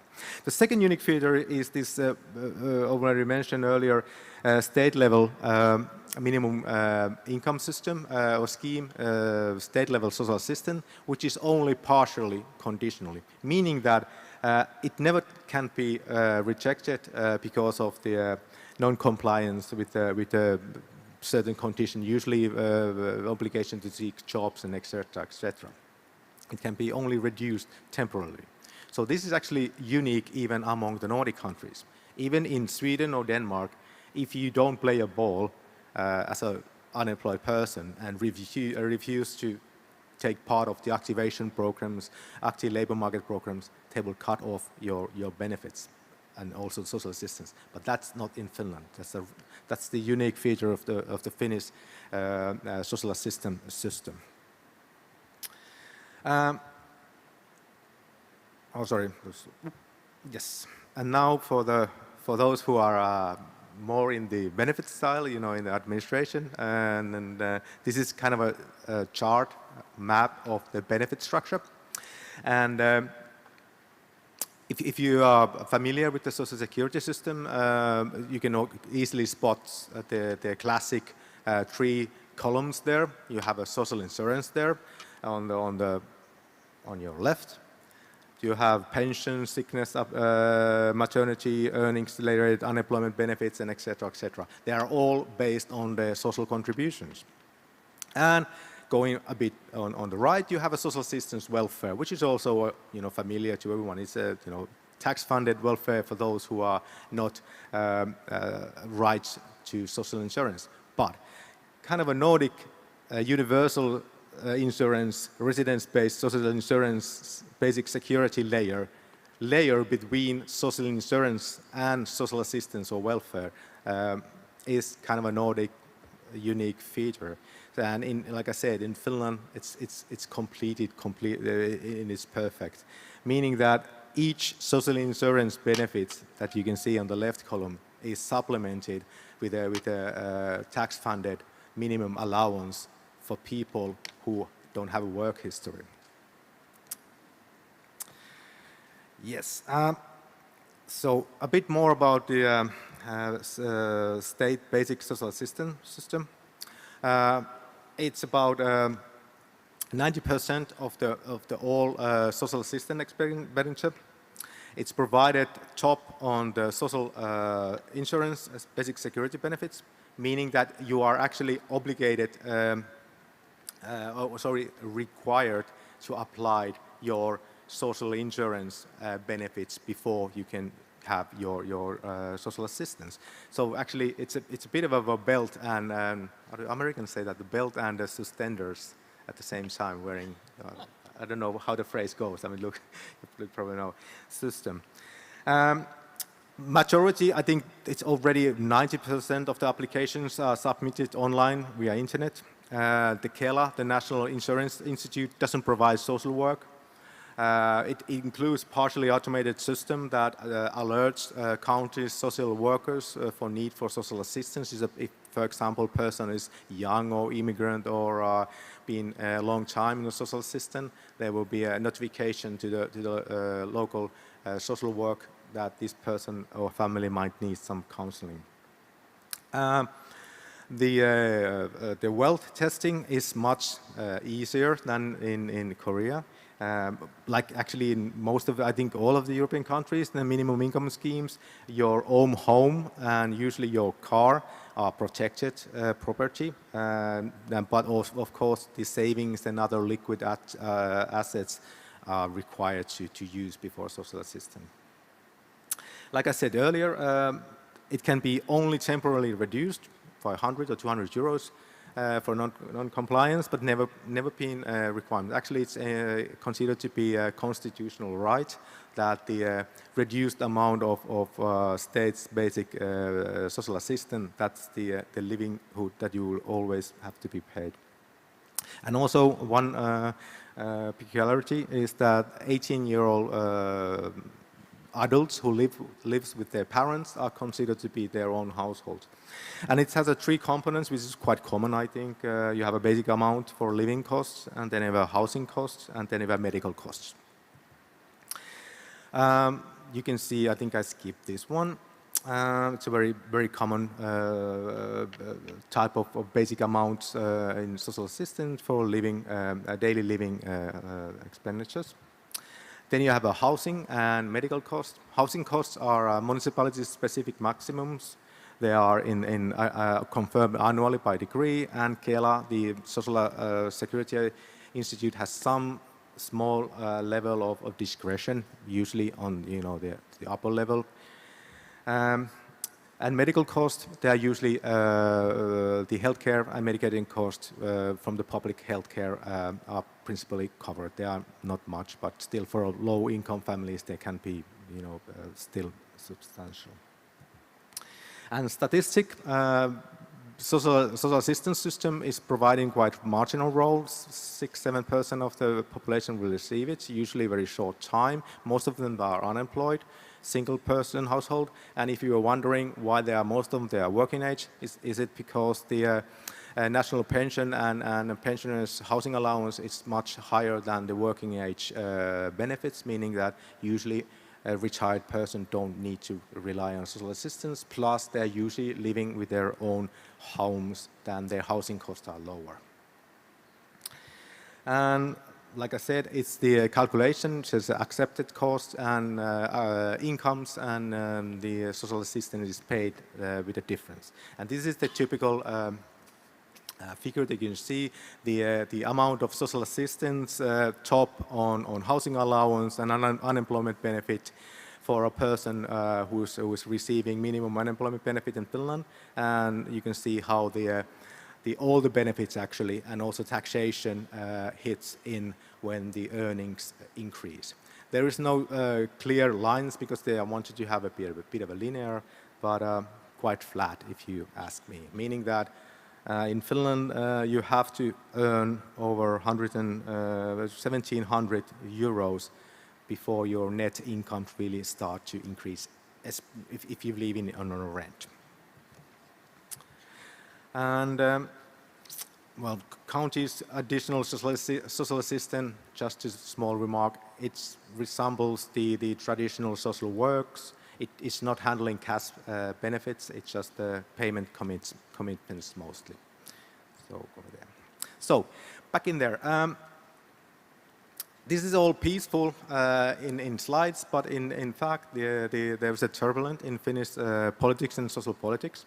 The population is aging. You can also almost say that Finland is the sick man of the Nordics. Mostly because of its aging population and sluggish economy after the financial crisis 2008. And there's a big debate on the conditionality of social security, and there's a disagreement on how these social insurance, basic security and social assistance should work. And there's a big debate on how to balance individuals' rights to social security with the obligations on the employment. And there was a reforms, and in the after 2008 financial crisis. And as you can see, the Finnish basic income experiment took place in 2017, and at the same time, it took place the centralization of the social assistance at the same time. And the thing was that the basic income experiments was experiencing the social insurance part of the social security system, but in reality, it was seeking question that should this new social assistance system, your social security system in general, should it be conditional or not? Is there any point to have obligations for unemployment? Should we just remove them and save money and be level free? But the results of the basic income experiment and also many things, the Social Security Committee ruled or proposed this new general social security benefit that restore or remain the basic principle of social security, meaning the risk-based and in the welfare, the need-based. I'm running out of time, I guess. Last slide. Yes. So, put it in a nutshell, after 2010, experiencing basic income and etc., the end result was that the future is not unconditional basic income. It will be more of general social security benefits, which merge these social insurance benefits in streamlining. And the reform has started 2004. Working group have established, and it will be reform in stages. First steps is the one-stop application, portal for Kela benefits, the whole benefits system in Finland, and at the same time merging the minimum unemployment allowance and labor market subsidies for that. And the future stage will address the integration of social assistance and housing benefits. Many have said that this is the kind of a Finnish version out of the universal credit reform, and it's probably true. Okay, I'm up. Thank you. 네, 파시모이쇼 교수님. Thank you very much, Professor Passimoisio.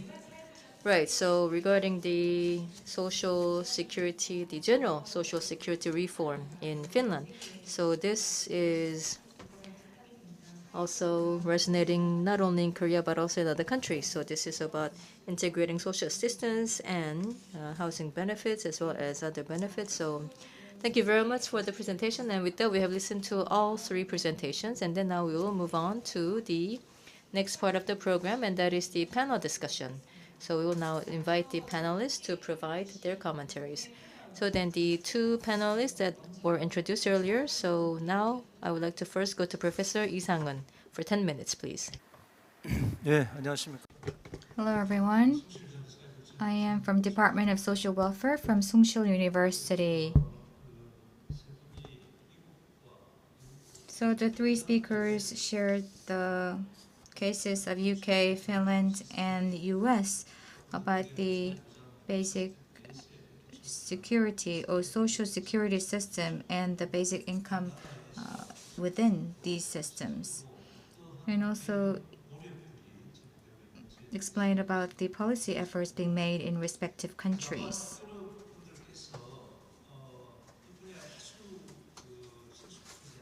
So if you are not very familiar with this topic, it will be not very easy to understand the structure as well as the workings of all of these three different systems of three countries.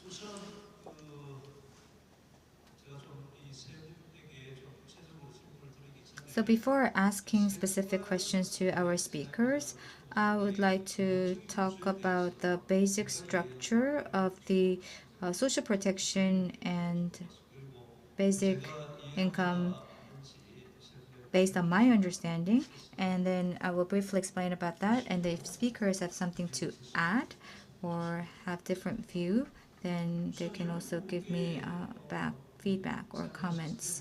So if you think about the UK first, so in UK they go for the flat rate system, and there is also a comprehensive system called like universal credit, like an integrated system.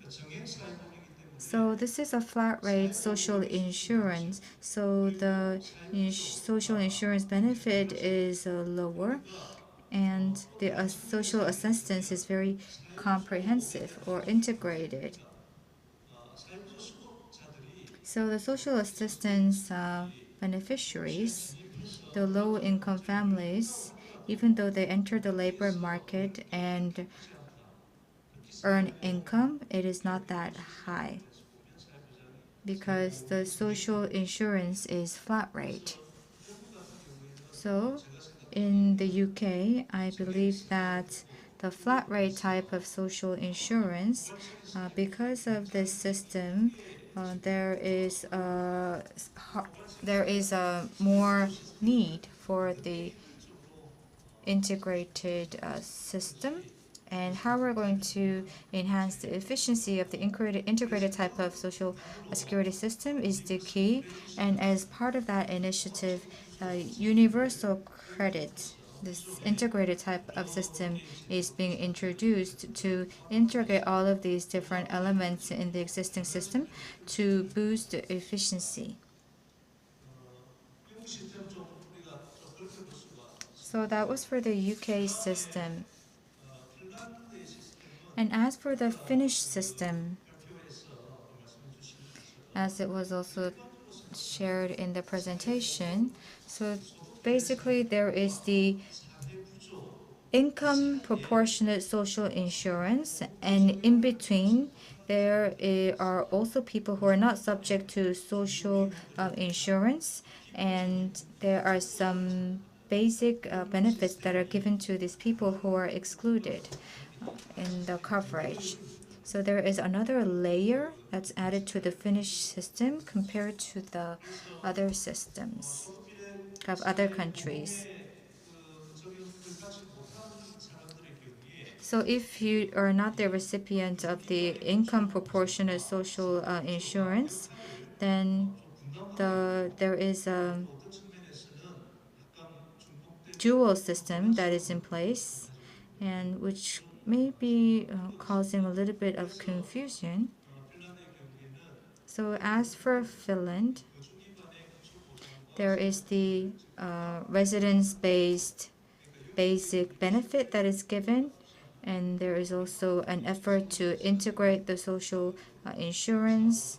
And in Korea, there is the stepping stone income mechanism that is also in place in Finland. And as for the US, the income proportionate type of social security system is in place, but the social assistance is very much targeted to a certain target population, and it's quite limited in its scope. So the basic livelihood support is not enough, not ample enough.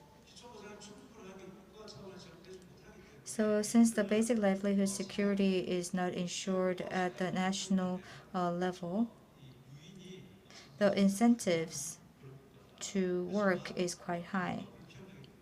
But the basic livelihood security is not enough, so there is the big inequalities issue that is growing. So that was a brief analysis of the different systems of different countries. And I would like to also ask a few questions to each and every speaker regarding their national system. And first of all, regarding the UK. So the social assistance reform called Universal Credit is currently underway.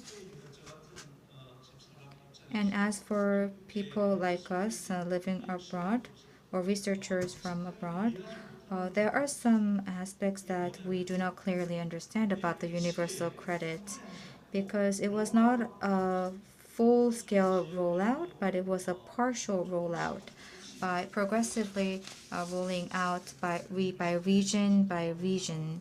So you are doing this integration progressively. I think that's one approach that you can take, but it's been 11 years, and the rollout is still on its way, or it's underway. So as someone like me who's studying the UK case from abroad, I would like to know why. Because why is it taking so much time to roll out at a full scale? I would like to have your thoughts on that. And I would like to ask about the characteristic of universal credit. I believe that it is very much focused on efficiency, and it was implemented in the austerity measures times. So I think that it is very much focused on enhancing incentives to work and enhancing efficiency. Is my understanding correct? Is what I would like to ask. And the second question goes to the Finnish case. Professor Mauricio. So as I said before, other than the income appropriate social insurance, there are also residence-based or housing-based basic livelihood that is secured for the people who do not fall into the category of the income proportionate social insurance recipient.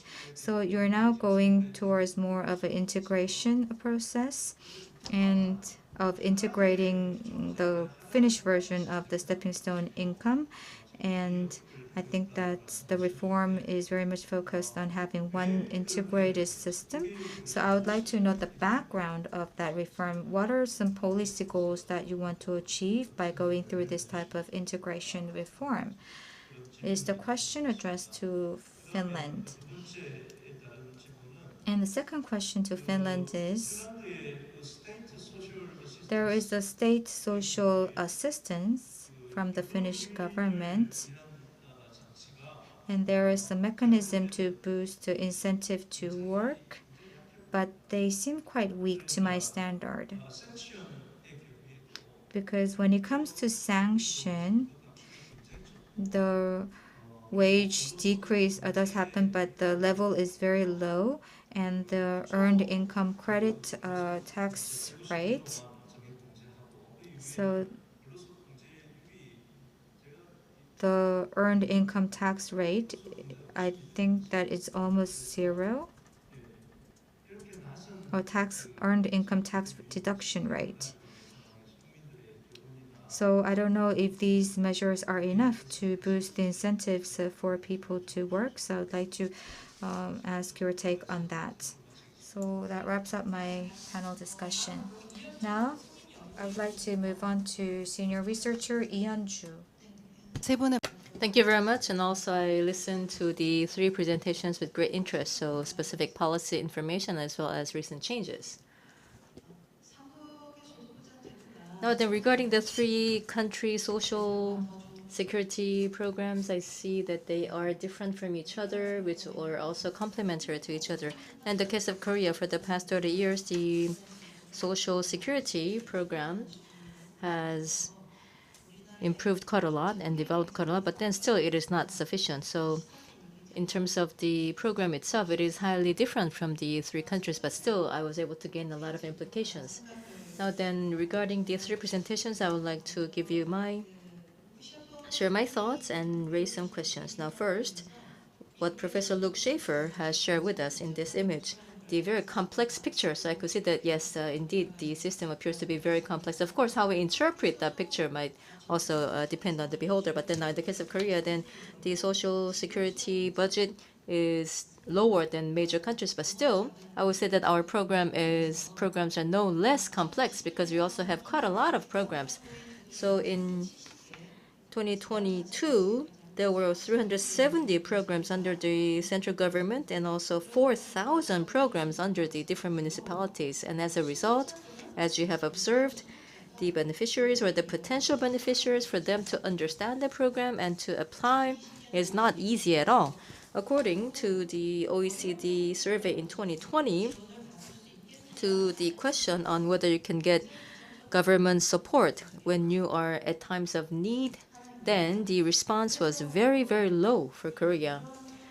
So then given the situation, so we are in a similar situation, and then also if I may point to one commonality among the 3 presentations, I believe that it is simplification of the program. So I see that most countries are now grappling with this issue.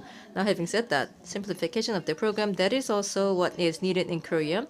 But then from what background and in what direction would be the important points? For example, is it because of fiscal pressure? Then is it because you need to tighten your fiscal spending?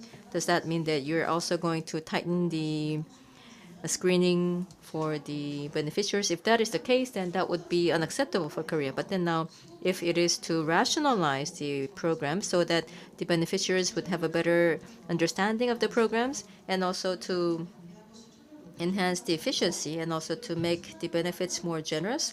So if it is that kind of simplification, then of course it would be acceptable. So then the 3 countries plus Korea, then what should be the direction of the simplification that we should aspire? I believe that that would be a very important policy decision.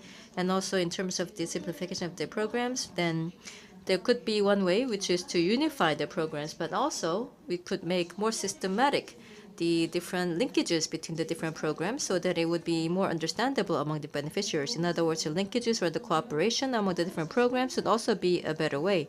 So if there are such cases of simplification, then I would like to listen more to such case. At any rate, now for the case of Korea, the social security programs, now, so it was mostly for the basic social security, but then now in the case of Korea, so unlike the Nordic countries or unlike other major countries, then Korea has a very high preference for screening means testing. So now, because of low fertility, we do have universal child benefits. Other than that, it is mostly means-based, means testing-based. Then I believe that what we need is to have a balance between the policies for the benefits and the means testing. But then in the case of Korea, like, for example, we are also focused more on redistribution and also alleviating poverty. So we are still focused on providing support for the low-income classes. But now on top of that, the feasibility or the logical protection of the means testing are no longer working. In other words, there are some other circumstances arising. So for example, there is what's the basic pension for the elderly. So this is for the lower 70% of the elderly. For the bottom 70% of the elderly are entitled to the basic pension. So this is selective, but then now, in terms of the logic of the threshold, it is very ambiguous. So it's not the poverty line. Then also so because of that, the higher income elderly can also be entitled. So then those who pay taxes, and then also those who are receiving the benefits, so they are also receiving equal pension. So then there are a lot of questions being raised about this. So then I believe that universal approach is preferred in many different countries, and that is because of higher stability that is given to people's lives and also the alignment among the different programs. So I believe that we also need to think about that element in our programs. And if we are to come up with universal program, then of course we have to consider the tax revenue as well. So not just thinking about spending out of the budget, so that would not be systematic thinking. And also another commonality among the presentations is that it was mostly on the income guarantee. Now again, unlike other European countries, now for Korea, education, housing, and healthcare, now the households' out-of-pocket expenses are very high, and also caregiving expenses are very high for the households, meaning that the services in Korea simply are not enough. So then for the income guarantee and also service guarantee would also be very important. So both income security and service security. So then I believe that when we are designing the income security, and of course we need to have rational design for income security, but we also have to think about the social security part as a part and parcel of the social protection. And also what is important is that for services and infrastructure, it takes a long time to build it up. Then from politics, I can see that they are actually creating a longer distance from building up services infrastructure. So it seems as if they seem to think that they gain more political benefit by putting their name on certain income security programs. But we need to make sure that we also build up the right service infrastructure. Now then, I would like to ask a question to each of the speakers. Now first to Professor Luke Schaefer. Now before and after pregnancy and birth, you have shown a chart where the income plummets before and after pregnancy and birth. So then what are the reasons, what are the causes behind this? So what is the reason for the dramatic drop in income before and after pregnancy and birth? I believe that that would be very important in designing the program. So is it because after you give childbirth, then you would be driven out of the workplace? Or is it because there is not enough paid parental leave? And then to Professor Robert Joyce. Now in the UK, so among the clearest changes in the income guarantee for the low income is higher support for those who are not able to work. So also in Korea, for the working age young people, we are also seeing an increase in the number with mental difficulties. So then disability, sickness, and incapacity. So why does the UK believe that there is an increase in the disability, sickness, and incapacity? And if you are designing any policy responses to this, then what would they be? And then last is now to Professor Moisio's presentation. So for me, I came away with a lot of impressive measures because, of course, on one hand, it is about cash benefits and service benefits at the same time, and then also in providing the services, not the administrators, but then to the service users, you have to give them money to them more directly. So those are some of the messages that stand out to me. Now, again, my question to you, Professor Mauricio, is that now in the last part of your presentation, you mentioned the Parliamentary Social Security Committee. So about the integration that is being discussed at the Parliamentary Social Security Committee, and you also mentioned that this is like the Finnish version of universal credit. Now, of course, in the UK, there were also a lot of controversies about this regarding the background as well as the effectiveness of this program. So if that is also what your Finland is designing, then are there any concerns, or what is your interpretation regarding this? All right, thank you very much. So I see that the two panelists have also given very specific questions. So then why don't we take some questions from the floor and then have the speakers respond to the questions all at once. So then now I would like to go to the floor to receive comments or questions. If you have any, then please raise your hand.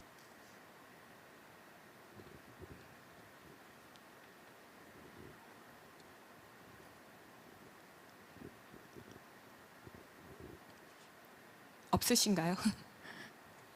네, None? Perhaps because of the delay in schedule? Yes, please go ahead. 예.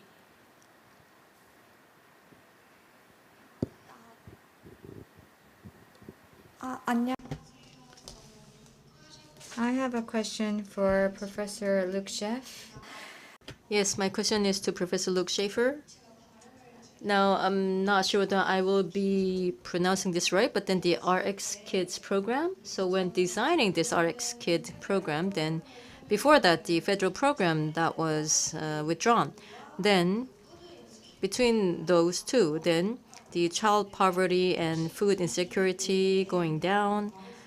So these were the benefits of the federal program. And then in addition to them, in designing the RS Kid program, then for example, postnatal depression or like mother-child relationship or cognitive or language development up to 1 year of birth. So are there any, let's say, these micro-level benefits that you are expecting out of the RX Kid program? Thank you very much. Any other questions or comments?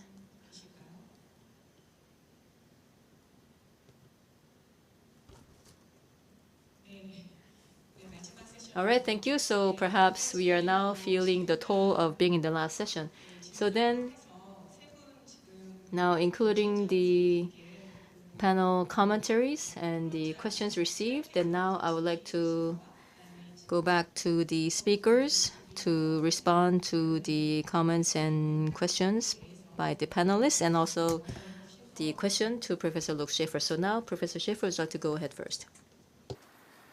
Yes, thank you for the question. In the United States, there's no guarantee to paid maternity leave, and so there's some guarantee to unpaid, a short-term unpaid leave if you work for a larger employer. And so this is a gap in our safety net, and so that is primarily why income plunges as pregnant women are able to work less. And then, come back to work over time. Of course, there are also all of the added expenses of having a child, and so that's what a family benefit or an infant allowance, like you have here, does, is try to help families during this time, not just of a large plummet in income, at least in the United States, but also rising expenses. We have already started to look at a number of outcomes. We've seen improved prenatal care because we deliver the benefit during pregnancy. This is looking at the city of Flint that has our RX Kids program compared to other communities in Michigan. We've seen reduced smoking during the 3rd trimester and some improvement in birth outcomes. And to get to your point, we're seeing in a difference in differences type analysis after birth, reduced depression among new mothers, as well as because we think of the way that the benefit is delivered and the signals that are offered, increased reports of feeling loved, feeling valued and feeling respected by society. So we think that there is some nice evidence to suggest we can both improve the financial security of families, reduce challenging mental health challenges, and also convey messages that are meaningful to families with the way that the benefit is provided. 네, 감사합니다. 그럼 로버트 조이스 부소장님. Mr. Robert Joyce. Thank you. Some excellent questions. I'm glad you asked about universal credit. Of course, that could have easily been a whole presentation on its own. So thank you for those great follow-ups. Why has the rollout taken 11 years and counting? A lot of it is, in one way or another, to do with IT. Those of you who know the UK will know that any government IT project always either fails or runs about 100% over budget and takes twice as long as it was intended to.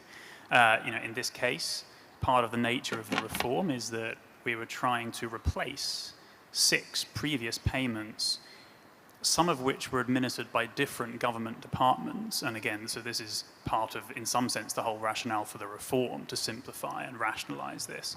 But you've got multiple different IT systems administering different benefits with different claimants, but overlapping claimants, and you're trying to make a single integrated system, essentially. So you can probably kind of imagine how that can get complicated.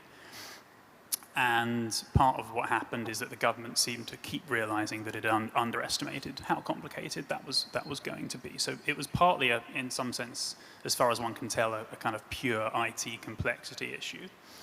There are a number of other issues a bit more related to the way the policy works on the ground, where the government saw something happening that it didn't like or was a bit uneasy about, or was generating some inconvenient media headlines, and as a result paused and took a bit longer before it proceeded with the next phase of the rollout. One particular tricky bit of the rollout is when you're moving across existing claimants of previous benefits and trying to put them on the new one.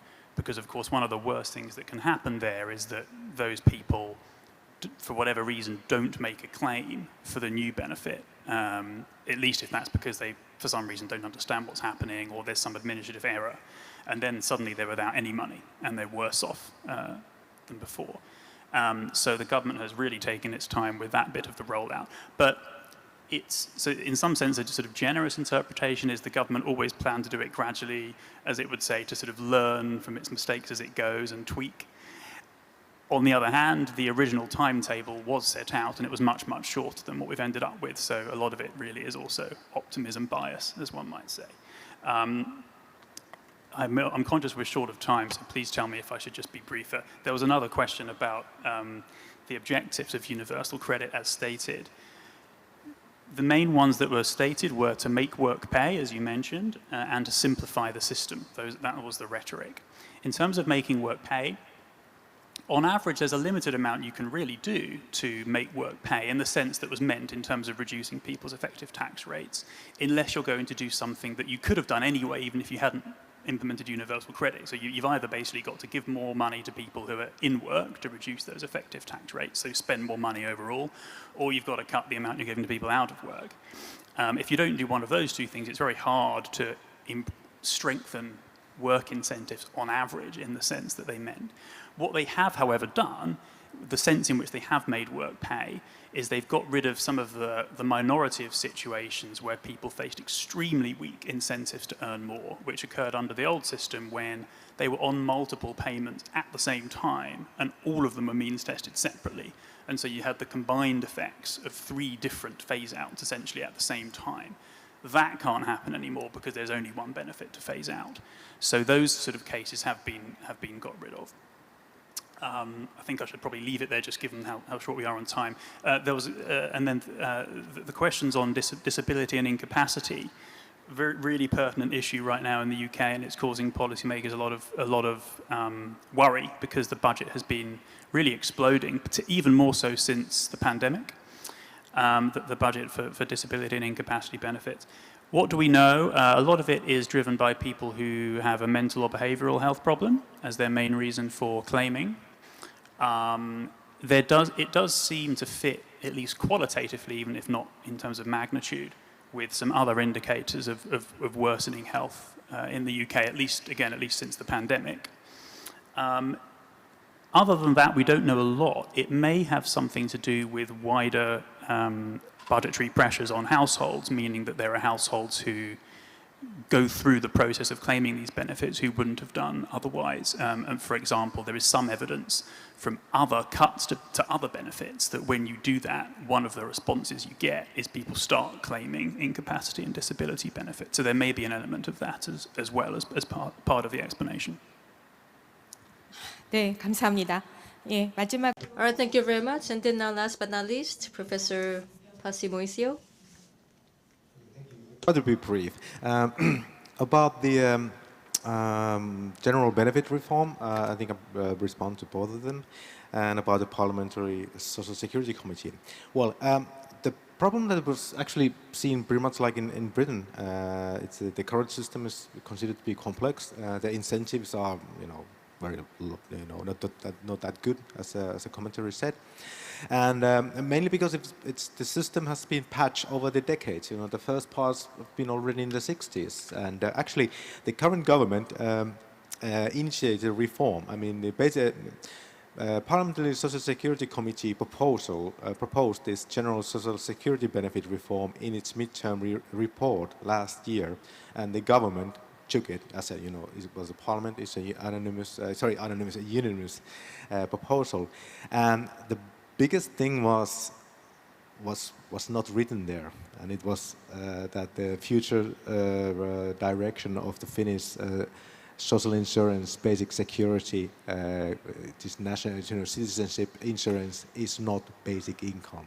So the unconditional basic income was, in a way, put it aside, rejected, and the parliamentary committee chose this general social security benefit, which remains the principles of social insurance system.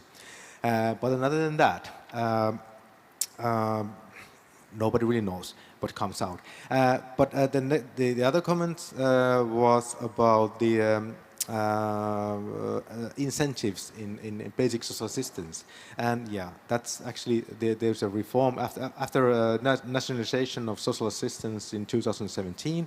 It has been recognized that moving social workers, social assistants from the local level in the state level and turn it into more of a social security benefit, it also reduces effectively, in effective, the obligations of especially unemployed persons in social assistance. So there's now reform going that they try to introduce more, stricter obligations and more service contacting in state social assistance. So actually, this is kind of a takeaway, because in my view, your stepping stone project is building up something more of a state level minimum income scheme than basic security in a sense.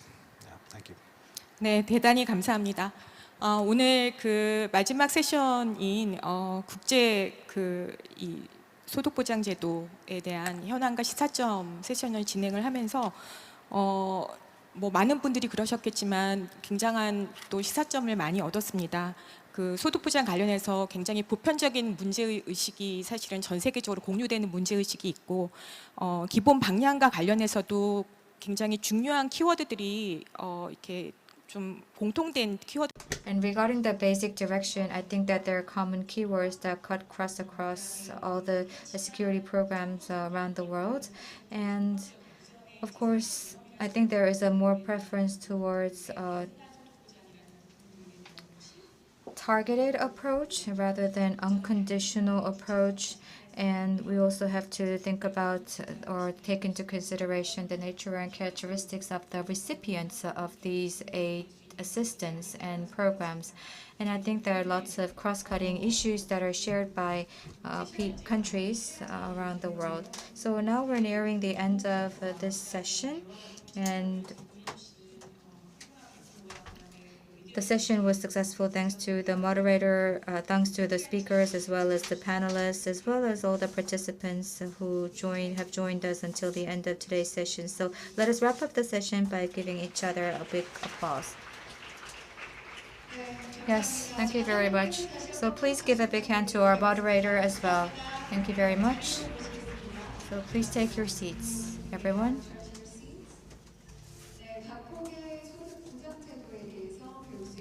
So it was a very meaningful session to learn about the income security programs of different countries. Thank you very much for joining us until session 3. Now, the Seoul International Forum on Stepping Stone Income, celebrating its 3rd edition, was held under the new name. Now, this brings us to the end of today's forum.